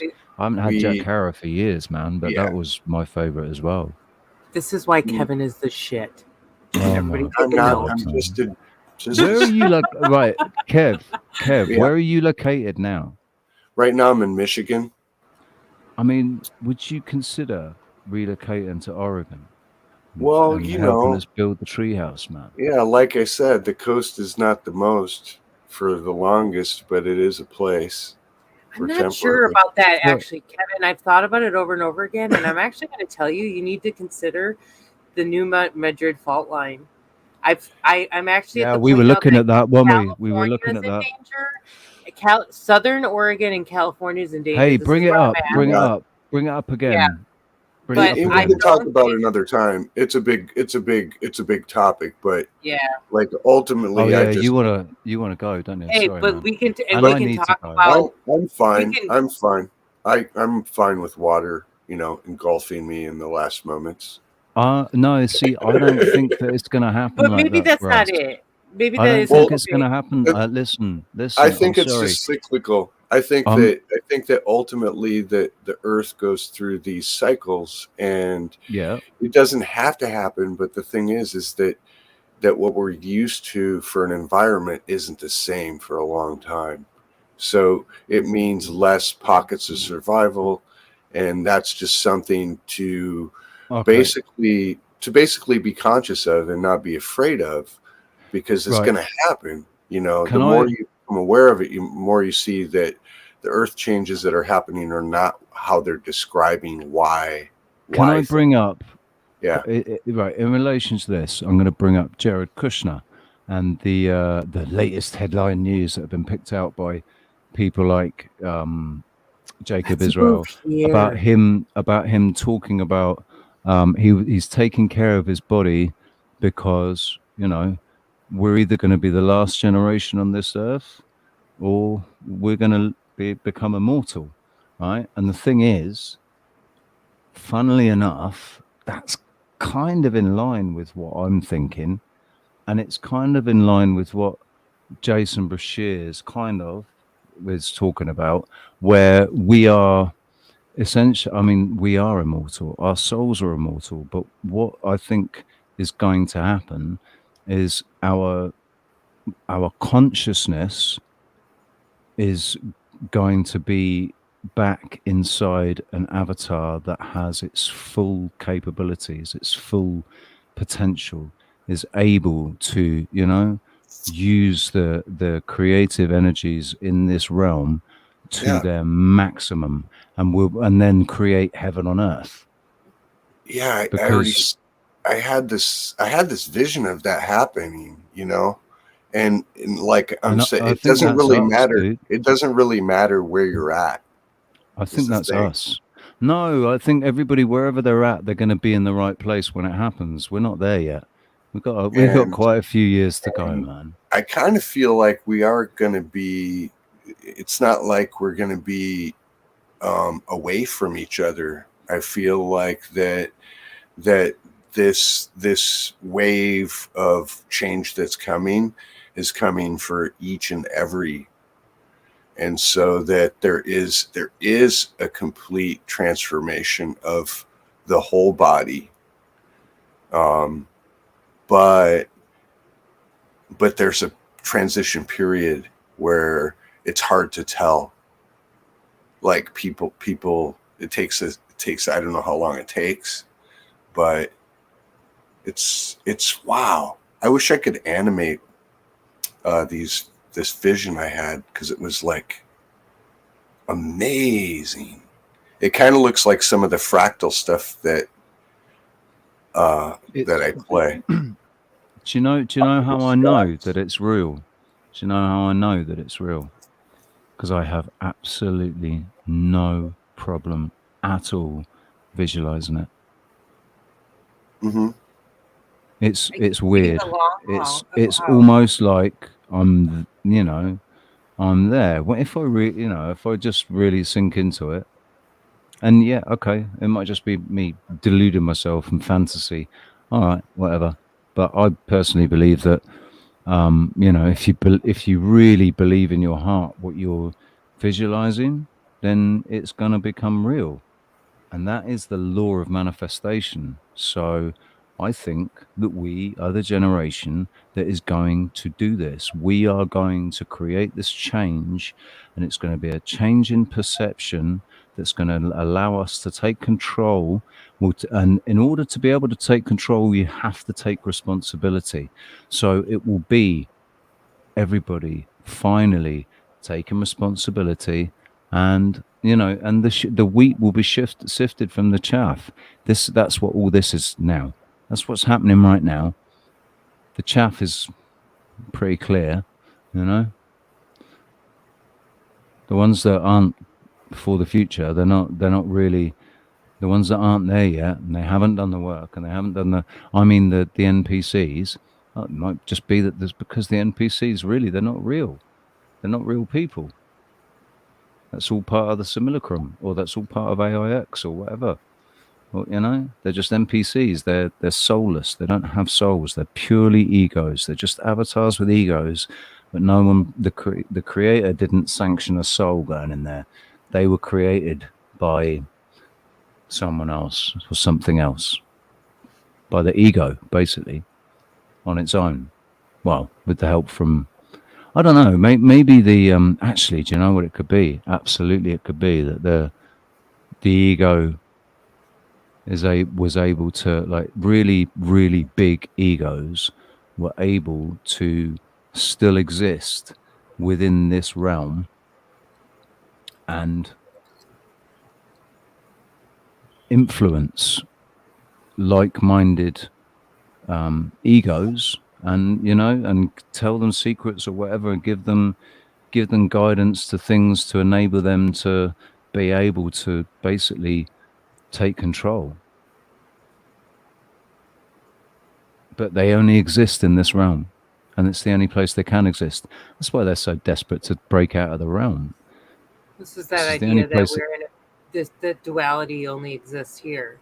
Yeah. Outside of this realm, it's sort of. I don't think duality exists outside of this realm. Personally, I don't think duality exists outside of this realm. It's purely in this realm. That's the gut feeling I get too. Yeah. Really quick, if you guys saw me zooming in and out, I wanted to show the fault lines a little bit, but get the minds, put the minds up, the mind map. That thing you showed me, that was to me, I agreed with you 100%. You did get me completely distracted, though, because the reason I brought up Jack Herer was that what I was going to say is that he was like really into linguistics and he studied like old ancient language, and he said what he found by studying language is that the whole ideology of the family unit, like a husband and a wife, was created at the same time that kingdoms and empires began to be formed. And before that, before that, it did not exist. Right. And what he explained was that because of the clan-like nature of humans, and because they lived in large, like, groups of over several hundred per clan, that there was no way that anyone could rule over groups like that. And not only that, is they couldn't get people to fight one another because it was outside of the realm of nature. They took care of them, you know, they all took care of each other. There was no, like, going out and taking. And there was no feeling of possession. Nobody felt like they possessed Nobody had possession, anything. and no one possessed another person. Even children were not, they weren't your kid. You know, the mother didn't hold that child as hers. It takes a village. No. It takes a village to raise a child. And so the whole first thing is to get men and women paired up. And when that happened, that created a whole new set of cultural things that happened. Jealousy was created, and also dominance was created, because then when you have a unit of two, you know, who's in charge? You know, one or the other. And so, and then once they got that going, they got men against women. Now they had men against women, and then they had jealousy, which caused men to hate men. So those were like the building blocks of war, that couldn't exist until they broke down that whole, you know, it took generations and generations before they could even get men to go fight other men. So that was his interpretation of what he learned from studying linguistics. Was that war was created after the fact that somebody decided that they wanted to dominate. You know, it was sort of almost like, you know, I don't know, a clan that went rogue, or, you know, it's explained in different, you know, cultures. It was like a period of time when there was like strange astronomy stuff going on with the stars, the trickster Baktun, the monkey Baktun or something, and some priests disguised as priests. Yeah. Loki, the trickster. So, you know, a different interpretation of it. Just don't ever remember that even if we get close to others, we still have our individuality. Yeah. We still can speak. We have a uniqueness. Every one of us is absolutely unique. We know how to claim our voice in conversation. Yeah. And be, you know, we don't have to ask can I talk? You don't have to ever say that with anybody.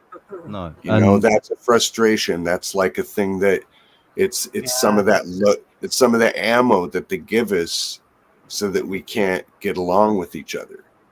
And we just have to unload all of that stuff as much as we can recognize it, you know? Yeah. And I absolutely, I know that I can sometimes try and, you know, I interrupt sometimes, and I try and get in with things, and I do interrupt people, and you know, it's like, I don't mean to. Well, you and I both had to say to each other, now can you let me talk? And that was maybe the most heated we've actually ever gotten. So you guys. Yeah, but it's not. That's it. It's not heated though, is it? It's just let me finish what I, yeah. It's like I just want to get my point out. Just let me get my point out quick, and then you can say what you want to say. Well, and in the intensity, like it was clearly really important. You wanted to say what you wanted to say, and I felt that every time we've talked about this. Yeah. And that's why I've said to you, at the end of the day, I can't really say no, you're absolutely wrong, because it's always a possibility, right? It's the same thing with what I'm saying to you, and that's what you end up saying to me, and that's why at the end of the day, you and I always come back to the same page. It's perfect. Yeah, I mean, I agree. I agree with you. It's just, but what I'm asserting is that I am trying to be I'm really looking at the best, for the best sides of him. I understand all the shitty sides exist, but I think out of the choice of what is there, he's the one that I can see good in, and I can see good in Carrie. Like I said, Carrie Lake. I thought Marjorie Taylor Greene, but then I hear all this other stuff, and I don't know, man. She just seemed like a genuine mum, who was probably a soccer mum at one point, but she certainly doesn't. She doesn't seem like she's come from the swamp, She just seems like maybe she's been corrupted by the swamp, but she didn't come from the swamp. Whereas all the rest of them, they all come from the swamp. That's all I'm saying. Anyway, let's get off politics again. We were supposed to close this conversation down about, let me see, how long have we been going? We're going for 4.5 hours. And I just came up with an idea too. I'm going to have to work out how to do it. But whenever in the future that we begin to talk about politics, there's going to be like a little timer ticking on the corner of the screen. And we'll have so many seconds, and then as soon as that timer goes off, you got to just quit talking. Yes. And what will have to be is that obviously with religion, it could be like a little priest drinking shots of gin, and when he finishes the bottle, we have to stop. Yeah, maybe flat Earth too, flat Earth debates. I mean, not to say we can, but it's religion time, right? And what we can do as well is that when the whatever we say, how long can you talk for? 45 seconds. Yeah. How long are we saying? 45. 60. We say 45 seconds, right? And so when I'm talking, Sarah, at 45 seconds, she basically, I get my 30 seconds right here. Yeah, what happens? You basically, now it's like the person I have to stop speaking, and we're just counting down to when the next person's 45 seconds starts. So it's a 30 seconds wait until the next 45 seconds, right? So when this finishes, so we can we can chat and whatever, but you're not allowed to talk about the debate. And now the person starts talking. Now you start talking for 45 seconds, and I press the 30-second countdown at 45 seconds, and then the next person. But then it's between. How you just stretched it into an infinitum. I was trying to limit it. It would just No, everybody gets to talk inside the same amount of time, so everybody's talking over each other, and then as soon as it stops, it's done. Yep. Right. Yeah. Yep. I was trying to make it more of a just like game. It is in the real debate. Yeah, but then it's like you're like, I don't know. I like the back and forth. That's my personal opinion. We could play both out. Why the hell not? Right? And maybe we could make it so people in the chat room could throw tomatoes at the screen or something. Oh yeah, that would be great. What about a 10-second one? What about if we just went?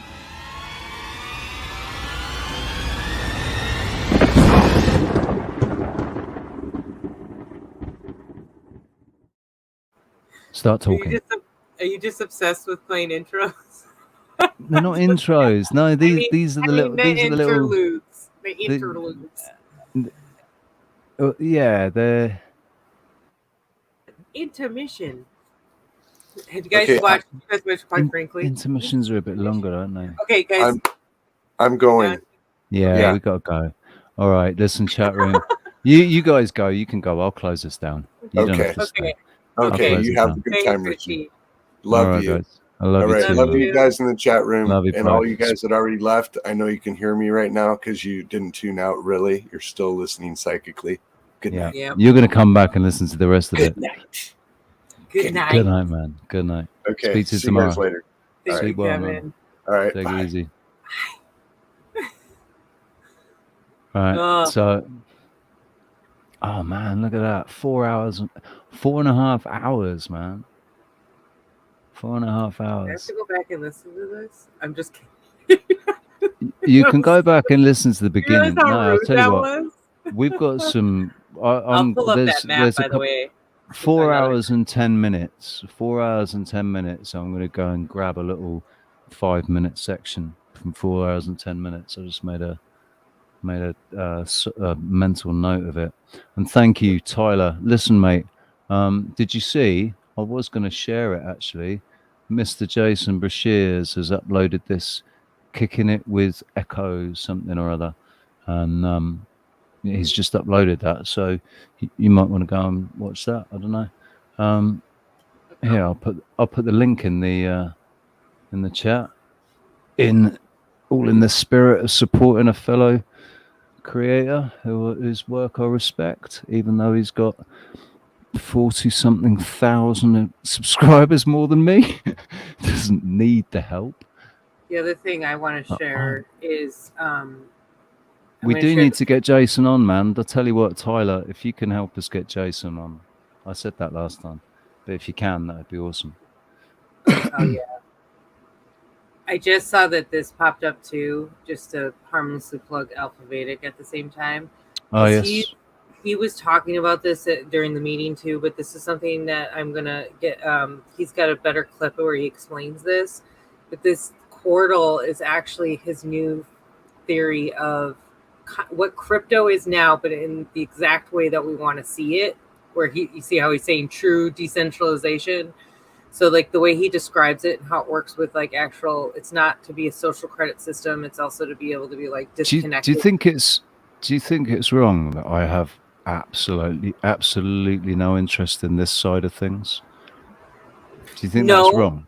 But hear me out on right now, because you know what I want. No, I'm not saying that it's not useful. I'm just saying for me personally, I feel like there's other stuff that I need to do, and there's other people that will take care of that, just so that I can do the things that need to be done, you know. And well, they'll be able to take what I can. We won't have to do much. That's what I'm saying. That's what's beautiful is we don't need to be a part of making this happen because they've already made it happen. We would be able to utilize this with the healing center as a form of currency until we could move to a total. Right, like, I think but I think this is why I feel the way I do, because I don't ever get involved in this side of it. I'm involved in the different building. I'm doing the other side of building. There's people like you who are really fucking good with money because you're in a position where you're able to help me with as much money as you do. It's basically $600 a month, man. You're sending me. That's what you're sending me. $600 every 4 weeks.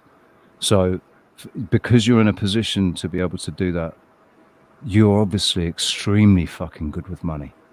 Because I don't think that you'd see your family and your loved ones or anybody. Nobody would be seen short. You will always take care of what needs to be taken care of because you're sensible with money. You're one of these, girls generally are better with money than men. That's why I haven't made mistakes, though. I've definitely. I told you. We all make mistakes. Remember that whole story I told you? So I haven't always been there. I think after that happened to me, I had just decided I was good. But I just my whole world opened up, and that's actually when it became a sleep tag. So that avenue and where I went with that is how I was able to. And then it's just the journey that took me on and the people I met and how I was able to save money here and there because of that. Well, but then I don't need to get into it. Okay. Anyway, my ex actually, he, God, I don't need to go into this story, right? But he more or less, let's just say this is I've gave been him a very open book. I think it's all in the spirit. Right. I might as well just tell you guys. Feel it. So I enabled my ex. And actually, just so you know, Richie and I have actually discussed that exactly, but his situation is so unique right now. It's just a matter of momentum. We're not in a and also we're not in a relationship. We're not in that sort of a relationship. We're like brother and sister, for fuck's sake. We're not in that sort of relationship. So it's not the same. A good thing to tell. Yeah. So people, because you do want people's minds where they go and they think well, what the fuck? To be honest, part of it was oh, let's work on something together, and the collaboration. But then it was this like is Richie about was tired, and it was like, oh shit, like he hasn't eaten in over a week, if not longer. I think at the time when I was talking, you were like you weren't eating for. There was like I was drinking coffee. I was drinking coffee and that smell was and like milk, what you kept trying to tell me was keeping you. But you started drastically losing weight. Yeah. So anyway, it just, to me, it made sense at the time, and then from there we just kept kind of talking about it, and it just kept my situation has just allowed me right now. We've talked about that it's not forever, but this is also why we want to build something bigger. This is the thing, and then not just for us, for everybody, Yeah, you're not eating into your savings doing this. It's not like you're eating into your savings doing it. It's I what had to you're make doing sacrifices, and those sacrifices didn't come ill will, but like I now realize the end all be all of it all was to be right here. But it's like you're doing it. It's basically disposable income. It could be spent on something else, and you've chosen to direct it this way to invest it into me, basically, because I'm fucking serious about what I want to do. You are absolutely invested in me. But I also know you bring people together. You have a power.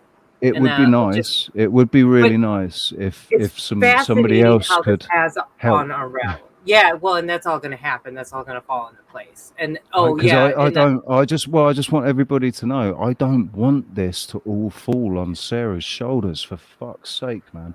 I mean, for one thing, being totally honest, it's scary. It's fucking scary. Like only being totally dependent on one person because I'm just unable to fucking do anything.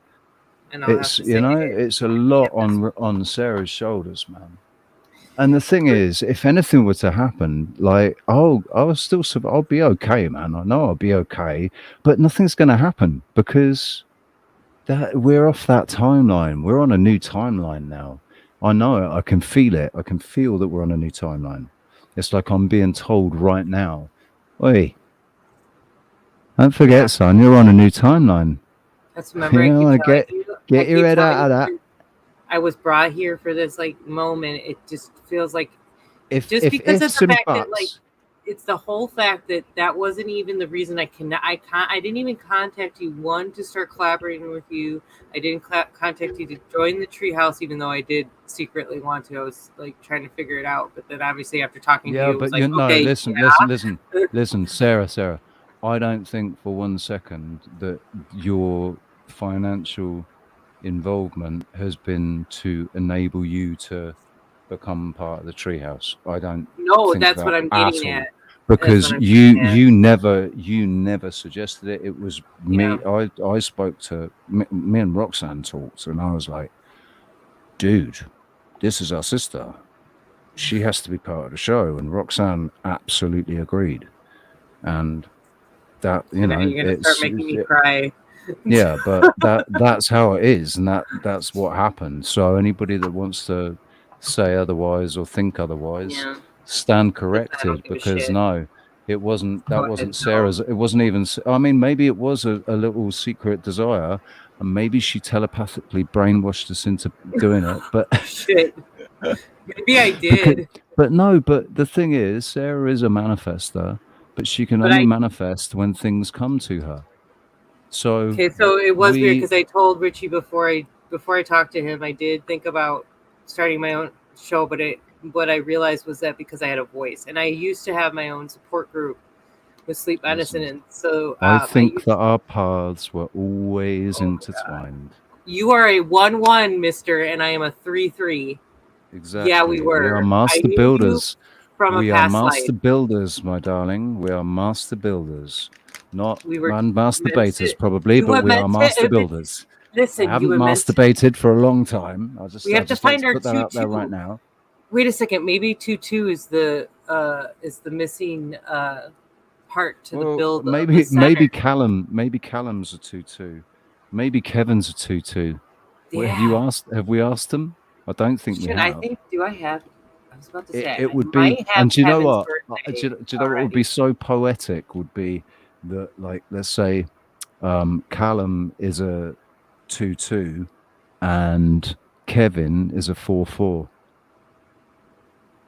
Yeah, right.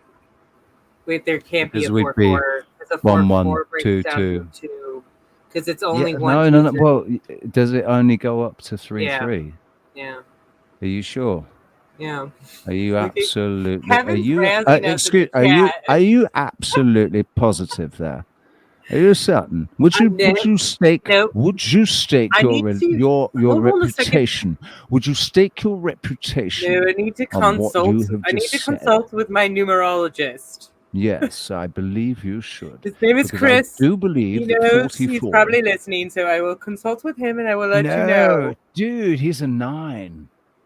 Listen, 9 is the perfect number. 9 is the perfect number. 9 always returns to itself. 9 always returns to itself. Divide 9 by 2 and you get 4.5. 4 plus 5 is 9. Divide 4.5 by 2 and you get 2.25. 2.25 is 2 plus 2 plus 5 is 9. 2 times 2 is 18. 1 plus 8 is 9. 3 times 9 is 27. 2 plus 7 is 9. I'm sorry.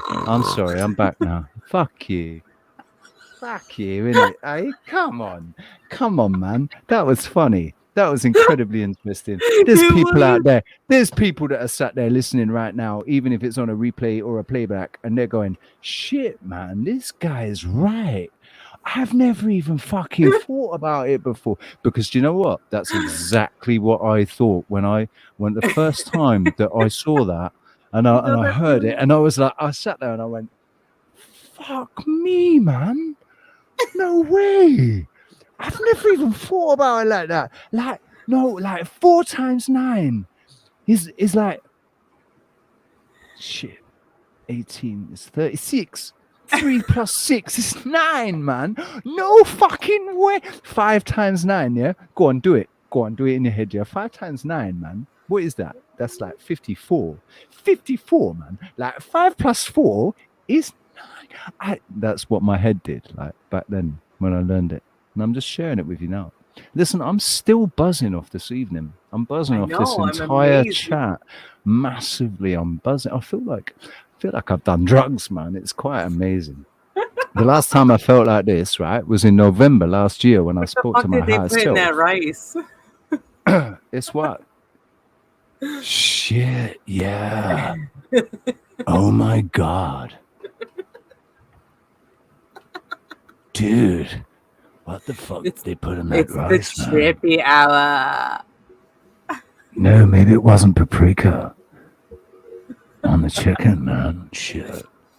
It's a special mushroom. Real quick, I did want to say I'm sorry to change the subject. We said real quick an hour ago. I know. So we are going to end the show, but Kevin... And Kevin's still there in the chat, man. I know. I fucking love you, Kevin. We did email Jason. Maybe, do you think I should email him? Because Richie's emailed him I've emailed him 4 times. But I was thinking, hear me out. I was thinking of emailing him and approaching him with asking him if he'd give me a job. It might be 3 times. But yeah, you want to get a job. Well, I heard he hired somebody, and I thought, well, I'm an administrative assistant currently with some pretty good tech skills. I thought maybe he'd hire me and we'd have this all, in a bag. We're done. Yeah. Bag it up. Let's go. Okay, I'm sorry. I'm playing with random things on my desk. So no, it's weird. It's really weird because Kevin's still in the chat. It feels like he's still here. It feels like he's still here in the room. I know he's still here in the room, but it feels like he's actually. I looked up to. I was expecting to see him there because it was like I was looking at the chat, but it was like he was there saying it. It was really weird. Right.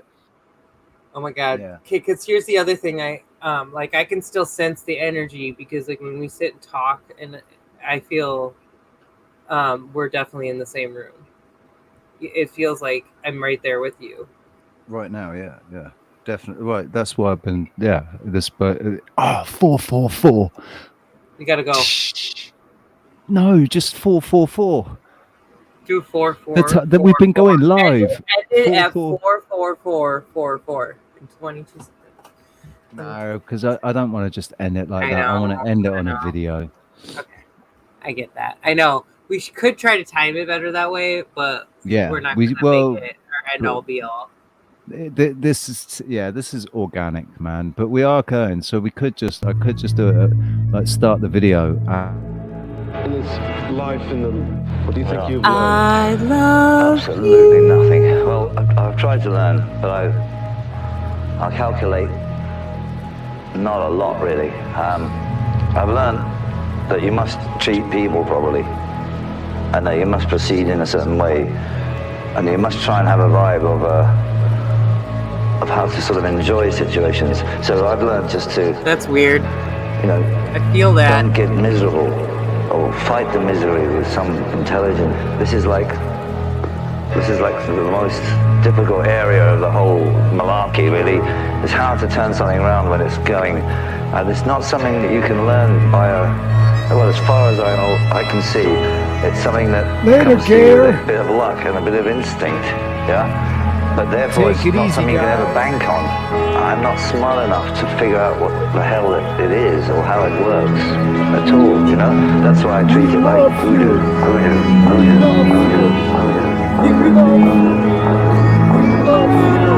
I do find I still have a talent to like cause a bit of, stir up a little bit of confusion, yeah? But I'll do what I can to create as much chaos as I possibly can.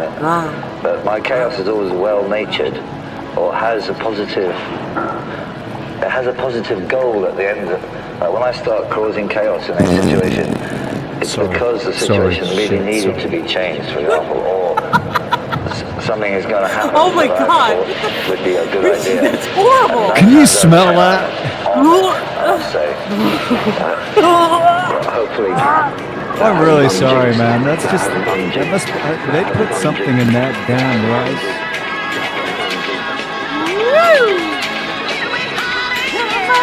Much love, people.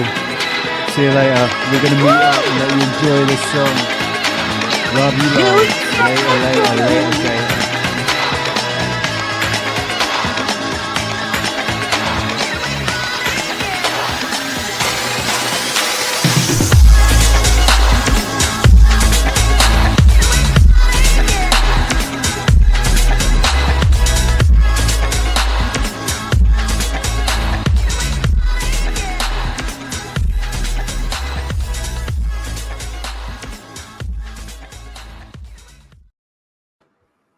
Shit, I forgot to end it.